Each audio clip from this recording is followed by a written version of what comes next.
Break ends in 5 seconds.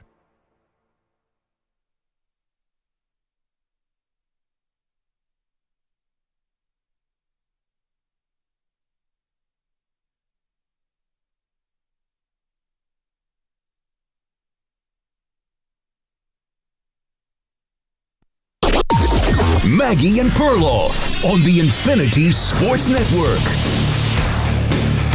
NFL teams facing do-or-die off-seasons. Welcome to the show. It's the Maggie and Perloff show. Perloff still on vacation in Costa Rica, so executive producer E.J. Stewart now slides over to co-host with me today. E.J., good morning. How are you? Good morning, Maggie. What's happening? Okay, so it kind of feels like there are a couple NFL teams who are really facing off seasons that can go one of two directions. Mm-hmm. Either they handle their business and they become championship contenders full on, or they have an off season where either they sort of flit around the margins or don't go all in or what have you, and then they could find themselves literally in last place in their division. So let me start it off. If you're asking me who has got a do or die off season in front of them, look no further than your San Francisco 49ers. This was a season that they're coming off of, EJ, that just was disaster from jump. Yep. And when I say that, I mean the offseason. It was stuff they could control, like contract negotiations that went south with Brandon Ayuk and things that got drawn out, as the 49ers always do, it feels like. Yep.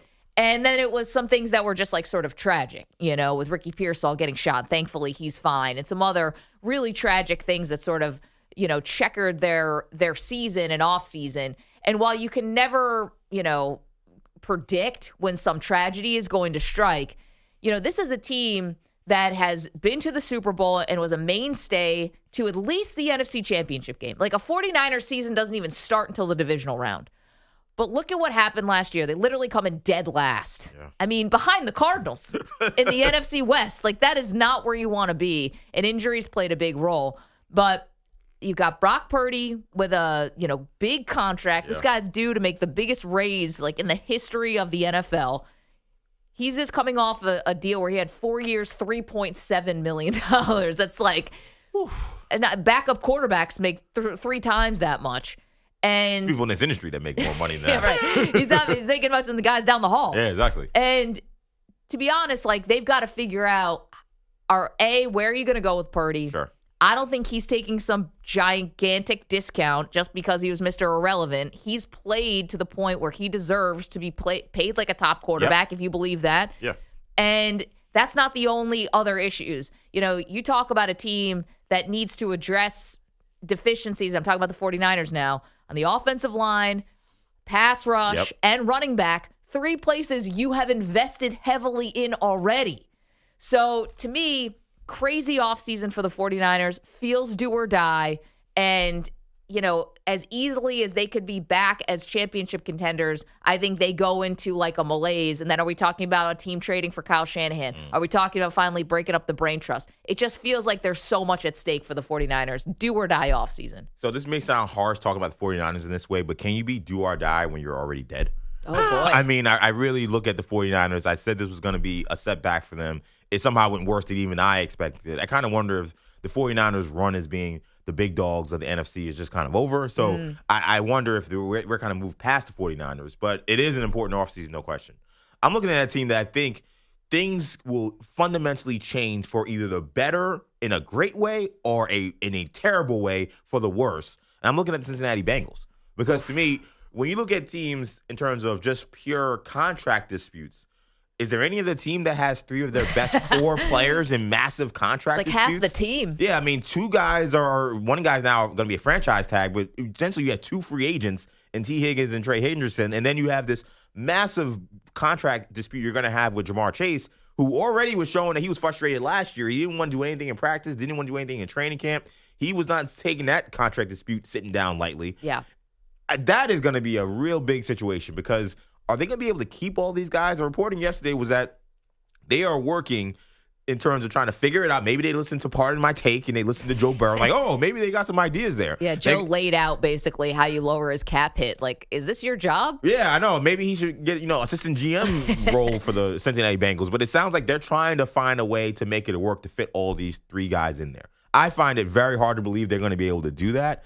And if they don't do that, if they're not able to keep two or all these guys, or if they lose two of these guys, which I think is very possible with Higgins and Hendrickson, the Bengals are taking a massive step back. And that's where I look at Joe Burrow.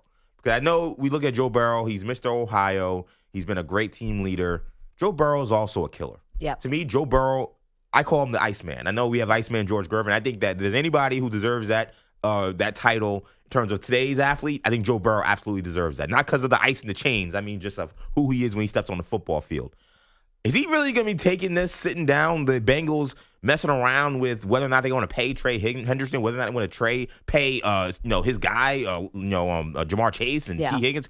I think that if they have a situation where they have to move on from a lot of these guys, he's going to be very unhappy. You also saw some fractures a little bit, firing Lou Anarumo, parting with the defensive coordinator that you thought the secret sauce to stop the Chiefs. Turns out it was the Eagles who actually had the secret right. sauce, the not so secret sauce to stop the Chiefs. Yeah. But you're absolutely right. I mean, the Bengals are another team. I say 49ers, you say Bengals, that are going into a do-or-die offseason. And, if I can give you my 2 cents on the Bengals, stop lying to Joe Burrow.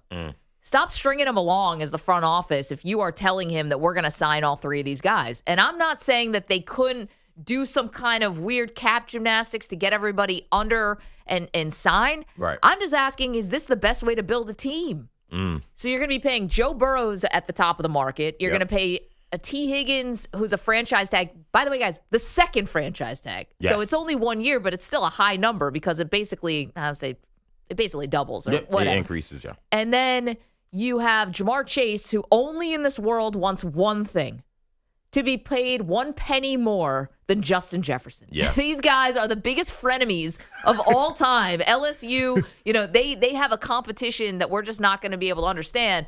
And that's what he wants. And that's what he said last year. Mm-hmm. He came and said, just pay me a little bit more than Justin Jefferson. They didn't do it. So what did he do? He went out and had one of the best statistical seasons a wide receiver can have. I'm always open. So now you're going to have to pay him more. So congrats. You played the Jerry Jones playbook, and you waited, and then you played yourself. And now you're going to have to pay him more. And then Trey Hendrickson, we talk about this even with the Cowboys. I know they're not in this conversation, although big offseason for them too. For sure. Is it smart to have this much wrapped up in 3 or 4 guys? Is that the best way to actually build a football team? So they got to stop lying to Joe Burrow, because nobody in their right mind thinks that the Bengals, of all people, are going to be able to get all these guys signed at the top of the market. And that's my big concern for the Bengals, that last point of, it doesn't even make sense to have all this money wrapped into these guys, especially when you're not a team that's won a Super Bowl. This year you had all those guys and you didn't make the playoffs. Do you trust Mike Brown? Do you trust the Bengals front office to figure out what life is like post a T. Higgins and Trey Hendrickson departure, or post another massive contract dispute with Jamar Chase that maybe fits itself into the regular season? Maybe if you don't get a contract, maybe he doesn't step on the field week 1. I would not trust that front office as far as I can throw them. I know this maybe generation of fan may not be quite as familiar with Bengal ineptitude. Trust me, you'll get familiar very fast this offseason when they have to deal with these 3 guys. So that would be the biggest thing too, is if they're in a situation where they decide they have to move on, do I think that they can make the right moves to try to rebound from this?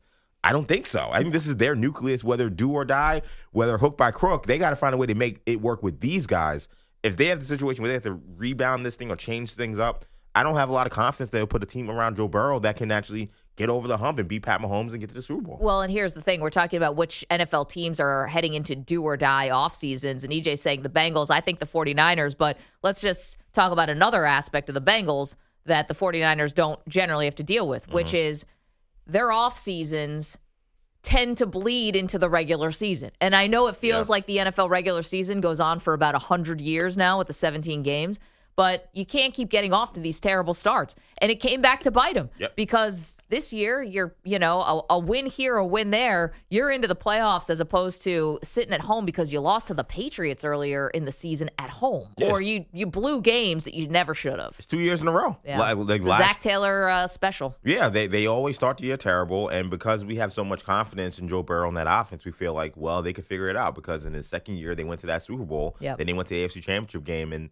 they've been given, in some ways, they're similar to the 49ers in the sense that I feel like they've been given championship pedigree that they haven't earned. There's been a lot of this talk about, well, the Bengals, don't worry about them. They'll figure it out. Which, again, as of me remembering the Bengal history, I'm like, are we talking about the same franchise? The Bengals will figure it out? What are we talking about here? The 49ers had a lot of that as well, where it was like, well, things are bad in offseason, things are bad off the field, but they'll figure it out. These are not teams that have won championships. They don't have that pedigree. They don't have that experience. So I think both of these teams need these offseasons to go as straightforward as possible. I think there's a chance for the 49ers that could happen because if they just decide to pay Brock Purdy, then that's the decision and they move on. I think with the Bengals, it's going to get complicated almost no matter what. Yep, it definitely will. 855-212-4227. So we're asking you who is facing a do-or-die offseason for the NFL where it could really go both directions. And I think why you and I picked both the 49ers and the Bengals is that when it goes right, you see how right it can go. Yeah. When it goes wrong, literally talking about last place. Yep. Because I was thinking about a different team here, like the Dallas Cowboys, for example. And, nobody wants to hear Jerry talk anymore about all in or whatever. But it's like, all right, say the Cowboys have another meh offseason. And I think they're already off to that start because Brian Schottenheimer didn't exactly light the world on fire. Yep. But really, what's the floor and what's the ceiling? Is it that much variance? The floor is kind of like they win 7 games and don't make the playoffs. And I think the ceiling is like they win 10 games and they get bounced in the first round of the playoffs. It doesn't feel like a wild swing. The Bengals, the pendulum could go either way. The 49ers, the pendulum could go either way. So it feels like there's just a little bit more urgency. We're also talking about windows kind of being open and closed with both the Bengals and the 49ers. I think the Cowboys window is kind of like cracked, but no one's kicking it down, This is not Biggie kicking the door, waving the 4-4. This is not that happening. No one's going to ever mistake that. No one's rapping about the Cowboys. Let's put it that way. I think that's probably how you've fallen off as America's team. Pop culture references to Dallas. I don't even remember the last time they got name-checked in anything. Yeah, this feels... John Stockton got name-checked by Kendrick Lamar at the Super Bowl. The guy hasn't suited up in 25 years. This feels as irrelevant as the Cowboys have been to me since, the Dave Campo era. Chan Gailey. In the theory, you were looking at this offseason, a season where you had at least playoff aspirations. I don't know about super aspirations, but you would think a season where you expected to at least win the NFC East again, and you flop tremendously.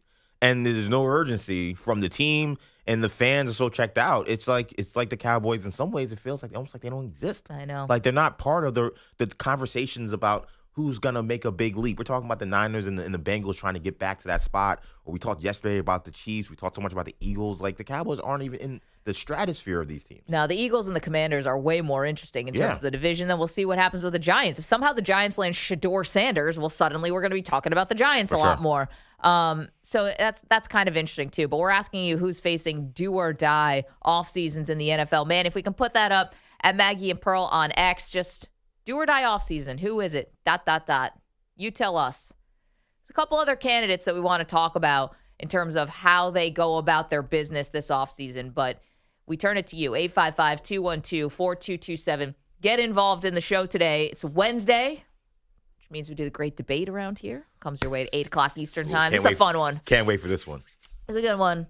We rip these things kind of loosely based on the news, and so I love where this one went. It's a great idea by you, EJ, and we're going to take it in a very fun way. So that happens at 8 o'clock Eastern time. Coming up next hour, Andy Staples is going to join us, talk about all the potential shakeups in college football that we touched on yesterday with the Big Ten and the SEC really flexing their muscles, reportedly, and giving themselves maybe 4 automatic bids into a future college football playoff. So basically, they're just going to own the bracket. Again, 855-212-4227. The NFL team with the most do-or-die offseason is who? Let us know. You're in a 5-minute break.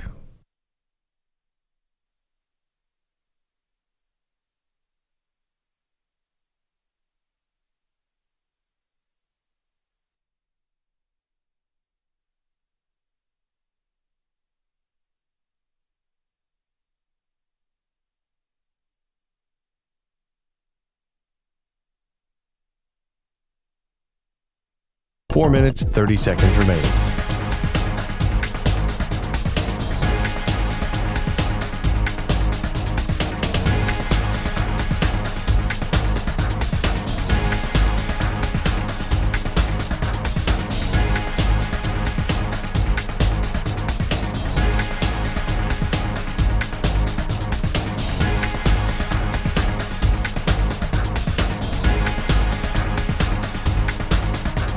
Four minutes remaining.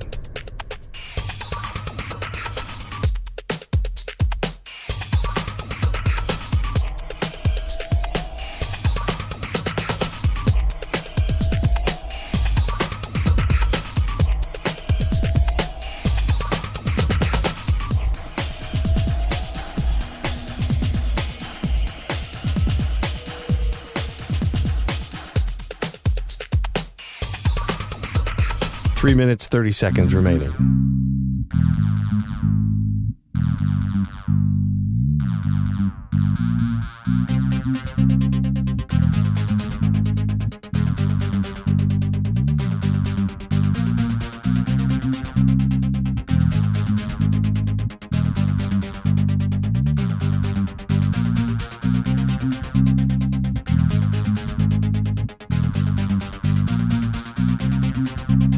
Three minutes remaining.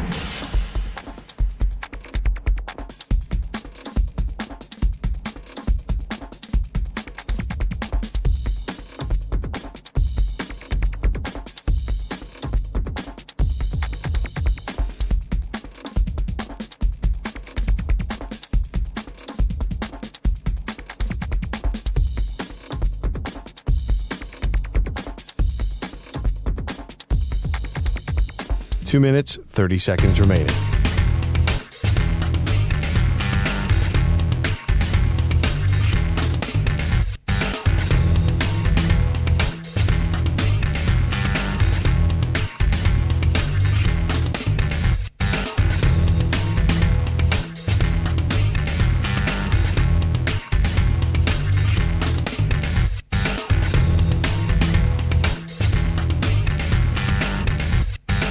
Two minutes remaining.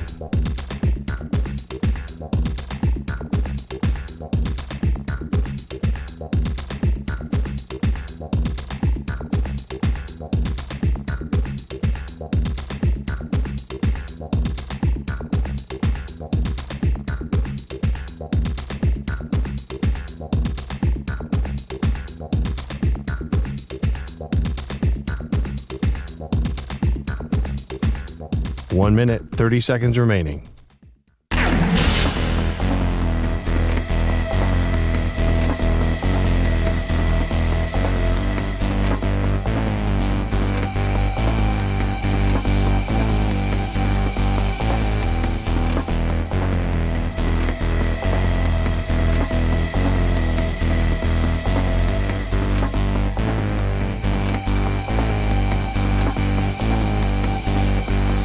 One minute remaining.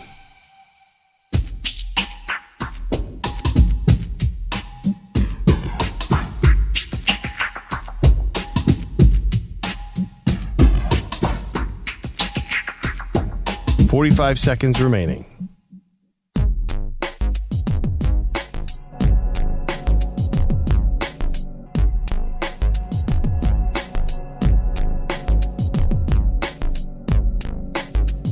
Thirty seconds remaining.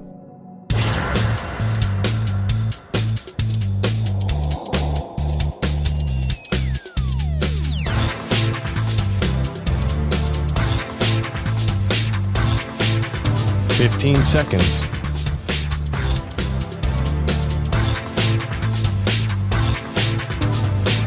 Break ends in 5 seconds.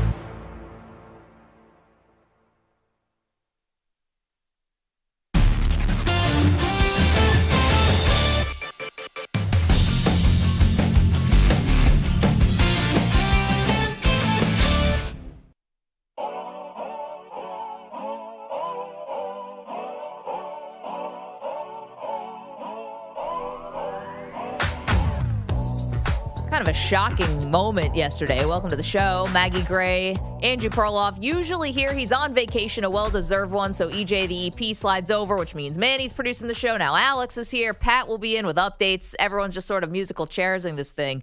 But I was a little surprised. Full disclosure, I've not really been watching the Tiger Woods-Rory McIlroy golf thing. Like 99% of Americans. Well, I like to give things a chance, but, indoor simulator golf, I don't know. Not really one of my hobbies, but I'm not going to yuck your yums. If you like it, good for you.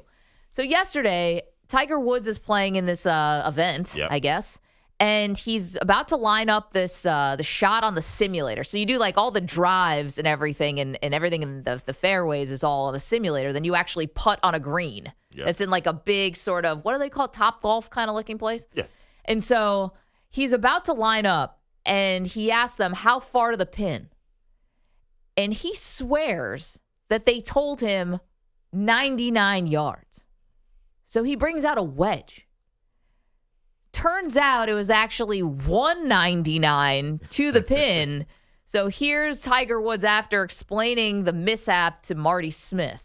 Greatest of all time, Tiger Woods is still attempting to analyze what the hell just happened, but at least you can smile. No, I heard 99 yards, and so I went out there and hit it 100 yards, and one of the most embarrassing moments in my golfing career just happened. Sure about that? Nothing's happened to him. One of the most in the golfing career? I mean, if that just spans like most of Tiger's life, there's a couple other things that I can think of that maybe raise the bar a little bit. I don't think misreading 199 for 99 is the same as, Perkins waitress. Like, Maggie, there's a couple really big gaffes that Tiger's made here. Well, Maggie, you don't understand. When he meant golfing career, he meant simulator golfing yeah, career. right. He meant his TGL career, which started about 4 days ago. Yeah, in the last 4 days, this is one of the most embarrassing moments he's ever had. Which, who could argue that? Yeah, I know. Well, what am I thinking? He's got to understand, when you say something like that, it's going to raise some eyebrows. Of course. Does your golfing career also include when your wife took a 9-iron out of your golfing bag and smashed the back of your car with it because it turned out that you were basically sleeping with everyone in the lower 48 states?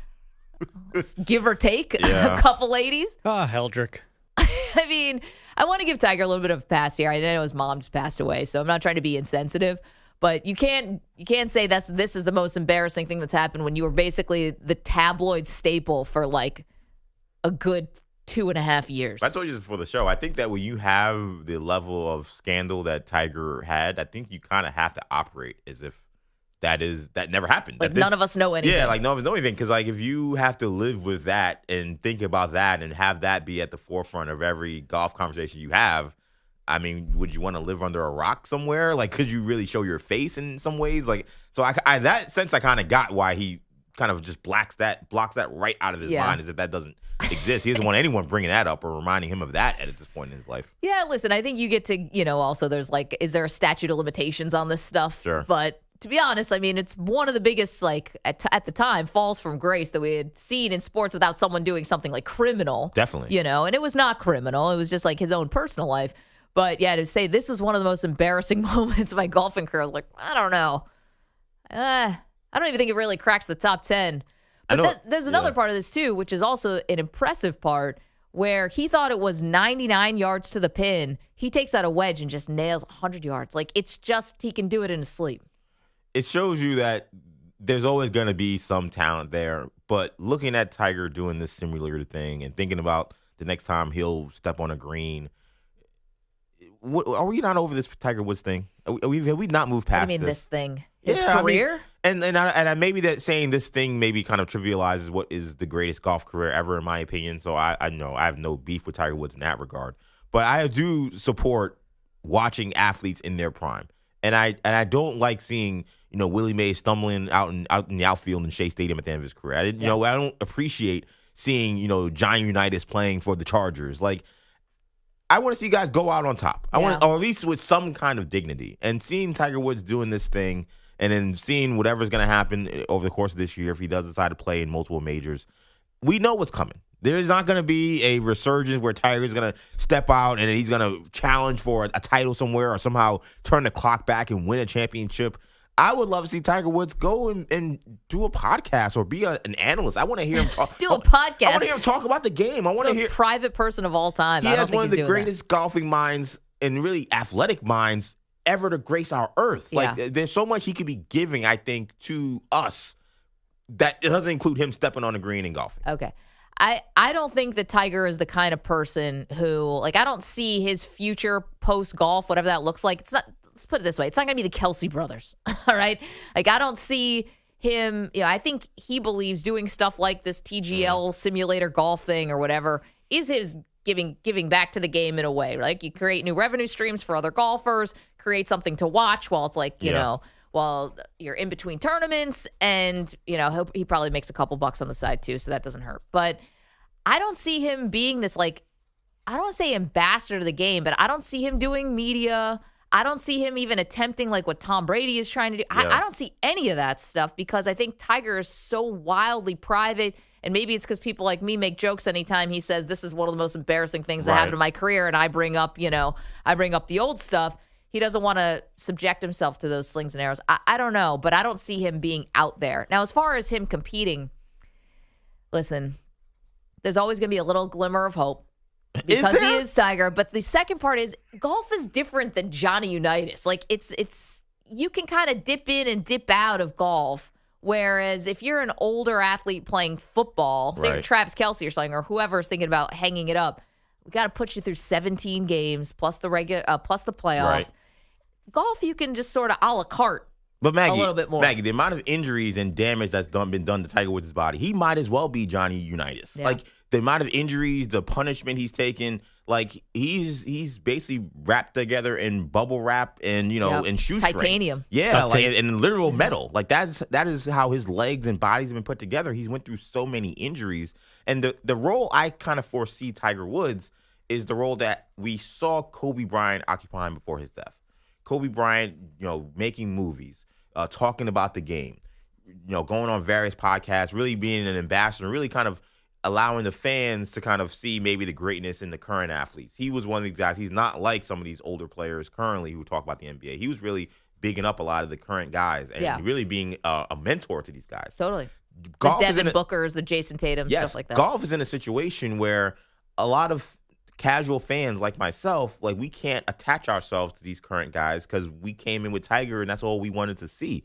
If Tiger Woods could be that middleman to say, hey, this is the new generation, these are the guys you should be following, and him kind of wrapping his arms around these guys, I think that would be very beneficial to golf. It could be, but I think this is like a short fix. I think Tiger Woods keep going out there every 3 or 4 months and, do a couple rounds, say he can't go anymore because he's too banged up, and then go home. We think, oh, man, Tiger Woods, that was kind of a waste. If he was actually not part of the actual game, but instead kind of being that ambassador role, I think that would actually, the for golf, it'd be a much more of a long-term benefit for the sport than what he's doing now.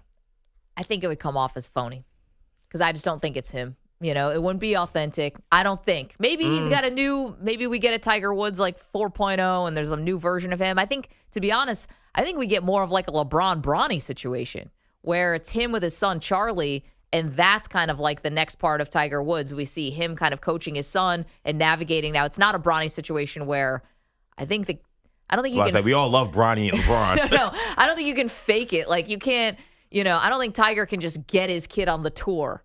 Right? Like, he's got to actually make the cut. I didn't think you could just get a kid into the NBA, but then LeBron proved me otherwise. So I have no idea. If it was a PGA draft, then maybe Tiger could I guess pull some strings. But no, Charlie Woods is going to have to really earn it on the court. Is the Golf Simulator League? Do they have a lottery? How does that work? I don't know. Something tells me he could compete in that one. 855-212-4227. Get a little Tiger Woods. His flub yesterday where he thought it was 199 to the pin. He thought it was 99 yards to the pin. It was 199. He calls it the most embarrassing moment of his golf career. I don't know. Got a few others just off the top of the dome. Pat Boyle is here with us doing updates this morning. What up, Patty? Morning. How we doing? Doing good. We're sponsored by Progressive Insurance. Your small business keeps you on the go. Progressive Commercial Insurance keeps your policy within reach with our easy-to-use mobile app. Learn more at progressivecommercial.com. Let's start with some big football news from yesterday. The biggest free agent allegedly, reportedly off the board, Andy Dalton. Even talking yeah. about it without Perloff here feels like we're cheating on Perloff. This is, this is his guy. Yeah. Red Rifle is reportedly staying as Bryce Young's mentor with the Panthers. Carolina's re-signing him. He's 37 years old, 2-year contract. Sheesh. Yeah, Schefter reporting the contract is worth $8 million, includes $6 million guaranteed, and has a max value of $10 million. Ain't no better job in the NFL or in life than being the backup quarterback to an NFL team. Oh, yeah. I mean, he might get in a little That's bit, the though. problem, though. Is this the backup job you want? Because this is the job where you may have to play multiple games and take punishment behind a Bad Panthers offensive offensive line. line, right? Which actually was okay last year, but Yeah. that's the only thing, though. That kind of worked out perfectly. He got in there. Bryce Young, we're like, wow, this kid's career is over already. Dalton's maybe thinking, I'm going to start the rest of the year. Starts a handful of games, plays well. Bryce Young comes back in, kills it. Yep. And it's like Andy Dalton's getting all the credit for this.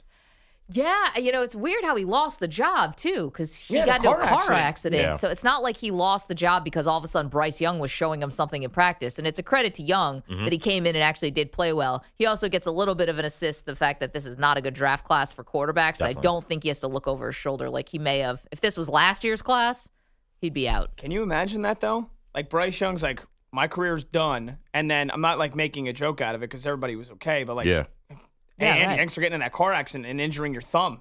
Because now I'm going to save my career. Crazy sliding doors. Because, does Bryce Young ever get back on the field? And it's the Panthers, so who knows what the hell they're thinking. Yeah, Bryce Young's not on the Panthers, I think, if Andy Dalton finishes that season. I think that you're looking at him somewhere else as a backup.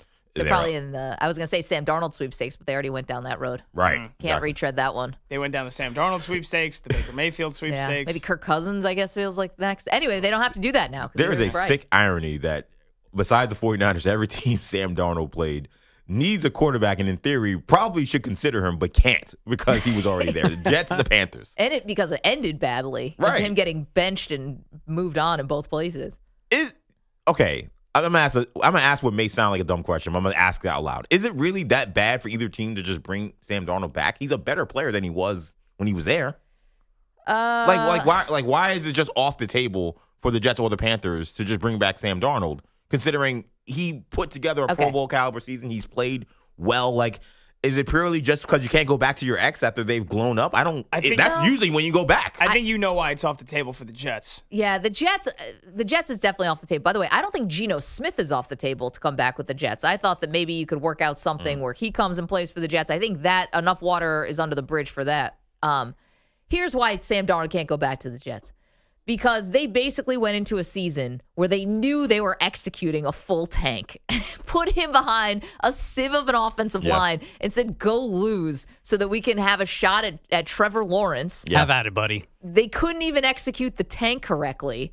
And Thanks, Greg Williams. Yeah, they basically just went out and said, please go lose. We're not going to tell you this. But So you think he would never want to go I don't think back? he would ever, and I know it's a different GM now, but I don't think he would ever want to do that. Also, just working for Woody Johnson doesn't feel like a picnic. And True. then Carolina, that What was makes you supposed, say that? that was supposed to be his, I don't know, ask his sons. That's supposed to be like his redemption, and I think he got benched 2 different times. Yeah, they put Cam Newton in at one point. I mean, which was crazy, by the way. yeah, actually, no thanks. If I'm Darnold, no shot. Okay.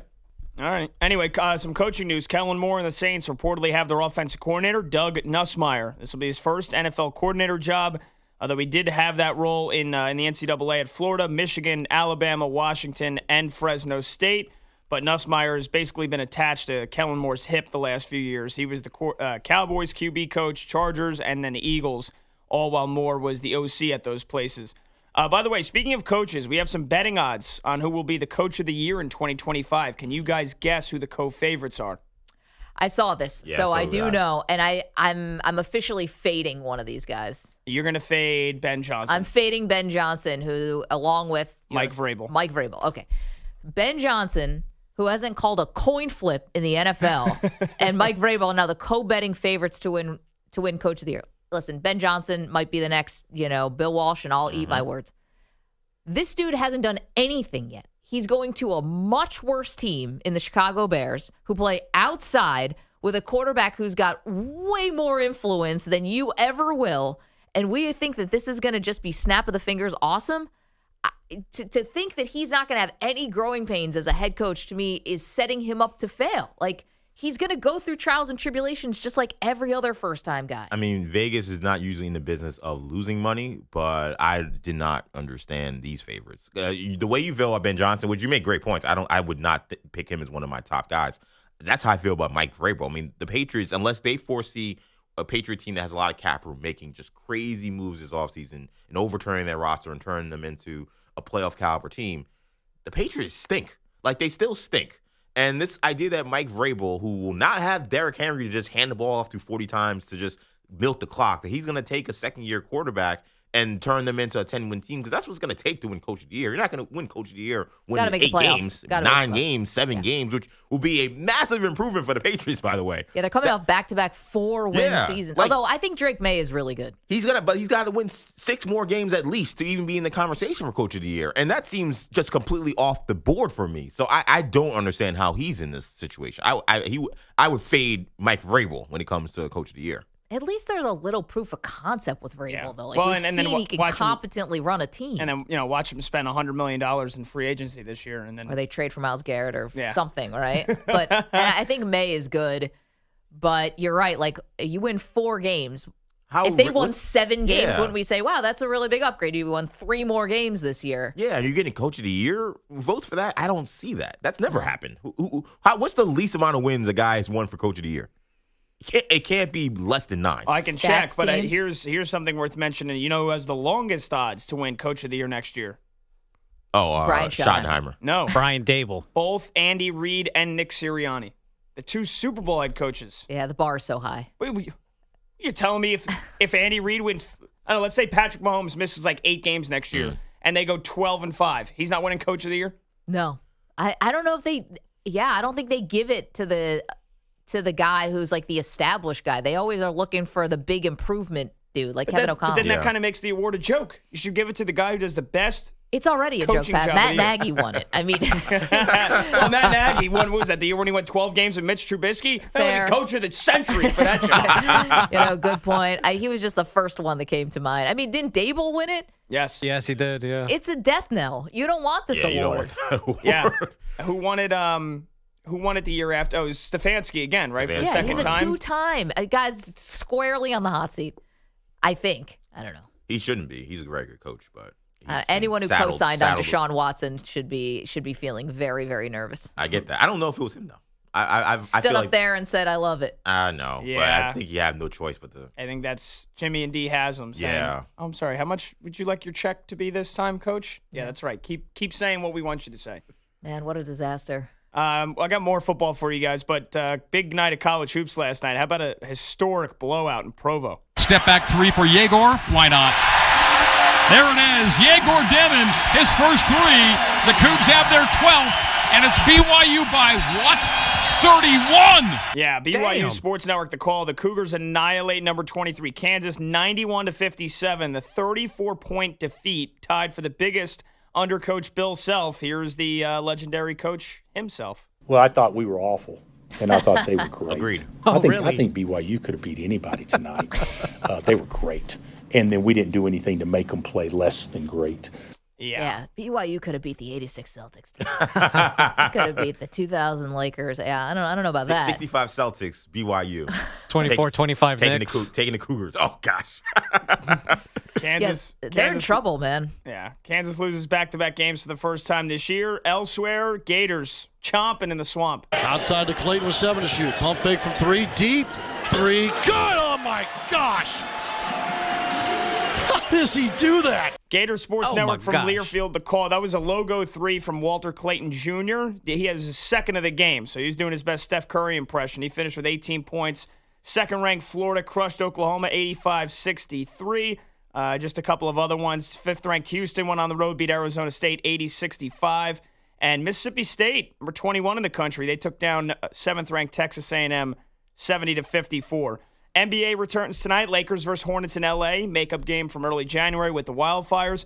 LeBron questionable with the foot injury that kept him out of the All-Star game, which, by the way, not to pile on, I know it's a couple of days late here, and I'm a huge NBA fan, but after watching what the guys in the Four Nations Face-Off tournament did for the NHL, LeBron waits all the way until about an hour before tip-off and says, Yeah. 90 foot minutes, hurts. Pat. 90 minutes. I have a theory on this. I think he saw the run a show finally and said, I'm sorry, this is going to last 3.5 hours and we're going to be stopping this many times in between where I'm going to get so I'm going to work up a sweat, then I'm going to stop, then I'll work up a sweat, I'm going to stop because we need to give the TNT crew some fishing poles and run all the stuff that should have obviously been done in a pregame situation and so that Kevin Hart can have get paid by the word. Attaboy, Adam Silver. And I told you, I think there's a chance he saw that bracket and was like, wait, I got to play against Jalen Wells and Keontae George. I'm playing against 21-year-olds. Well, you would have known that. Well, no, the matchups were announced well before. It wasn't like that was the first round. It wasn't like this was a championship game. So he would have been on that OG scene with Steph Curry and Kevin Durant. Right. Wouldn't he have known that going into this thing? Hey, this is the format? Well, I think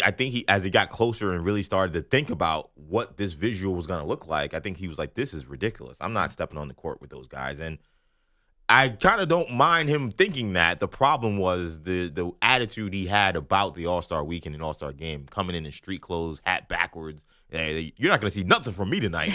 He said it with almost disdain with anyone thinking that he would even step on the court. So here's the thing about LeBron, though. He never delivers those lines well. No. Anytime he's put on the spots, I'm taking my talents to South Beach. He's been blowing this. He's been blowing, the message, for 2 decades. Yeah. He's not good delivering news. Yeah, I am LeBron James. What was that Key and Peele skit where you had the Obama a translator or whatever? He needs a Luther? filter. Yeah, the anger translator. Yeah, because LeBron is just saying whatever's to his mind. So they're like, "Are you gonna play tonight? Me play against Jalen Wells? Are you kidding me? Get out of here." He's like, go back to Cleveland. Oh, surely you jest. It just comes across. He just needs a better delivery. Speaking of Key and Peele with the Obama stuff, I've got some good stuff next hour with Barack Obama and the NBA. I think yes. Love it. Heck yeah, Pat. That's called the tease, Manny. You're a king.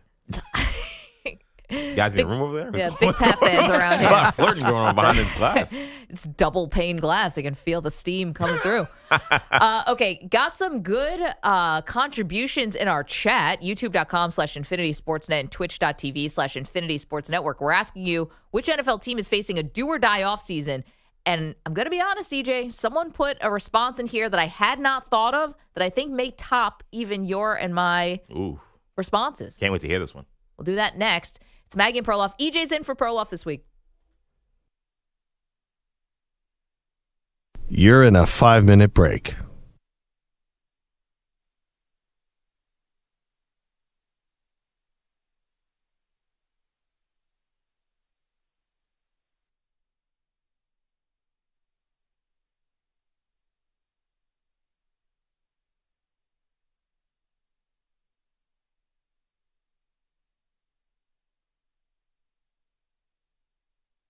Four minutes, 30 seconds remaining.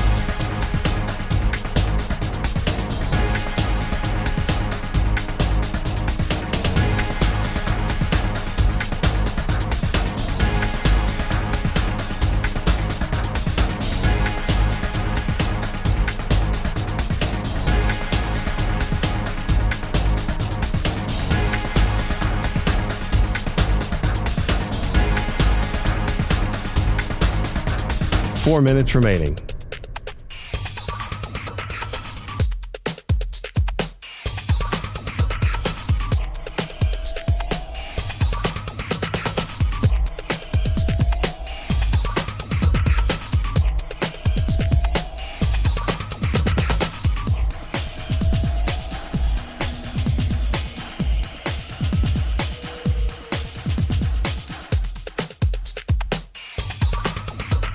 Three minutes, 30 seconds remaining.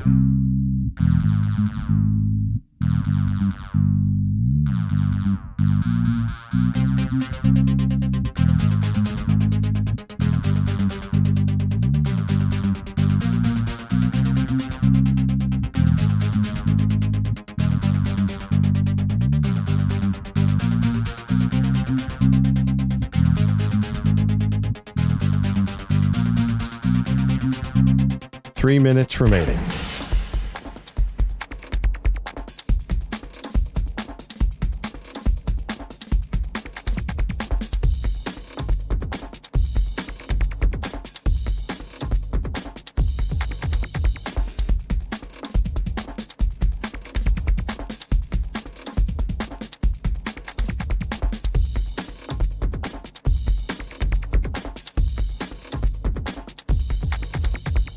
2 minutes, 30 seconds remaining.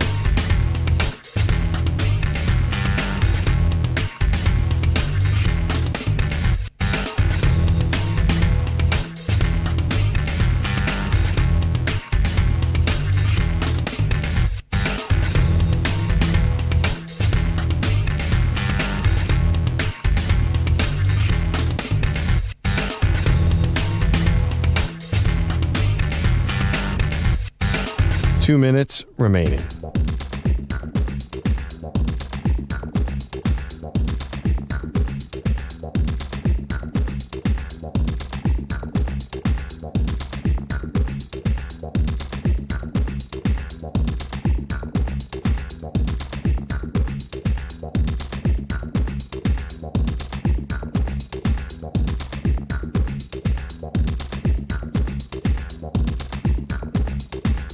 One minute, 30 seconds remaining.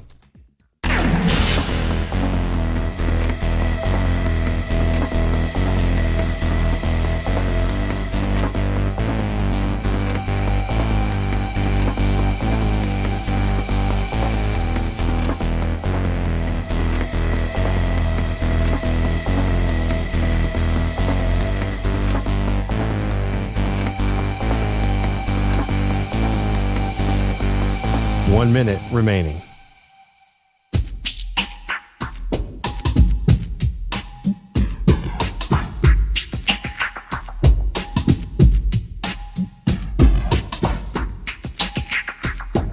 .45 seconds remaining.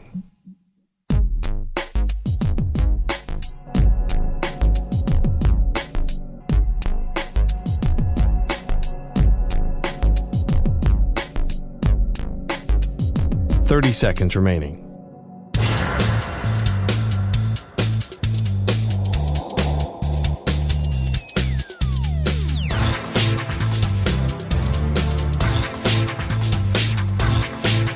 .15 seconds.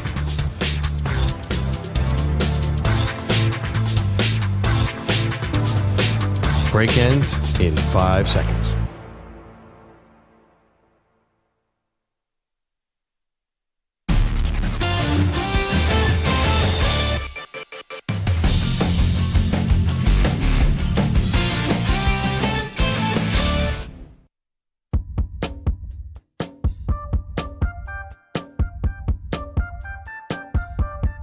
Welcome back. It's the Maggie and Perloff show. EJ in for Perloff this week, and we've been asking you which NFL team is facing a do-or-die offseason.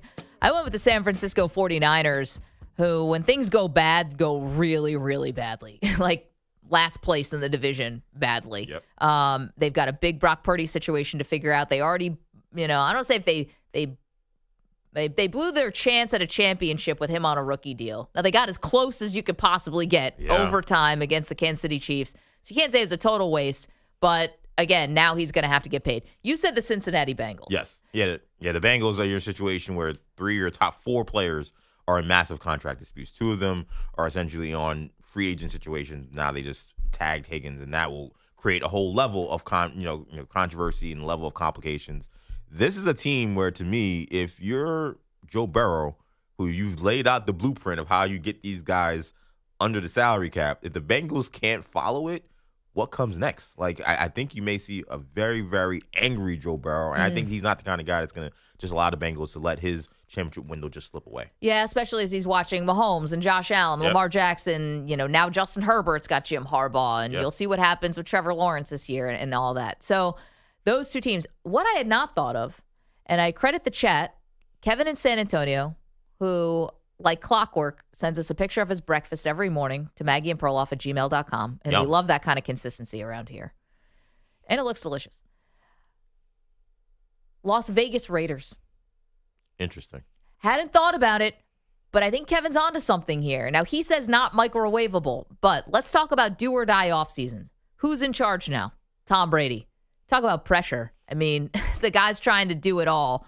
Broadcast booth. I actually thought he did have a good Super Bowl. He definitely got better as the season went on. Sure. But this is going to, light a flame under him that broadcasting really can't do. Broadcasting is competitive, but we're not judged on wins and losses. Yeah. You're judged on subjectivity. The best broadcasters of all time, you're going to find someone who hates him. Sure. So you're not going to please everyone. But I think for Brady, not only him being in charge and this kind of going on his permanent resume, if you will. Yep. The fact that you hired Pete Carroll means you're not messing around. I don't know what you're doing at quarterback, but you're not hiring a 73-year-old coach to build this thing brick by brick. Right. So I actually think the Raiders is a good option here. So thank you to Kevin that they have a do-or-die offseason. They got to get better fast. Yeah, it's hard to argue. I mean, the Raiders have been kind of a dormant franchise for 20 years, and we saw Tom Brady become the minority owner. And I don't think a lot of us really knew exactly what that meant. We had guesses of what it meant. Some people thought it meant nothing. Some people thought it meant everything. It started to look more and more like it means everything, and that he is fully invested in trying to rebuild the Raiders. And if that's the case, like you mentioned, a guy like Tom Brady, he's also not sitting here for a 10-year rebuild. He's not, he's someone who wants to see the fruits of his labor happen really quickly. Yeah, guy won a Super Bowl his second year in the league. Right, yeah. This is someone who's really never, I know he'll say, of course, he dealt with adversity, but he's never really seen real win-loss adversity in terms of missing the playoffs, being a bottom feeder. Like, he never had that in his career. And being a laughing stock. And being an embarrassment. That's not something he's ever dealt with. That is basically what the Raiders, they are fluent in being an embarrassment. They know embarrassment as well as any other sports organization. So it does become do or die purely because of the urgency. You mentioned bringing in Pete Carroll. They're going to do something, I think, pretty big at quarterback, or at least they're going to try. This is not going to be Aiden O'Connell, obviously. Yeah. It's going to be either them trading up to get one of these top rookie quarterbacks, and his mentee is Shedeur Sanders, or it's going to be, I think, taking a big swing at one of these veteran guys that may be available. I think it's going to be a little bit of from column A and column B. You're right about the Shedeur, the comps, and Deion is the one who keeps saying it. My son's like Tom Brady. Yeah. He plays like Tom Brady. I don't know if I necessarily saw that, but it's a little more like Tom Brady than it would be, I don't know, like a dual threat quarterback. Yeah, like a Josh Allen or Lamar Jackson. Yeah, definitely. Like Shedeur's not running around like that. He's more of a pocket quarterback, so he is a little bit more like Brady. I think they're going to try to kind of manipulate this thing and get him to Las Vegas. And then I also think you get Russell Wilson on a 1-year deal. Okay. And you bring Russ in, and I think Russ is the mentor also. You know what's funny about Shedeur Sanders, though? And we talked about Cam Newton saying this, like, I'm too lit to be a backup. Yeah. Can you... all-time line. I mean, I know he's a rookie, but could you really, if you're the Las Vegas Raiders and the glitz and glamour and the attention that comes with that organization when you bring star power to it, can you really hold off Shedeur Sanders pushing Russell Wilson to be that starter? Like, and I told you I didn't think Russell Wilson was going to be the kind of guy that would just be happy to be on the bench either. Like right. I wonder how tenable that situation would be, where you're talking about Russell Wilson, who's not going to excite anybody in Las Vegas or any Raider fan that Russell Wilson's coming over. They want to see a young guy. They want to see a superstar or a guy in his prime. I don't know if you can afford to go into a season Russell Wilson as your QB1 and Shedeur Sanders is dropping podcasts and dropping rap songs and driving around in Maybachs and Cybertrucks, and people thinking, well, this guy is a superstar. Maybe not on the field, but he's a star personality. Like, can you afford to keep him on the bench? So this is where I think Brady's got to have the big influence. And I think Russ has enough respect, like, in the building. On the outside, I think we do the Russ is washed and Russ can't win and all of that. But I think in the building, it's a guy who is a future Hall of Fame quarterback. Yep. I do think that, we can clown Russ about Mr. Unlimited and all the silly things he does. I think he seems like a pretty model citizen. Definitely. Like, he lives his life, I think, in a way. Who knows what the guys are really like, but at least publicly, he could be a good roadmap of how to navigate fame. Yeah. For Shedeur. And I think that's where Brady has to step in and say, listen, I don't care if he's got a podcast or he's dropping a rap album. He's going to sit on the bench for a year. I sat on the bench for a year. Patrick Mahomes sat on the bench for a year. You're not better than me, and you're not better than Patrick Mahomes. So if I can do it and he can do it, then you can do it. And I think Deion would be on board with that. But the one thing Brady hasn't dealt with is Bill Belichick was the guy taking those slings and arrows with questions about personnel. Yeah. It never, Brady, ironically, being in New England, and even though he was Tom Brady, we really didn't go to Tom Brady with, like, what do you think should happen with the Patriots? Either that or the media was scared because they felt like Bill would maybe get to him and be like, hey, those are my questions, and I'm going to tell you nothing because I'm not going to tell Brady you could anything. just say, he's the art of saying nothing. Right, and Brady really lived by the Patriot way. He's not in New England anymore. There is no shielding from questions about what to do with quarterback, what to do with any personnel situation. So, well, that's Brady, where Pete Carroll comes in too, though. But he's Pete Carroll's boss. Pete Carroll has the gravitas where he could take those questions and I think handle them. It's not like you got a first-time coach in there who could flub this like Robert Saleh would have. I guess, but Tom Brady is not necessarily also, hiding behind, in anonymity right now. He's a freaking, broadcaster. So he's going to be doing podcasts, interviews. People are going to be asking him about this stuff. Coming up, a surprise quarterback for the Steelers?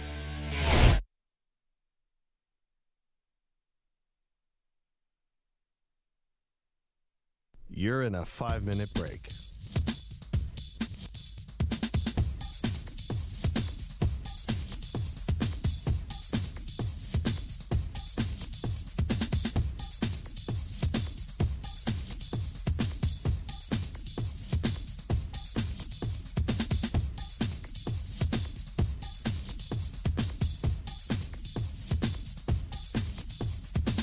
Four minutes, 30 seconds remaining.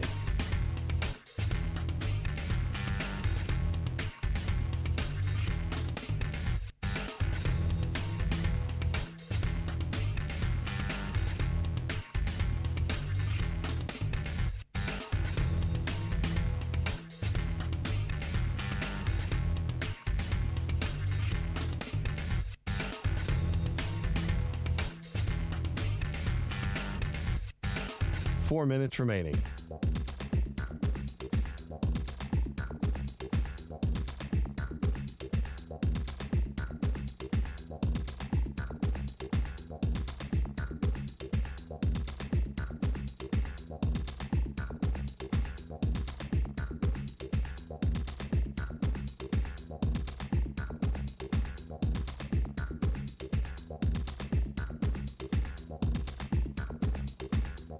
Three minutes, 30 seconds remaining.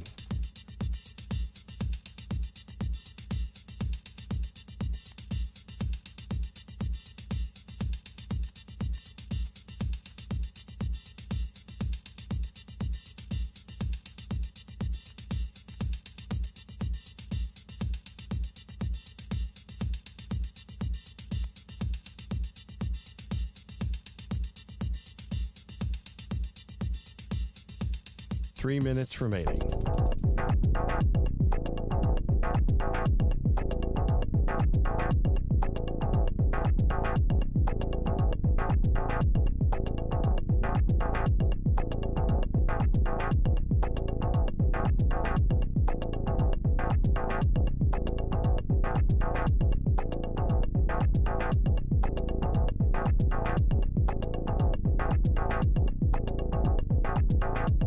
Two minutes, 30 seconds remaining.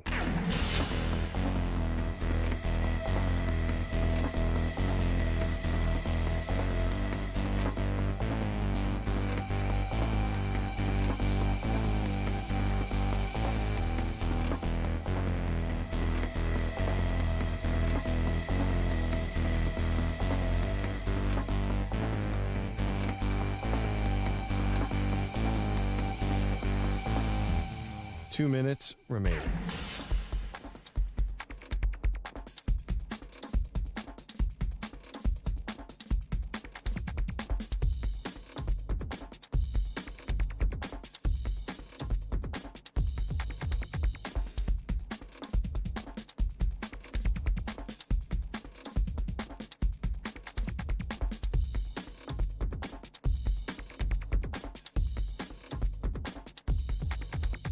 One minute, 30 seconds remaining.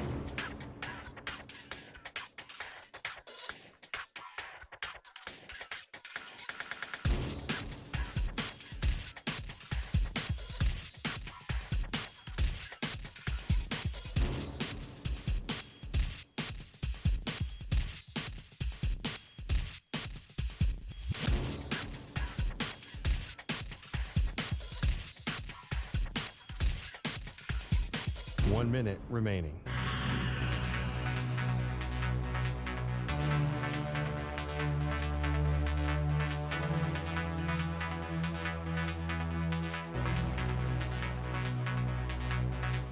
Forty-five seconds remaining.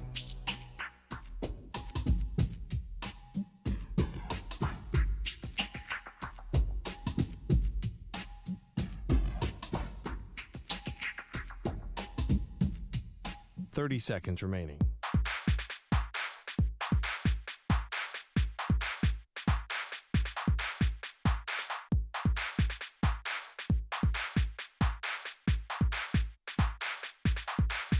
Fifteen seconds.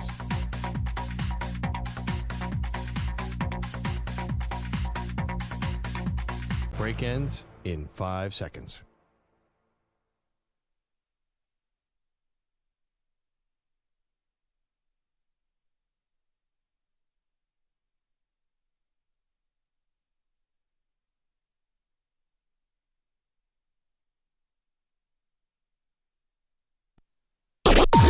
Maggie and Perloff on the Infinity Sports Network. I tell you, it's like the world turns with the Steelers and their quarterback situation. Welcome to the show. It's the Maggie and Perloff show. Perloff's on vacation this week, so EJ is sliding in for him. Manny's now producing. Alex is in. We're just shuffling around some chairs, but same show. So here's the thing about the Steelers quarterback situation. Mm-hmm. It feels like everyone's got agendas. And everyone's got a preference, and it's a unique situation because normally you would think, well, who does the owner want? Whoever the owner wants, that's the preference. That's the agenda that wins out. But because you have such a respected coach in Mike Tomlin, I don't know if it's as cut and dry as just that. So here's some reporting that's coming out of Pittsburgh. According to some of the reporters like Jerry Dulock and guys who've been doing this for a long time, Dan Rooney, the owner, prefers Russell Wilson. Mike Tomlin prefers Justin Fields. That's ideal. And yeah, awesome. I wonder how this is going to go. And now add in another wrench to this with our pal Andrew Filipponi, who works on The Fan in Pittsburgh, who's been on this show many times, who's reporting that internally there's also interest in Daniel Jones. That's my boy. Not anymore. He's not, Manny. And so here's your like poo-poo platter of quarterbacks that you're looking at allegedly. Emphasis on poo-poo. Exactly. Russell Wilson, Justin Fields, and Daniel Jones. If I'm a Steeler fan, I'm like, you gotta be kidding me if this is where we're setting the bar with our quarterback situation. This crap is crap. Exactly. Truer words never spoken. And I know it's not so easy as snapping your fingers and saying, give me a franchise quarterback and moving on after Ben Roethlisberger. It's not easy, and they missed on Pickett. But here's the thing, EJ. You're in the AFC North, and I know you've got a great defense, maybe a championship caliber defense, to go into this day and age NFL and think you're going to get over the hump finally with Russell Wilson, Justin Fields, or Daniel Jones makes you look like a delusional franchise. These are not guys who are going to be elevators. And that's what you actually need for this Steelers offense. This is not the Steelers offense of Plaxico Burress and Antonio Brown and, Santonio Holmes. And you got George Pickens and Pat Freiermuth. That's it. It's not going to work. And so you're basically asking a quarterback who's going to have to elevate unless you make some serious investments in terms of weapons and such. Yeah. You can't have like this game manager and think that you're going to be able to make the playoffs. Cool. That's not where the bar is for the Pittsburgh Steelers. It's winning time. And none of these three quarterbacks would inspire a lot of, hope. Oh, definitely not hope. But I think in a weird way, Daniel Jones may be the best option out of these guys. And here's why. Number one, if Arthur Smith is going to be the offensive coordinator, not someone I would have hired, but if he's going to be the guy, he had success with Ryan Tannehill, where I feel like if you squint, he's the closest thing to Ryan Tannehill than Fields or Russell Wilson are. Similar guys, first-round picks who didn't live up to expectations, but underrated athletes when Daniel Jones is right, which he hasn't been right in a while, but very good throwing the deep ball, something Tannehill was able to do with A.J. Brown. They basically were like, run with Derrick Henry 40 times, and when they put 9 and 10 in the box, play action, just throw the ball deep to A.J. Brown. That was all their offense, and it was successful. They won 13, 14 games playing that way. So I think if you're looking for any source of optimism, you say, well, this is probably Arthur Smith at his most comfortable at quarterback with this player. It's sad, but that's the reality. That's the way the Pittsburgh Steelers want to play, unfortunately. But I think there's another aspect to this that actually makes this even more enticing than that. This is your backdoor way to tank. Because at the end of the day, whether they want to do it or not, they may be stupid enough to not realize that Daniel Jones could be your tank commander. Like, if you're the Pittsburgh Steelers, you're playing a very tough division. You just finished in second place, so you're not talking about playing a last place schedule. You're going to have a tough schedule again next season. Yeah. I see a very clear scenario somehow where Daniel Jones goes out there, gets hurt after week 5, or is still inept because he's still coming back from all the injuries he's dealt with, and now you're dealing with a backup quarterback situation where the Pittsburgh Steelers wins 5 games. That's something that I think is on the table if Daniel Jones is their quarterback. And to be honest, that's what they need. They need to tank. They need to get in a position where they can get a true franchise guy. They're not going to be able to do it by continuing to win 9 games and being close to being contenders, but not really. So never going to happen with Mike Tomlin, because I think this is a compliment to him. He's too good of a coach, and 5 wins is actually not going to be enough. Like, if you really want to get to the top 3, you got to be like 2-win, 3-win teams. Right now, you got 4-win team right now is the team that's number 1. Okay, 5 wins, though, you could be picking 6th, 7th. Yeah. I don't know if that's actually going to work for you in a way that you think. You're right, Daniel Jones might get hurt. I mean, that's been the thing his whole career. So you're going to be looking to bring in an asset that you're not even sure is going to make it through a full season. Like, here's my thing. If you're giving me these 3 guys and these are your options, then you might as well just go with Fields. I think he still has the biggest potential upside of anybody. He's already been in the system for a year. And, we're talking about other people's cast-offs now. And I still think that Fields, at least, you did win games with him last year. Yeah. You got in a part of your schedule that was like a little bit easier, but still, like, you play who's on your schedule. And Russell Wilson came in, and all of a sudden the schedule got really, really hard, and they finished the season on a 5-game losing streak. Mm-hmm. But Fields was able to win games.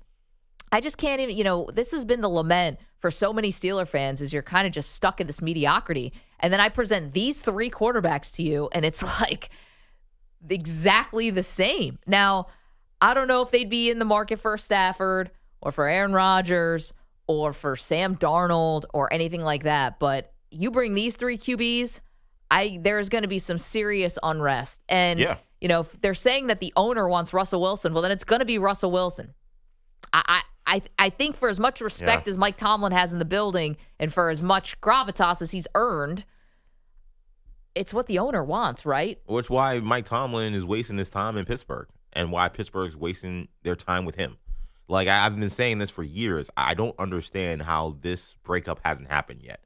Like, we know Mike Tomlin is not in a position to want to do a rebuild. We know the Steelers are desperate to need a rebuild.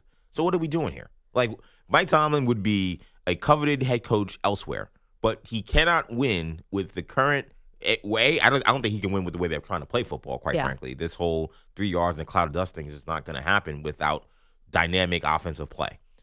You're not going to be able to be good enough to tank. You're too good. You're too good to tank. You're not good enough to really compete for a championship. So what are we doing? Like, you need to have a full rehaul of how you play Pittsburgh Steelers football in 2025. I don't know why he's still there. But to me, the lack of urgency in Pittsburgh, I think, is what's frustrating to people. I think even the biggest Mike Tomlin critics would feel like, yes, we understand he can win games with subpar talent. The problem is, his formula for winning is never going to get us a championship, which is what that's what the standard is. So here's the thing about Mike Tomlin, though, and if you did want to move on with him, and this is a franchise that has 3 head coaches, so they're not going to do this lightly. Isn't he partially, I don't want to say to blame, but where they are? Like, he does have this outsized influence. I don't think he and Omar Khan, the GM, are on equal footing at all. Yeah. And I think that it's like Mike Tomlin kind of got you, I don't say into this mess, because you do make the playoffs. It's not, you're not the Jets or something who's going through this all-time drought. Yeah. But he's kind of gotten you here, I think, to a certain extent. So now he's just going to move on, or now you're just going to trade him to another team? Yes. Get him out of there. This is what the Steeler fans deep down, they have been asking for, because Mike Tomlin keeps telling the fans that the standard is elite football, and they're not an elite football team. They haven't been an elite football team for 5 years, 6 years. I mean, they've been close to being one of these teams that we talk about as true championship contenders. So, I think you do move on from him and say, okay, we may take a 1 step back to eventually take 3 steps forward, because what they're doing right now isn't working. You got TJ Watt after the season being like, we need to have drastic change, and I want to be a part of it, but we need to change things.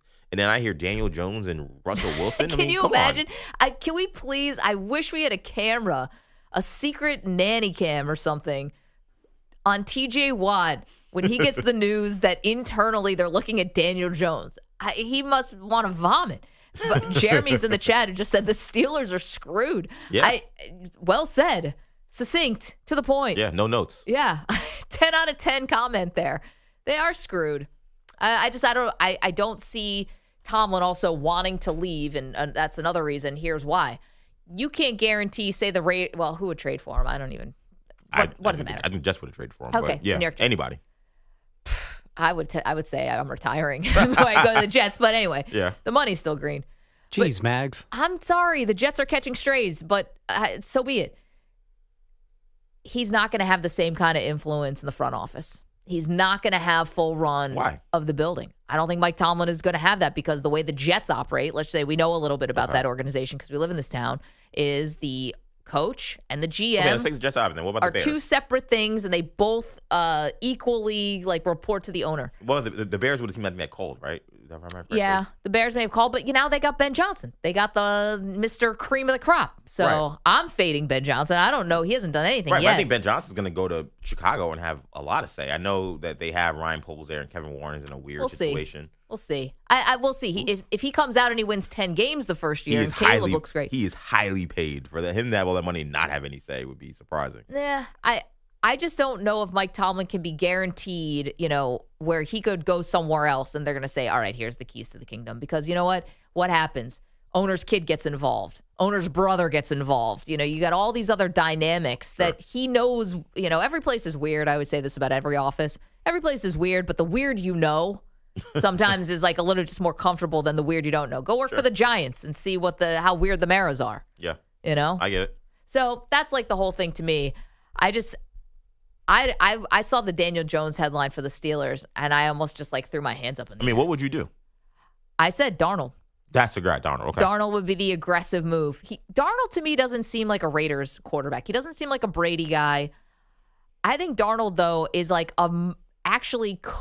we saw outside of the last two games where he was terrible. He can elevate, I think, closer than Daniel Jones or Justin Fields can elevate. He's way more talented than those guys. He's still young.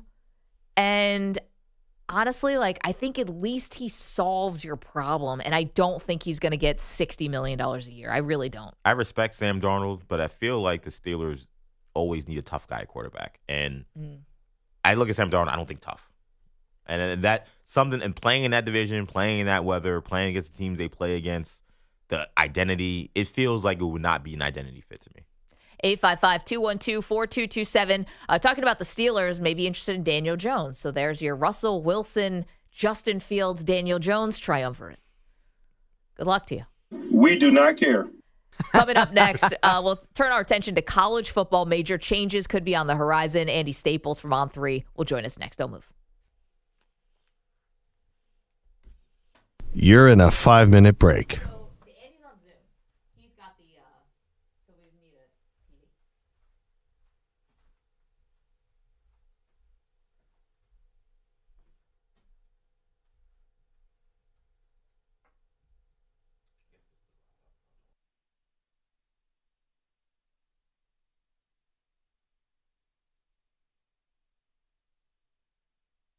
Four minutes, 30 seconds remaining.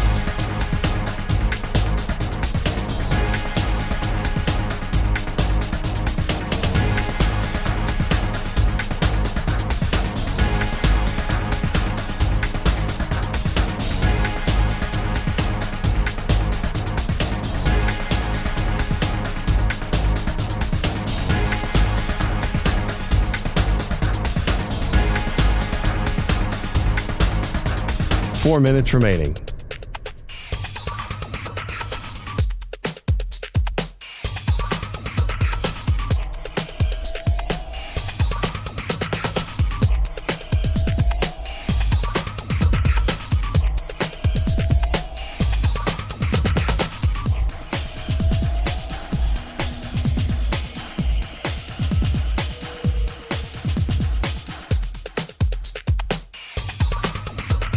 Three minutes, 30 seconds remaining.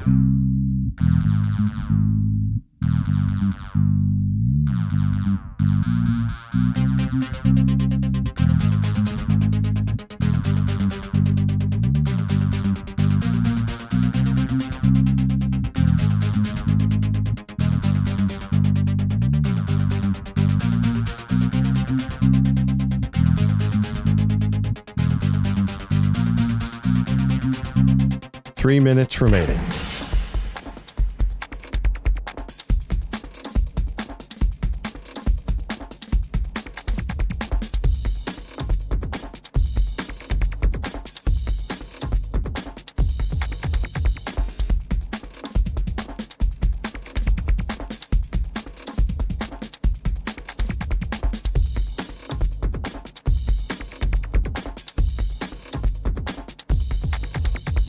Two minutes, 30 seconds remaining.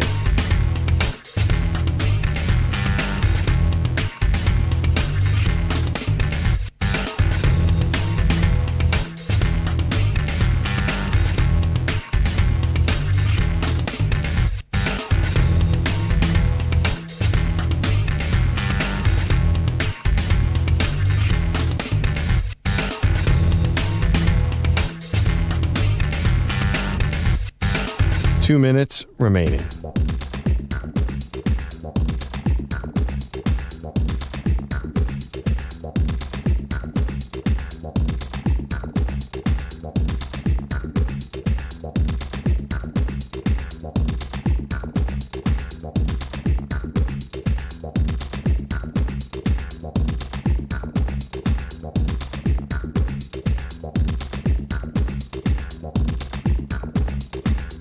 One minute, 30 seconds remaining.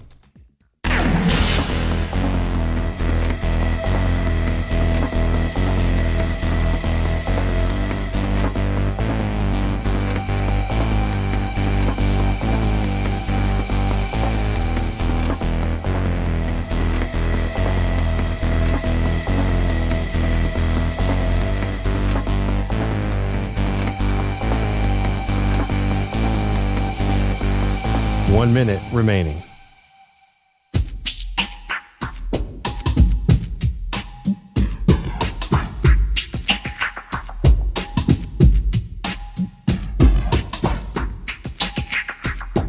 .45 seconds remaining.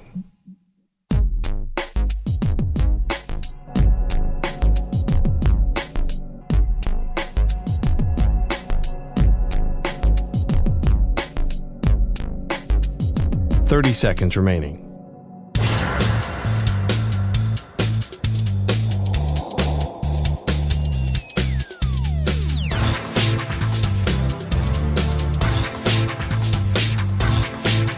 .15 seconds.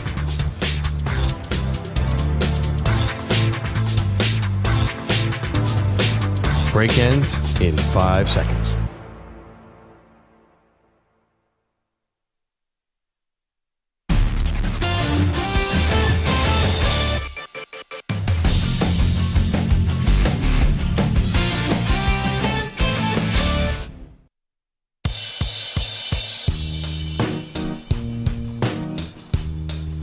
Welcome back to the Maggie and Perloff show. Perloff on vacation in Costa Rica, hopefully on a zip line somewhere. EJ Stewart slides in for Perloff. And, you know, anytime something big happens in college football, EJ, we like to turn to our pal Andy Staples. He is one of the smartest people talking about college football and covering the sport for On3.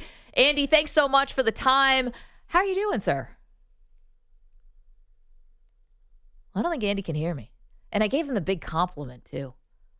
Yeah, So now I'm going to give Andy the compliment again, but I don't think he can hear us, guys. Well, let me update the audience. I can't hear you. I think he hears us. All right, Andy.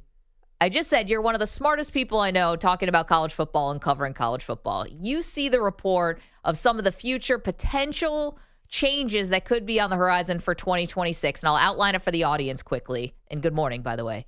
Good morning. The Big Ten and the SEC getting even more influence than they already have. Potentially each conference getting 4 automatic bids. Big 12 would get 2. ACC would get 2. Notre Dame would get a bid if they're ranked in the top 14. And the group of 5 would get a bid. And then whatever else, everyone fights for the scraps. When you first saw this, what was your initial reaction? Not surprised. They've been talking about this for quite some time. But really, we knew when the Big Ten and the SEC got to the size they are now, they were going to take over. The second they announced last year they were going to start to work together, we knew they were going to take everything over.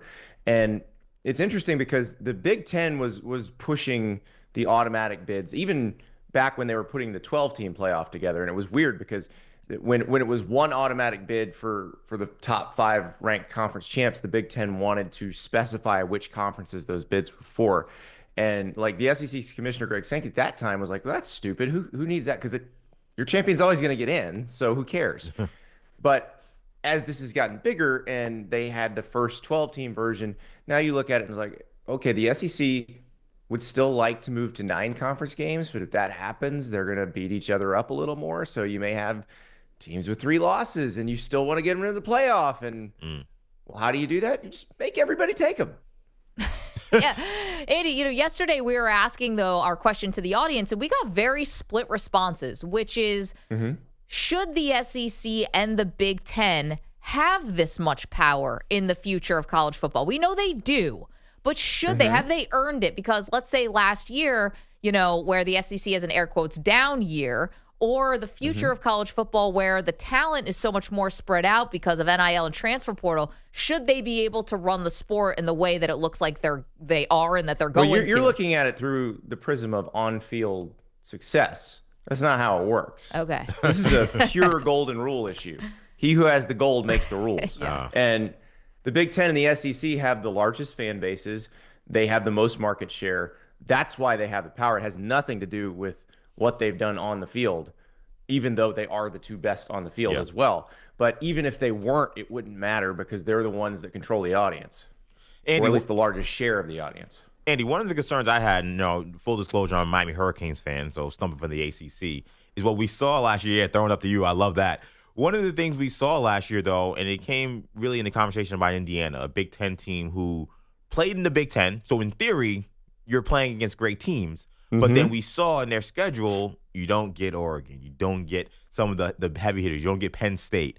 What is the SEC or the Big Ten going to do about scheduling? Because not all SEC Big Ten games are created equal. How do you justify giving these teams automatic bids when they might not be playing the Alabamas and LSUs of the world in the SEC? Maybe you're getting Kentucky and Vanderbilt in the same year. This is the biggest problem because the conferences have gotten too big. I'm working on a column about this very issue right now for On 3, and I'm typing out the conference alignments as they were in 2010. Because if you look at them when they were in 2010, they're all the same size. They're all very regional. And if you had a thing where you said each of the top 5 conferences gets 2 automatic bids into a 14 or 16 team playoff, you'd look at it and go, okay, that makes sense. Because everybody played everybody. But now when you have these 18-team leagues, that's exactly the problem with the automatic bids. The schedule Indiana played is nothing like the schedule Oregon had to play. Like Oregon had a much tougher road and actually wound up doing better with that schedule. But and then in the SEC, the schedule that Georgia and Florida had to play, much tougher than the schedule that, say, Missouri and Ole Miss had to play. So they've got to work on that, figure it out. The one thing, the SEC moving to 9 games, I think would help do that. The Big Ten is still a bigger disparity between the top and the bottom of the Big Ten, where you can draw a schedule that's a little bit easier like that. The SEC, I don't know that you can draw a schedule that's super easy, because there'll be situations where somebody, and I'll say this for Indiana's schedule last year. If we'd have been talking about Indiana's schedule this time last year, and you told me that they play at Ohio State and they play the 2 teams that played for the 2023 national title, you're like, that's a pretty tough conference schedule. Yeah. But it didn't work out that way because Washington and Michigan weren't that good. Andy Staples is joining us from On3. He's one of the smartest people writing and talking about college football, which is why we go to him when these big stories come out. And we got one a couple days ago. They kind of been in the works for a little bit, but sort of laying out what the future of the college football playoff could look like. Andy, I think for the fans, the biggest critique that we heard after the first year of the 12-team college football playoff was just the blowouts, right? And how lopsided things were. Listen, it's sports. It's not scripted. Blowouts happen, and this was only 1 year of it. So, but that was the biggest gripe from the fans. I don't know if any of these... Were they griping about blowouts in the first round of the NFL playoffs? Oh, they should have been. They should have been. Equally as many blowouts. Yeah, listen, again, it's professional and college sports. This is why we watch, because we have no idea what's going to happen. Look what just happened in the Super Bowl, blowout. But here's the thing. I wonder about these changes that are coming, 14 teams, 16 teams, more automatic bids for the SEC and the Big Ten. Does it help the competitive balance at all? Do you think that it will actually address what was at least the fans' biggest gripe, was that a lot of these games were lopsided. I don't think that will. I think if they seed it correctly, I don't know if it'll eliminate blowouts, but it will not reward teams that lose a conference championship game like it did this year. Because the way the seedings were set up, for those who don't know, it's the top 4 seeds have to be conference champions. So in this situation, you got Boise State, and the Mountain West champ was the 3 seed, even though they were the number 9 team. And then you had Arizona State was the 12th ranked team, but they were the 4 seed. Right. So if you do that straight, where you set it up and it's 1, 2, 3, 4, the teams that are ranked 1, 2, 3, 4, which would have been like the 3rd seed in this case would have been Texas, and the 4th seed would have been Penn State. That would make more sense, and I think it would work a little bit better, because Penn State lost to Oregon in the Big Ten title game. Oregon's reward for that is having to play Ohio State first.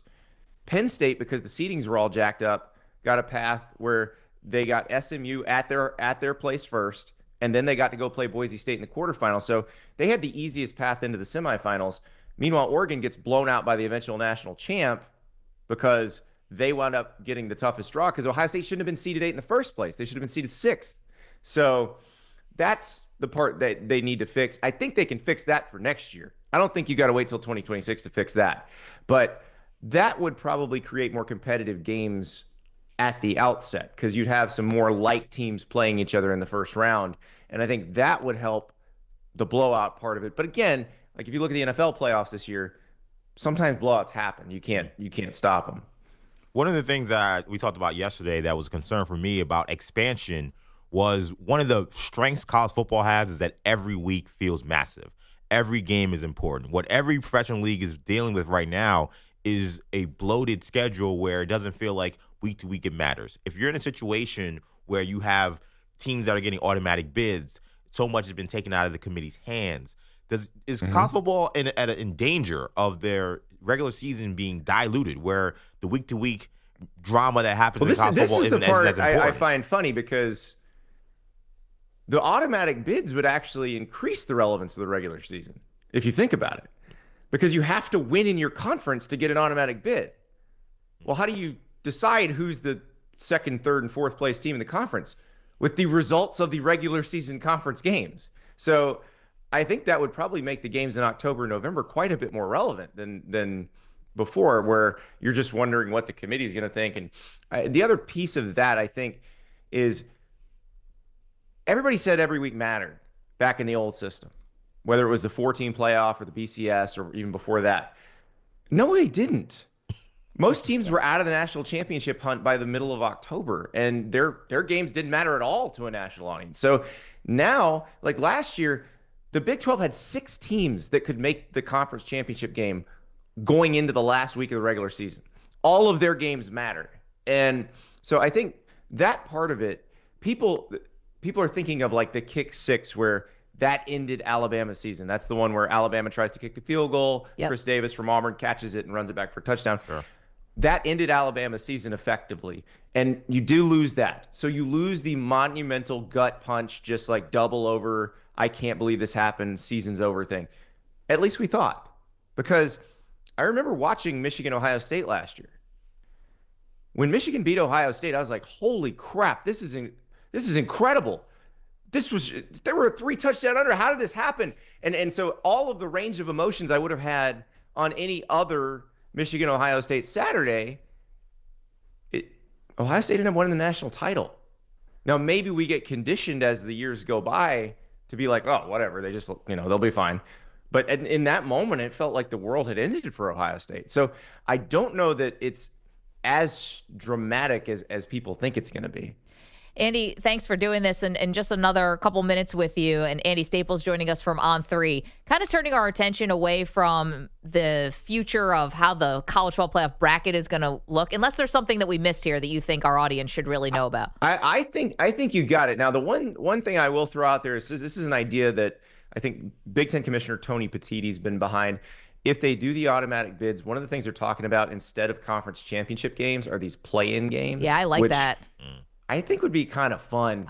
So if you got the Big 12, if they've got 2 automatic bids, instead of just the top 2 teams getting them, you have essentially a mini tournament at the end of the season. 1 plays 4 and 2 plays 3, and the winners of those games make the playoff. And you could actually do that in the Big Ten and the SEC as well. If they had, let's say they have 4 automatic bids, you say 1 and 2 you're in, and then you have, 3 play 8. I'm bad at math. 3 play 6 and 4 play 5. Yeah. 3, 6, and 4, 5. And the Big Ten could do the same thing, and those guys get in too. So those would create some big time high stakes games, and also keep the games, because what that's also kind of geared toward is that regular season where if you're in the fight for the 6th place spot in one of those leagues, you're still in it. Well, how many teams are going to be in striking distance of 6th place in November? Probably most of them. So I think that's what they're looking at for that. I don't know if they'll go to that. I think if they do 14, the Big Ten and the SEC are still going to do the 1 versus 2 championship game. Winner gets one of the 2 byes, but we'll see. Andy, last one for me on this one. And again, thanks for your time today. Just turning ahead, right? We talked a little about Indiana and what a story they were last year. You can even say SMU. What a story. These sort of, I don't know, out of nowhere teams, but ended up becoming major players on the national stage. Can you predict who's the next Indiana? Who's the next SMU? Now that the transfer portal window is closed, and I don't know if we're getting spring games anymore. Those may have gone the way of the dinosaur because everyone's afraid of getting their players poached. Who could be the next Indiana? I don't know if it's fair to call them the next Indiana, but we're all predicting Illinois is going to have a big year. But Illinois had a really good year last year. Illinois won 10 games last year. So, but they brought back almost all of their best players, and in some cases it was a surprise to them because there was a ruling, like the Vanderbilt quarterback sues to see if he can get another year of eligibility.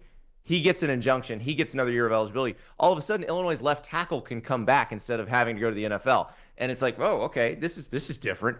But so Illinois would be the team I would watch. Their schedule's not the easiest in the world, but they are a team I think could potentially make the college football playoff.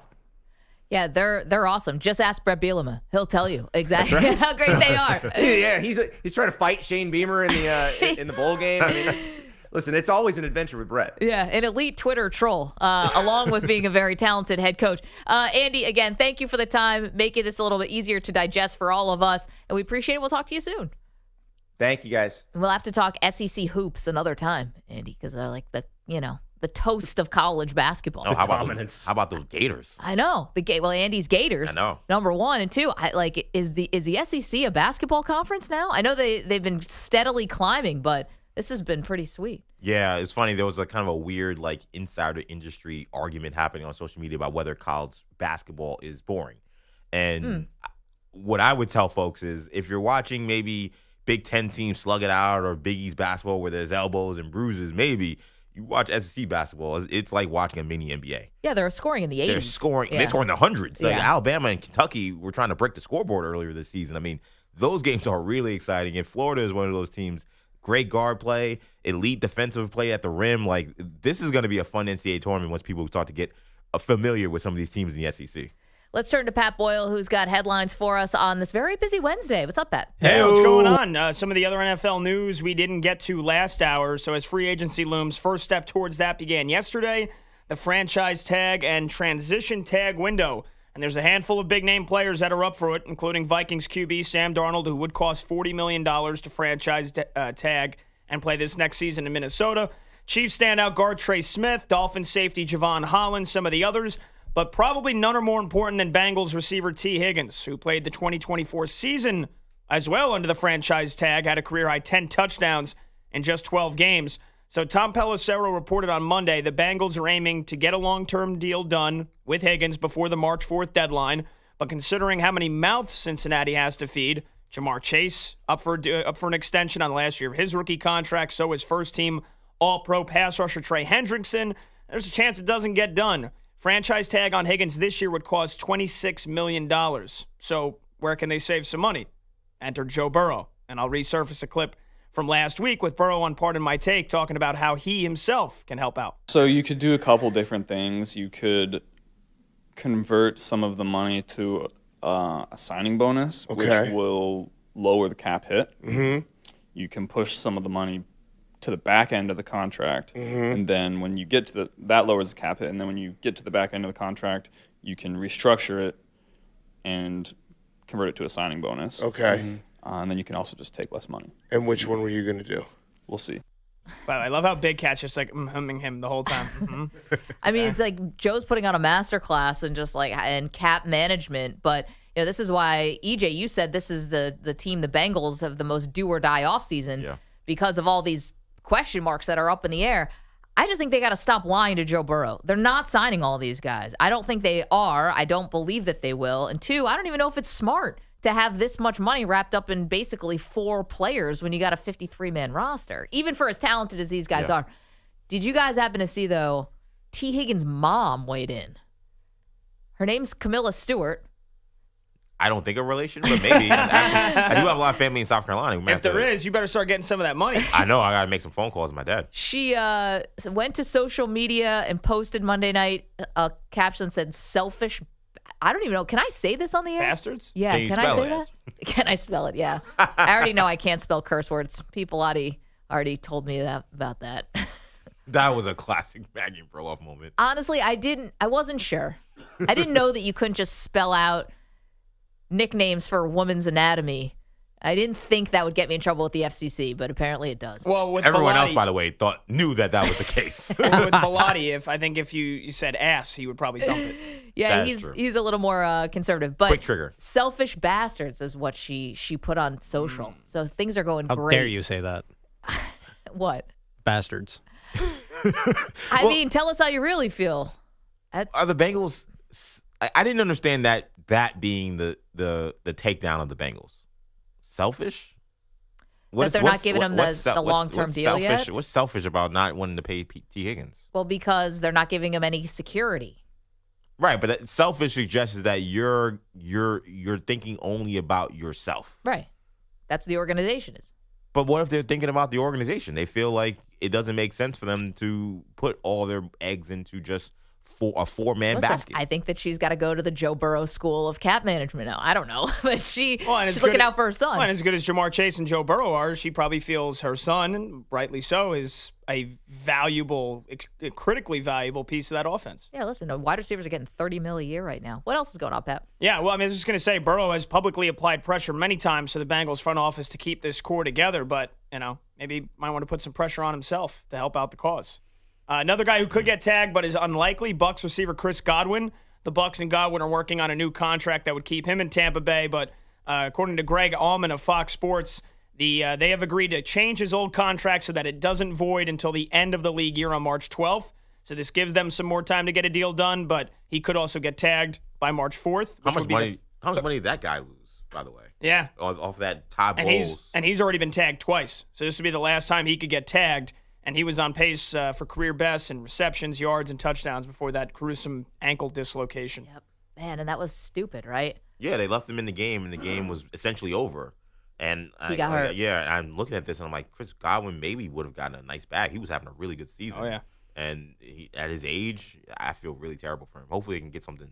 Hopefully they take care of him because he's done a lot for that organization. Do you remember, this is coming back a couple years, when this happened with the Seattle Seahawks? And who was it who ends up getting carted off the field? And they were in a contract year. Earl Thomas. Yep, and he flipped off Pete Carroll. That's an all-time moment. Because it's like, I was supposed to get paid. You guys told me play one more season, basically, and then and we'll take care of you. And then he got a devastating injury, and he literally flipped him the bird on his way on a cart leaving the field. No friends in business, especially the NFL business. That's true. Real quick, last thing. NBA returns tonight. Lakers, Hornets in L.A. Makeup game from early January with the Wildfires. LeBron questionable with the foot injury. But speaking of, so Netflix docuseries called Court of Gold came out yesterday. Follows Team USA en route to the gold medal at the Paris Olympics. And former President Obama narrates part of this series. There's 6 episodes. And in one of them, the guys seem to be at some kind of dinner or a cocktail hour. And you have Anthony Edwards and Embiid walk in. And Obama starts talking to Ant. What do you think about this young guy? He can hoop a little bit, huh? Just a little bit, huh? Y'all better stand down. I'm the truth. He's the truth. He said he's the truth. Yeah? B-boy, no. So he says to Embiid, how about this young fella? He can hoop. And Anthony, you better stand down. I'm the truth. Imagine that to the former president. No. Everybody keeps saying, like, Anthony Edwards' confidence through the roof. He basically goes on to tell Obama, he goes, stop talking. But, I mean, this is the one thing you can kind of appreciate, and I think why Anthony Edwards is a big star and will be even a bigger star. He's the same no matter what room he's standing in. Like, the fact that you're standing in front of a former president, you do not change your demeanor one bit. You don't button it up just a little bit more, or maybe, I don't know, tone it, dial it back. In a world where everyone feels like we're being sold something, or everyone is phony, or everyone has some angle, he's one of the few athletes and few stars that feels very authentic. Yeah. And to be honest, in some ways, it's getting them in a little trouble, I think. That's in true. terms of some of the stuff text that's messages happening off the field and Yeah. whatever, off the court. But that authenticity I think, is why people love him so much. Like, yeah, it doesn't matter if he was talking to Barack Obama or some dude in the Atlanta barbershop. He was going to give him the same confidence because that's just who he is. So do you think Obama appreciated that? Because I could see from his side of it, you're a former president, people probably act pretty phony around you. Like, I remember they always had the stories about the pickup basketball games that they used to have at the White House, and Obama liked to play, but no one's going to, hard foul the president of the free world. Right. Like, you'd have to you'd first of all, you'd never get invited back.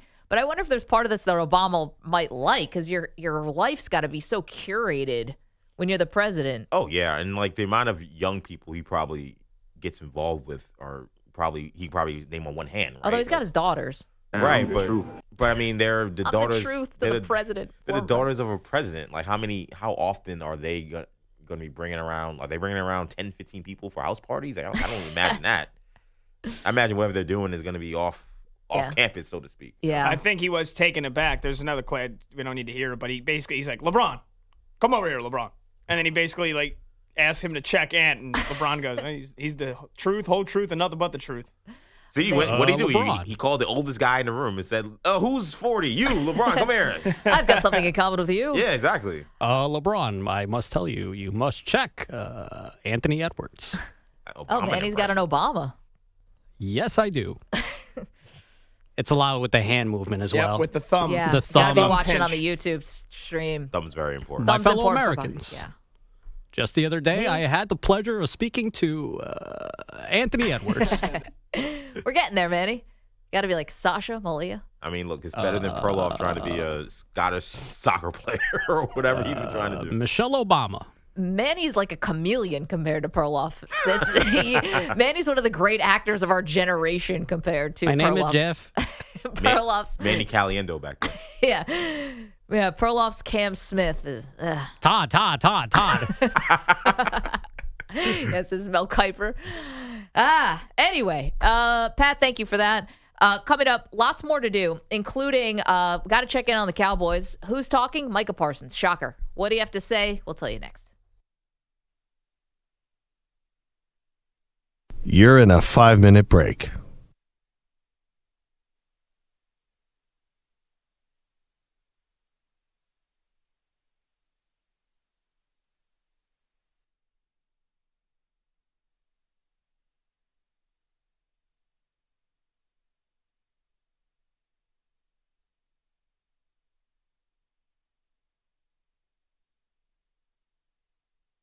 Four minutes, 30 seconds remaining.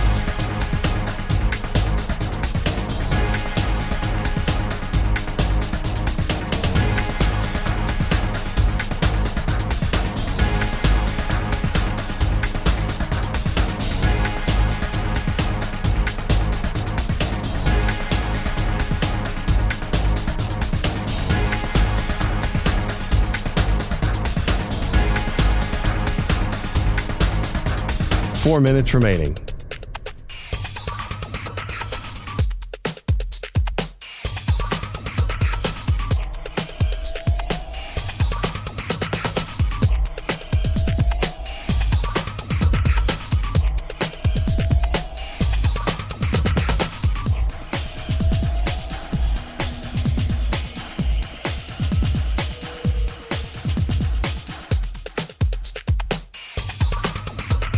Three minutes, 30 seconds remaining.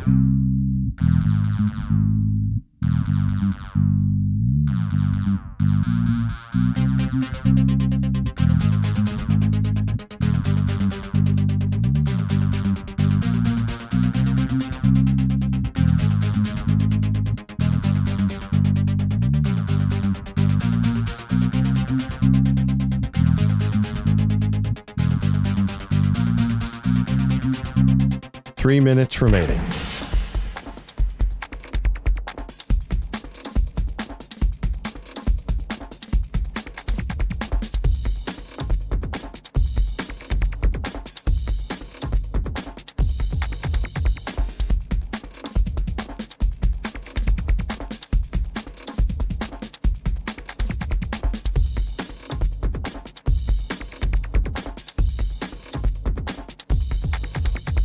Two minutes, 30 seconds remaining.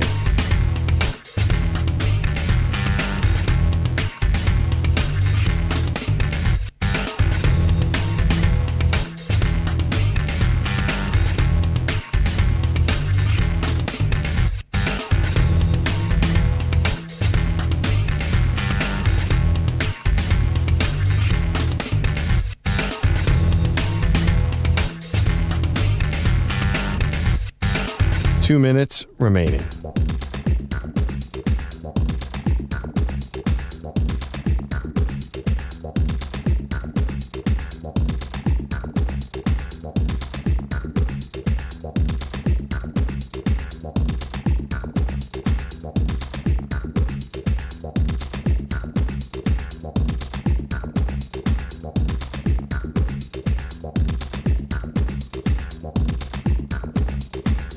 One minute, 30 seconds remaining.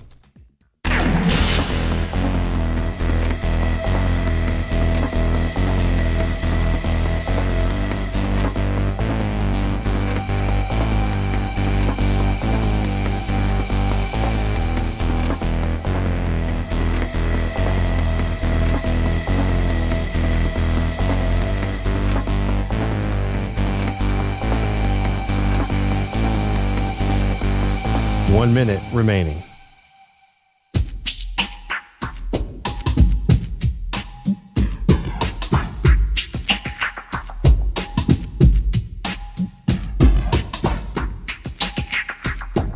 .45 seconds remaining.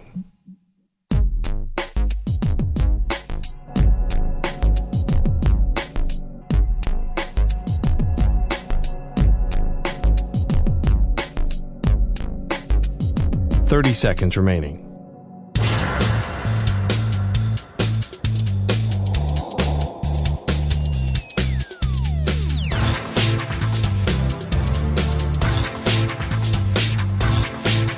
.15 seconds.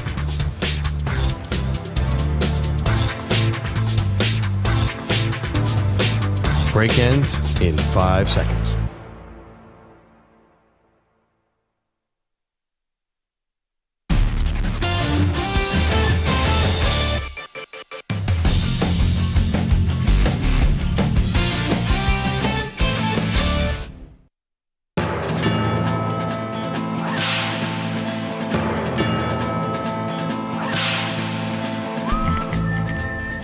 Sound. Time for our Cowboy Quickie. Update on the latest with Micah Parsons speaking to Cowboys.com about his contract negotiations. He said, it's good. It's good. I really have a lot of respect for Jerry. We have great conversations all the time. There's definitely a plan in place, but we'll just see how everything plays out. There's been no progress yet, but I'm pretty confident that something will happen, so we'll see. End of quote. I can save Micah Parsons a couple months of agony. Pencil in like 2 days before the season starts, and that's when you're going to sign. So decide whether or not you're going to be a hold in or a hold out, and just make your arrangements. You could go Ezekiel Elliott, maybe working out on the beaches of Cabo. Maybe you do a CeeDee Lamb, you stay away, working out in Florida, wherever he was. Or Dak Prescott, who you just sort of hang around. You've got a few models here of how to get one over on the Joneses. So just figure out what avenue you want to take, and we'll see you in September. Yeah, make no Waffle House bets. You will get your money, but it just will take some time. The one thing I will say about this is I feel like this may be the one negotiation that actually gives Jerry headaches.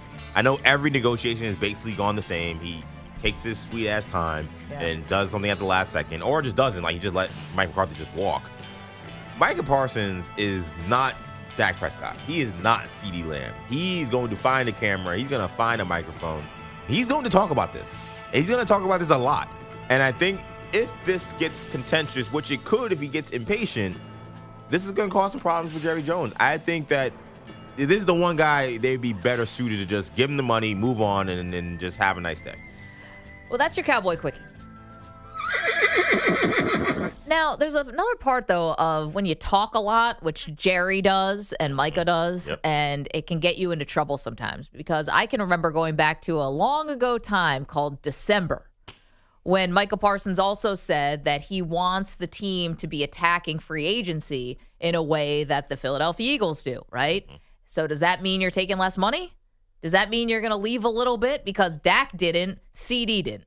Yeah. They're both getting top of the market. Dak literally highest paid in terms of average annual value for a quarterback. He's taken everything. CD took everything, and I'm not begrudging him that. And Micah could take every penny. Sure. It's totally his right. He's played so well that he deserves to be the highest paid pass rusher. But then can you turn around to the organization and say, oh, and also trade for Myles Garrett, then pay him. Do this, that, next. Bring T. Higgins. I don't know what it would be, but you know, at some point, like the Joneses are going to say, hey, that's a cap issue and we can only afford what we can afford. It's kind of the same thing we were talking about with the Bengals, about how they're going to try to figure out Jamar Chase, T. Higgins, Trey Hendrickson, and maybe a restructure for Burrow. Like the Cowboys are kind of swimming in similar waters here. In many ways, the Philadelphia Eagles are the worst thing that happened to all these other guys trying to get money, because those guys watched Jalen Hurts get a massive bag. They watched A.J. Brown just sign a contract, then just get another one. It seemed like just for being alive, just for breathing. I don't know why they signed him this offseason, but he apparently wanted more money. They said, all right, here you go. And in some ways, the Niners are kind of in the same way, too. Devontae Smith also got paid. Right, Devontae Smith got paid. I mean, they paid everybody. And then in the Niners on the West Coast, they've kind of also been that same thing. Oh, okay, you want money, Christian McCaffrey? Here, sure. Go have a great wedding. Diamador Lenore, here's $100 million. Here's all this money. Yeah. So they've seen some of these teams float the model of how to get around the salary cap situation and still pay your stars. So I don't think Micah Parsons is going to think at all about he has to take a pay cut. He said, why? I watch other guys get top dollar, and those teams still fielded, dream teams essentially. Yeah, well, there's a difference, though, between, to me, what the Philadelphia Eagles do and what at least definitely the Cowboys. 49ers, I think, are a little bit more of a mixed bag. The Eagles pay everyone way early. That's true. And sometimes it bites them. They paid Carson Wentz after 3 years, and they had to having to eat a lot of that contract. I mean, the Hurts contract looked bad until this postseason. Until this quite season, frankly. right. And then before he couldn't get along with Sirianni, and is he elite? We're still asking, is Jalen Hurts a top 5 quarterback, top 10, whatever. But they pay everyone early. That's their thing. We don't see any contract stuff going on with them. And the Cowboys are the opposite. They drag everything out. The Bengals drag everything out.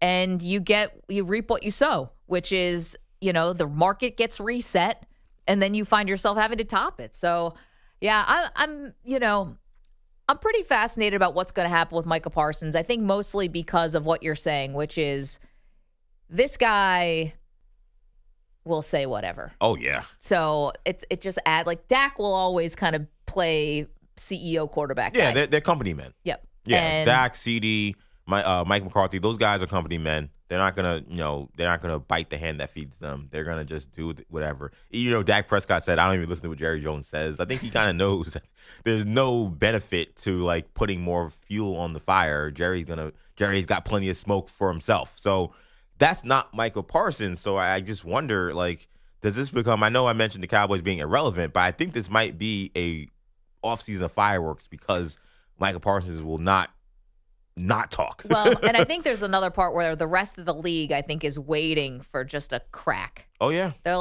everyone's kind of waiting. All right, is there going to be a little bit of a fissure here? Is there a way that we can elbow our way and get into the door and try to get a guy like Micah Parsons, who, is so incredibly talented? I think if the Cowboys were smart, they would seriously consider trading him. And it has nothing to do with him as a talent. I just look at their team, look at their inability to maneuver the cap, because whether teams can maneuver the cap well or not, they're clearly not one of them. Right. So when they have guys to pay, they can't figure out how to get anybody else. Is a nucleus of Micah Parsons, CeeDee Lamb, Dak Prescott going to win you anything? No. So I look at that and I say, man, this guy is definitely the best player, in my opinion, of those three guys. You can get a massive haul, and maybe you could really rebuild that offense. Maybe you get some guys in the secondary or some linebackers so you don't get run over all the time. I think there's an opportunity there potentially to maybe restart a Dallas rebuild that can happen really quickly if you trade Micah Parsons. Herschel Walker trade 2.0. There you go. Could happen. 855-212-4227. It's Wednesday coming up. We got a great debate. We got a doozy for you. Don't move.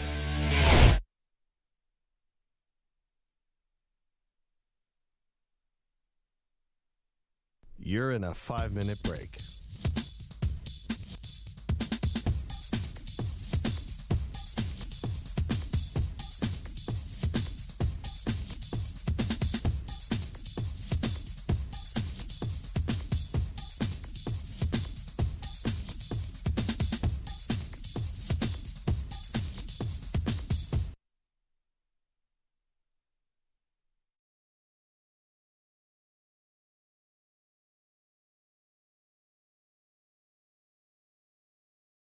Well, down in Town, Texas, there's a football team. Got $1 billion stadium, living the dream. But the fans don't holler, don't hoop, don't cheer. They just sip on Merlot and nibble on brie. They got boots on their feet, but won't step in no mud. Call it America's team while their wine's getting judged. Talk about championships like they're still in their prime, but I swear they care more about the notes in their wine. Oh, Cowboys fans with your fancy hats, eating aged cheddar while you clap in the stands. Too busy sipping that Porto Red to notice your team got whooped again. And people are still in at work. Yes, he's stuck with y'all at a wine and cheese church. They wear big old hats but never break a sweat. Talking about that like he's Brady's threat. Wearing suits in the front row, acting all posh. Meanwhile, their playoff hopes just got squashed. They tailgate with Sam and that's lightly seared. Pairing white wine with playoff tears. They got money for days, they got yachts and stocks, but still can't explain why they love Jerry's box. Oh, Cowboys fans with your fancy hats, dip and Gruyere while you make playoff plans. Too busy sipping that Chardonnay to notice the Eagles just ran away. And people are still ain't at work. Maybe he's chilling in Dallas. Now Bailey rode into town with suspicion in his eyes, saying Kaplan's got a secret and he's hiding it inside. Zach Jobs lost in darkness, Ryan Stream's a mess, Chappelle Wolf's just a spinning wheel. Oh Lord, what a distress. But Maggie and Perloff, they shine so bright, like a star in the desert on a Texas night. Daily says it's shady, but I swear on my name, I just push the buttons, I don't play no games. Now Peter Bellotti, well he don't show, and that man's supposed to be running this show. If there's a tech problem, don't look at me. Ask the guy who's missing more than Tennessee team. So Davey, my friend, don't spread that lie. I ain't no bandit, I just make strings fly. But Maggie and Perloff, they shine so bright, like a star in the desert on a Texas night. Daily says it's shady, but I swear on my name, I just push the buttons, I don't play no games. Now Peter Bellotti, well he don't show, and that man's supposed to be running this show. If there's a tech problem, don't look at me. Ask the guy who's missing more than Tennessee team. So, Daddy, my friend, don't spread that lie. I ain't no bandit, I just make strings fly. Oh, oh, oh.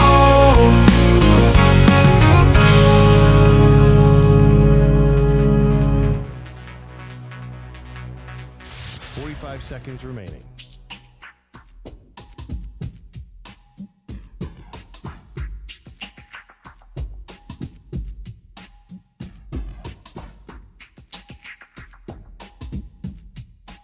Seconds remaining.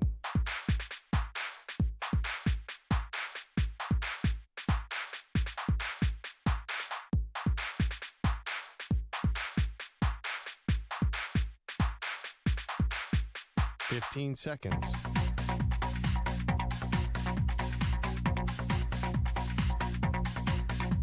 Break ends in 5 seconds.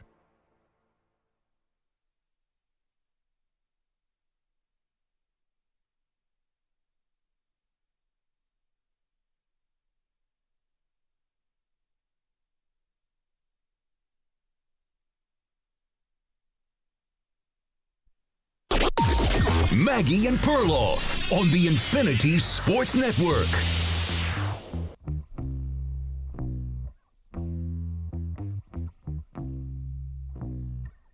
Talk about NFL do-or-die off-seasons. Welcome to the show. It is the Maggie and Perloff Show. Perloff on vacation in Costa Rica, so EJ Stewart, the EP, slides over. Manny producing, Alex on the board. Pat Boyle will be in a moment.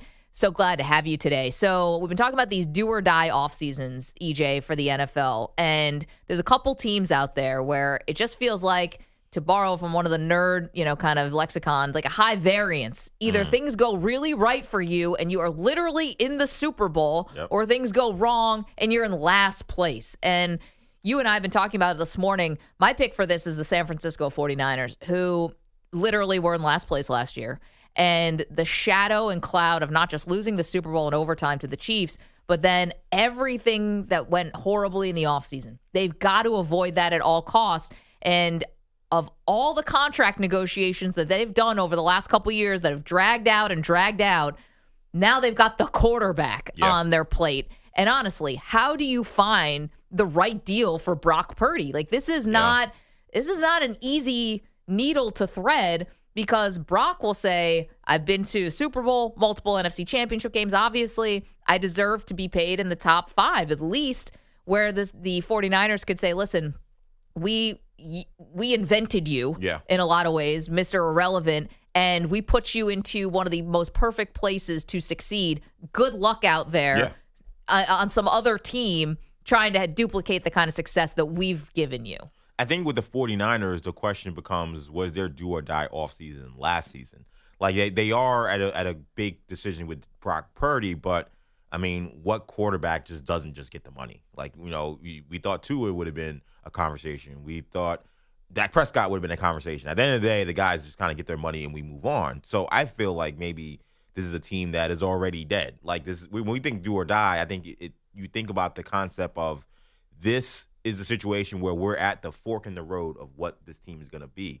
Maybe they drove that fork right off the cliff last year, finishing in last place, and maybe this is a team already in decline.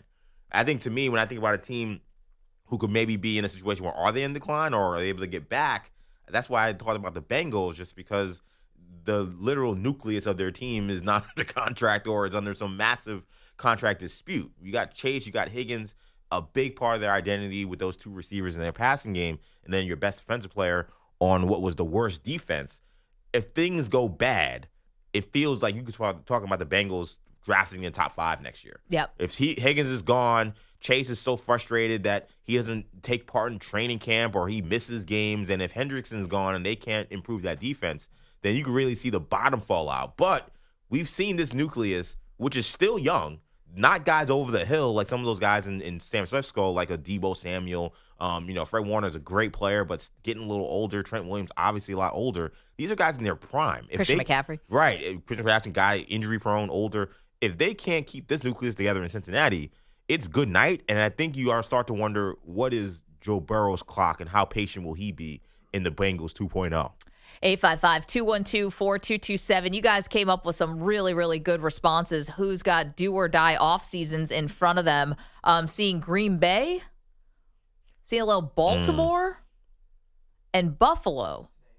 I mean, we're talking about now teams just with super high expectations. Yeah. Also, the Las Vegas Raiders was one that made it onto the list, which is, listen, Tom Brady, Pete Carroll, they want to microwave this thing, and I'm not sure if they're going to be able to. They have a lot of tough decisions to make, including number 1, and far and away number 1, what do you do at quarterback? Okay, it is Wednesday, which means it's time for the Great Debate.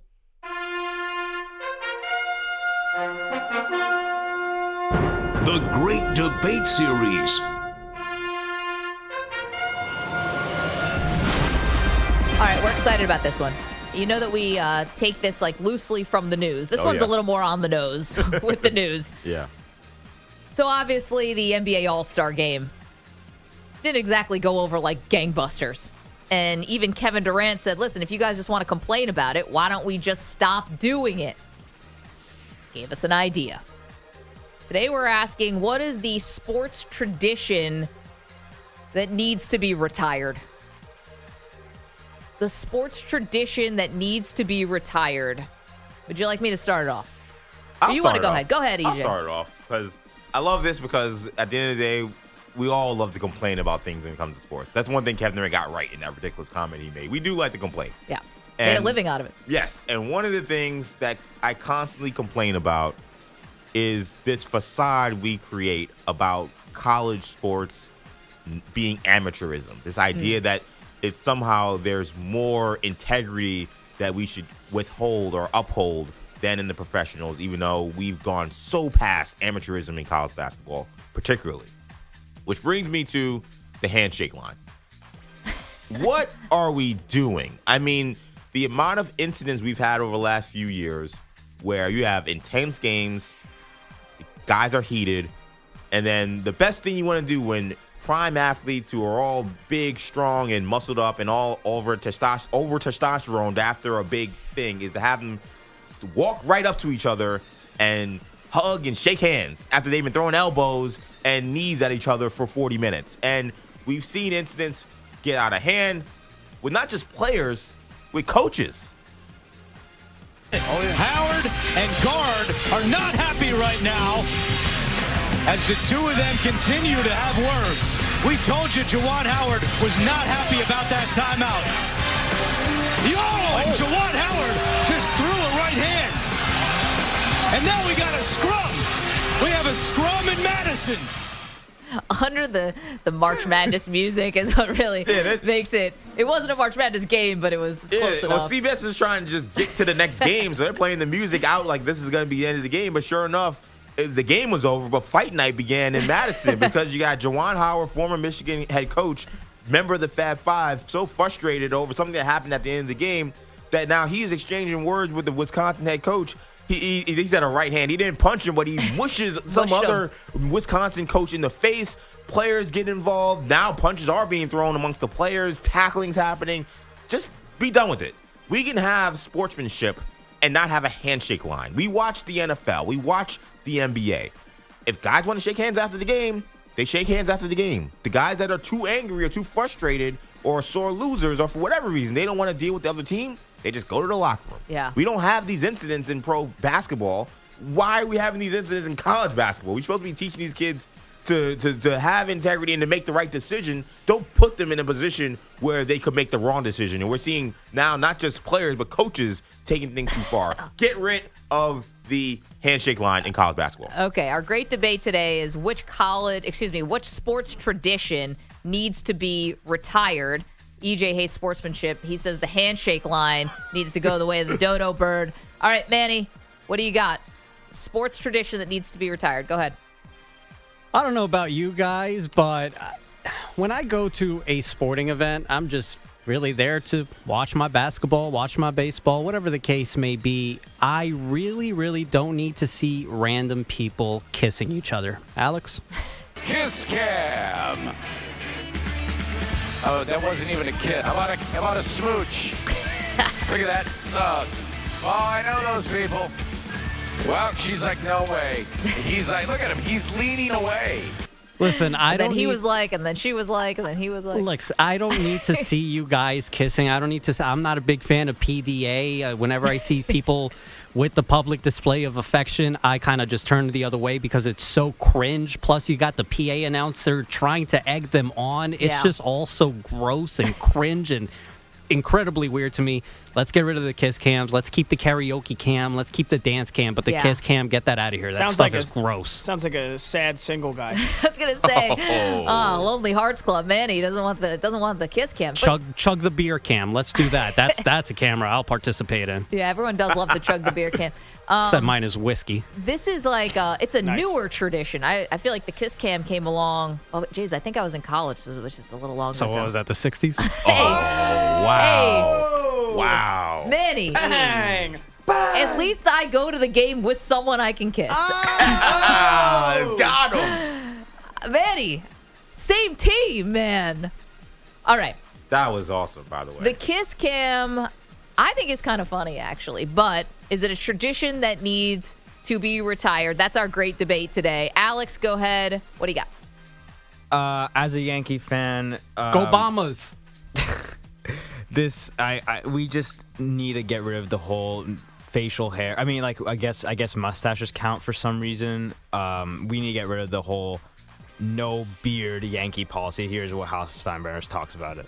It's just unique, you know. They come here and they're like proud that they shaved their beard and got a haircut. I mean, I just, you don't hear any complaints at all. So it's just not something I thought about. It was important to my dad, without a doubt. And I think it's important to the organization, and everybody's always on board with it. And that's a good thing. That was the Yes Network, and players just lose aura without their facial hair. I swear, like they just like lose superpowers. I guess I don't know. It's just a dumb rule. I'm telling you, Devin Williams, man, freshly shaved Devin Williams. Yeah, looks sad now. I mean, it feels very antiquated. We're talking about sports traditions that need to be retired. The Yankees' ban on facial hair does not seem like it's of the time. Yeah, it's weird seeing these guys without beards sometimes. Remember when you first saw Johnny Damon completely clean shaven? Did that give you the creeps a little bit? All right, Pat, go ahead. It actually made me happy because he looked like a caveman when he was in Boston. That's when he was awesome, though. What is the sports tradition that needs to be retired? Cutting off throws for Manny Ramirez. The dumbest thing, and I apologize to any of you guys if you do like this. I'm like, sorry, not sorry, because I think it's the geekiest, nerdiest, narpiest thing you could do at a sporting event, especially at a baseball game, the wave. Like, just tell me that you don't actually like sports without telling me you don't like sports. Tell me you're just there for the picture on Instagram without telling me. People who participate and like actively want to do the wave. There is no worse thing in sports than that, especially at a baseball game. Like, and then when they show it on camera and they're doing the wave and they show it, it's no offense to you guys. It's normally a lot of Mets fans. Oh yeah. When I watch Mets games, it's like the wave happens every game. Ooh, it's my turn to stand up and be excited. Ooh, let me wave my hands. Screw you. The I don't have a clip for you. It doesn't deserve a clip. Participation phenomenon at sporting events has an intriguing history that dates back to the early 1980s. This synchronized movement, where spectators stand up and sit down in sequence to create a rippling effect across the stadium, has become a staple of fan engagement worldwide. What is this, a how-to? Yeah, thanks, Al. I didn't give them a clip, so thank you, Alex or Manny, whoever queued that up. But how do you get the wave for radio? Well, also, why do you have to explain the wave? I think we get it. Now, the wave is a form of protest, like, hey, this game sucks, I'm bored. But you're right, the wave should be retired. I didn't know that. That's what I always thought it was. Well, I feel like People it are normally bored. does happen during boring games. Right. It's like, this game sucks. Let's do the wave. Let's do something else. What I've been seeing, unfortunately, and you're right to crush Mets fans, and I'm not sure if there are other or stadiums that are having these issues. I've been at Mets games that are competitive, and they're doing the wave late in games. Yeah, I mean, silly. We've been terrible here in Queens with this. It's a good one. It bothers me, and then everyone looks at me like I'm crazy for not participating. Well, I mean, you guys could also lighten up, but here's the thing. I'm talking about the tradition in sports that needs to be retired, and this is off of Kevin Durant saying, if you guys don't like the NBA All-Star Game, then let's just get rid of the NBA All-Star Game. So we thought, well, what else could we get rid of while we're talking about it? For me, I know this is going to ruffle some feathers, maybe literally. It's time to get rid of live mascots. Guys, I know that this can be steeped in college football and college basketball tradition, but I think we're past the point when you have things that happen like the 2018 Sugar Bowl between Texas and Georgia. Well, it almost got tragic. This is like a man walking on the moon. Never before. Oh, my Lord! Oh! Bevo! Oh! Yeah. That's Bevo, obviously for Longhorns, going after Uga 10, the Georgia Bulldog mascot. Almost had a fatality there, and these two guys are calling it like it's a UFC event. It's like human. It's not human. It's animal life, guys. And so, first of all, the welfare of the animal. I mean, I think we can, exploiting animals like this for human enjoyment. But then on the real reason, but not just that, which is true. You have so many other great alternatives. Sure. We don't actually need a live animal to be a great mascot. The Philly Fanatic, the Oregon Duck, Bucky the Badger, Sparty. I could go on and on and on. Sebastian the Ibis. You don't need to actually have a freaking bird there, okay? We can just dress up like a bird. People love a Stanford tree. You know, we like what we like. So let's put the Bulldogs and the Beavos and all of these live mascots, let's let them just do what they naturally would do, which is not attend a sporting event with 100,000 people and fireworks.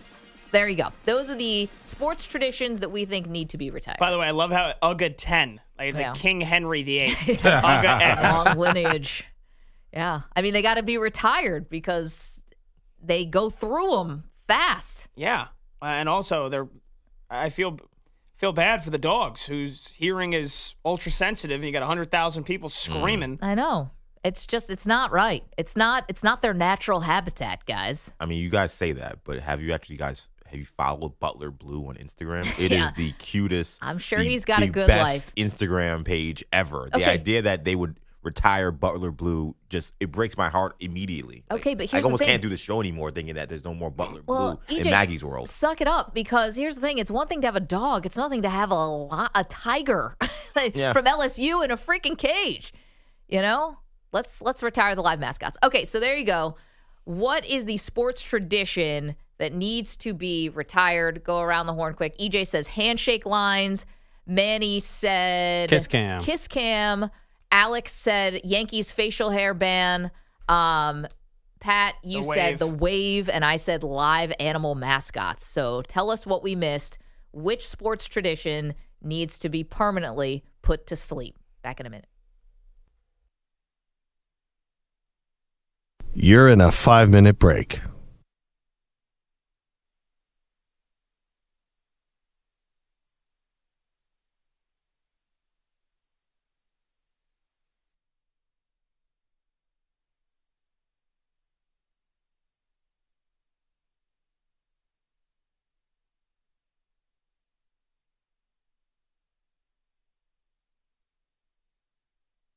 Four minutes, 30 seconds remaining.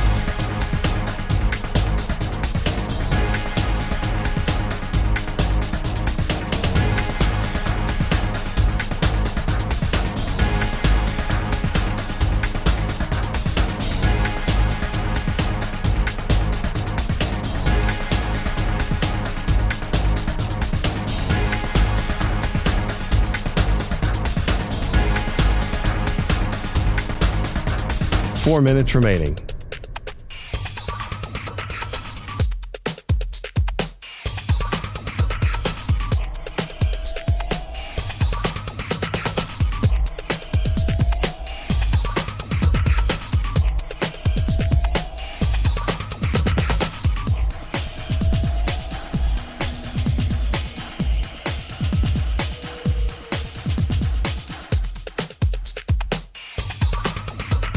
Three minutes, 30 seconds remaining.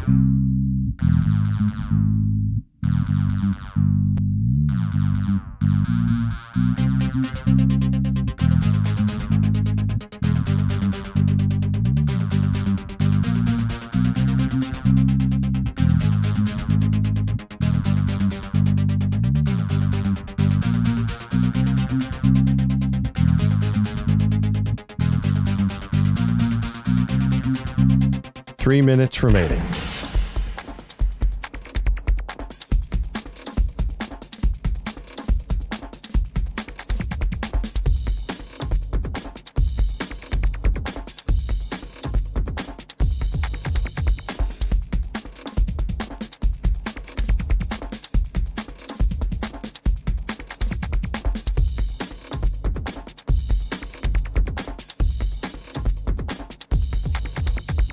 Two minutes, 30 seconds remaining.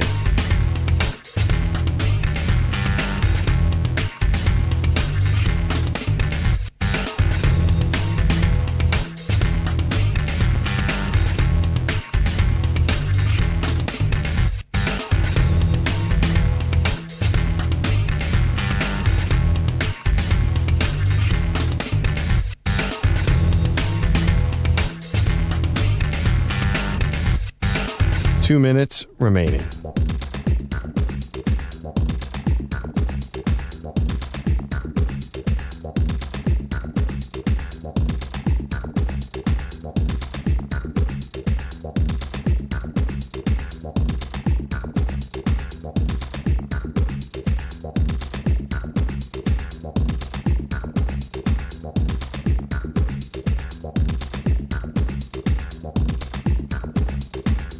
1 minute, 30 seconds remaining.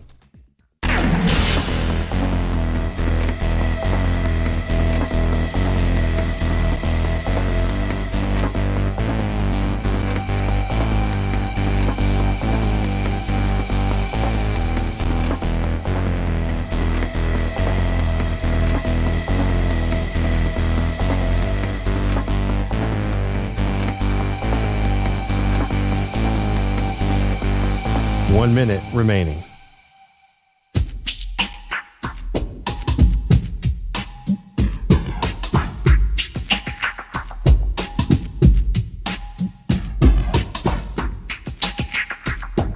$45 seconds remaining.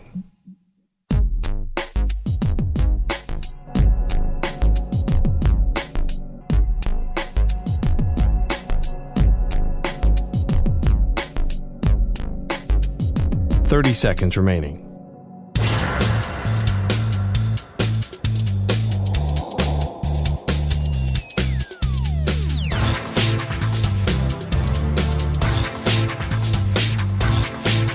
$15 seconds.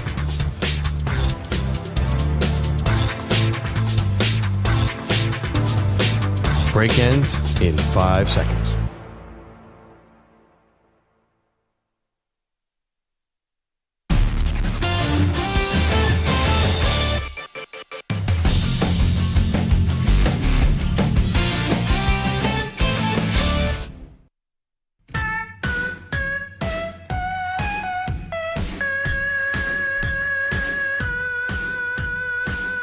Welcome back to the Maggie and Perloff Show. EJ Stewart in for Perloff this week as he's on vacation. And I know Perloff in Costa Rica somewhere is dying because he would have wanted to be part of this great debate because so many things annoy him about sports. Sure. But our great debate, which we do every Wednesday, loosely based on the news, is which sports tradition do you want to ban permanently? So go around the horn here. EJ said the handshake line. Manny said the kiss cam. Alex said the Yankees ban on facial hair. Pat Boyle said the wave. And I said live animal mascots. Now we turn it over to you at 855-212-4227. Dan's in Buffalo. Dan, which sports tradition needs to be retired? All right, Maggie, you're not really going to like this one. This is Dan up in Buffalo. Hey, I'm thinking that the Buffalo Bills need to retire jumping through tables. You know, I work at Lifetime. We make tables every year, and there's always a surplus in tables being made around the football season because, you know, we got these Bills Mafia just jumping through tables, and it's breaking my back, and I feel like, you know, if they don't retire that, I might have to retire myself soon enough.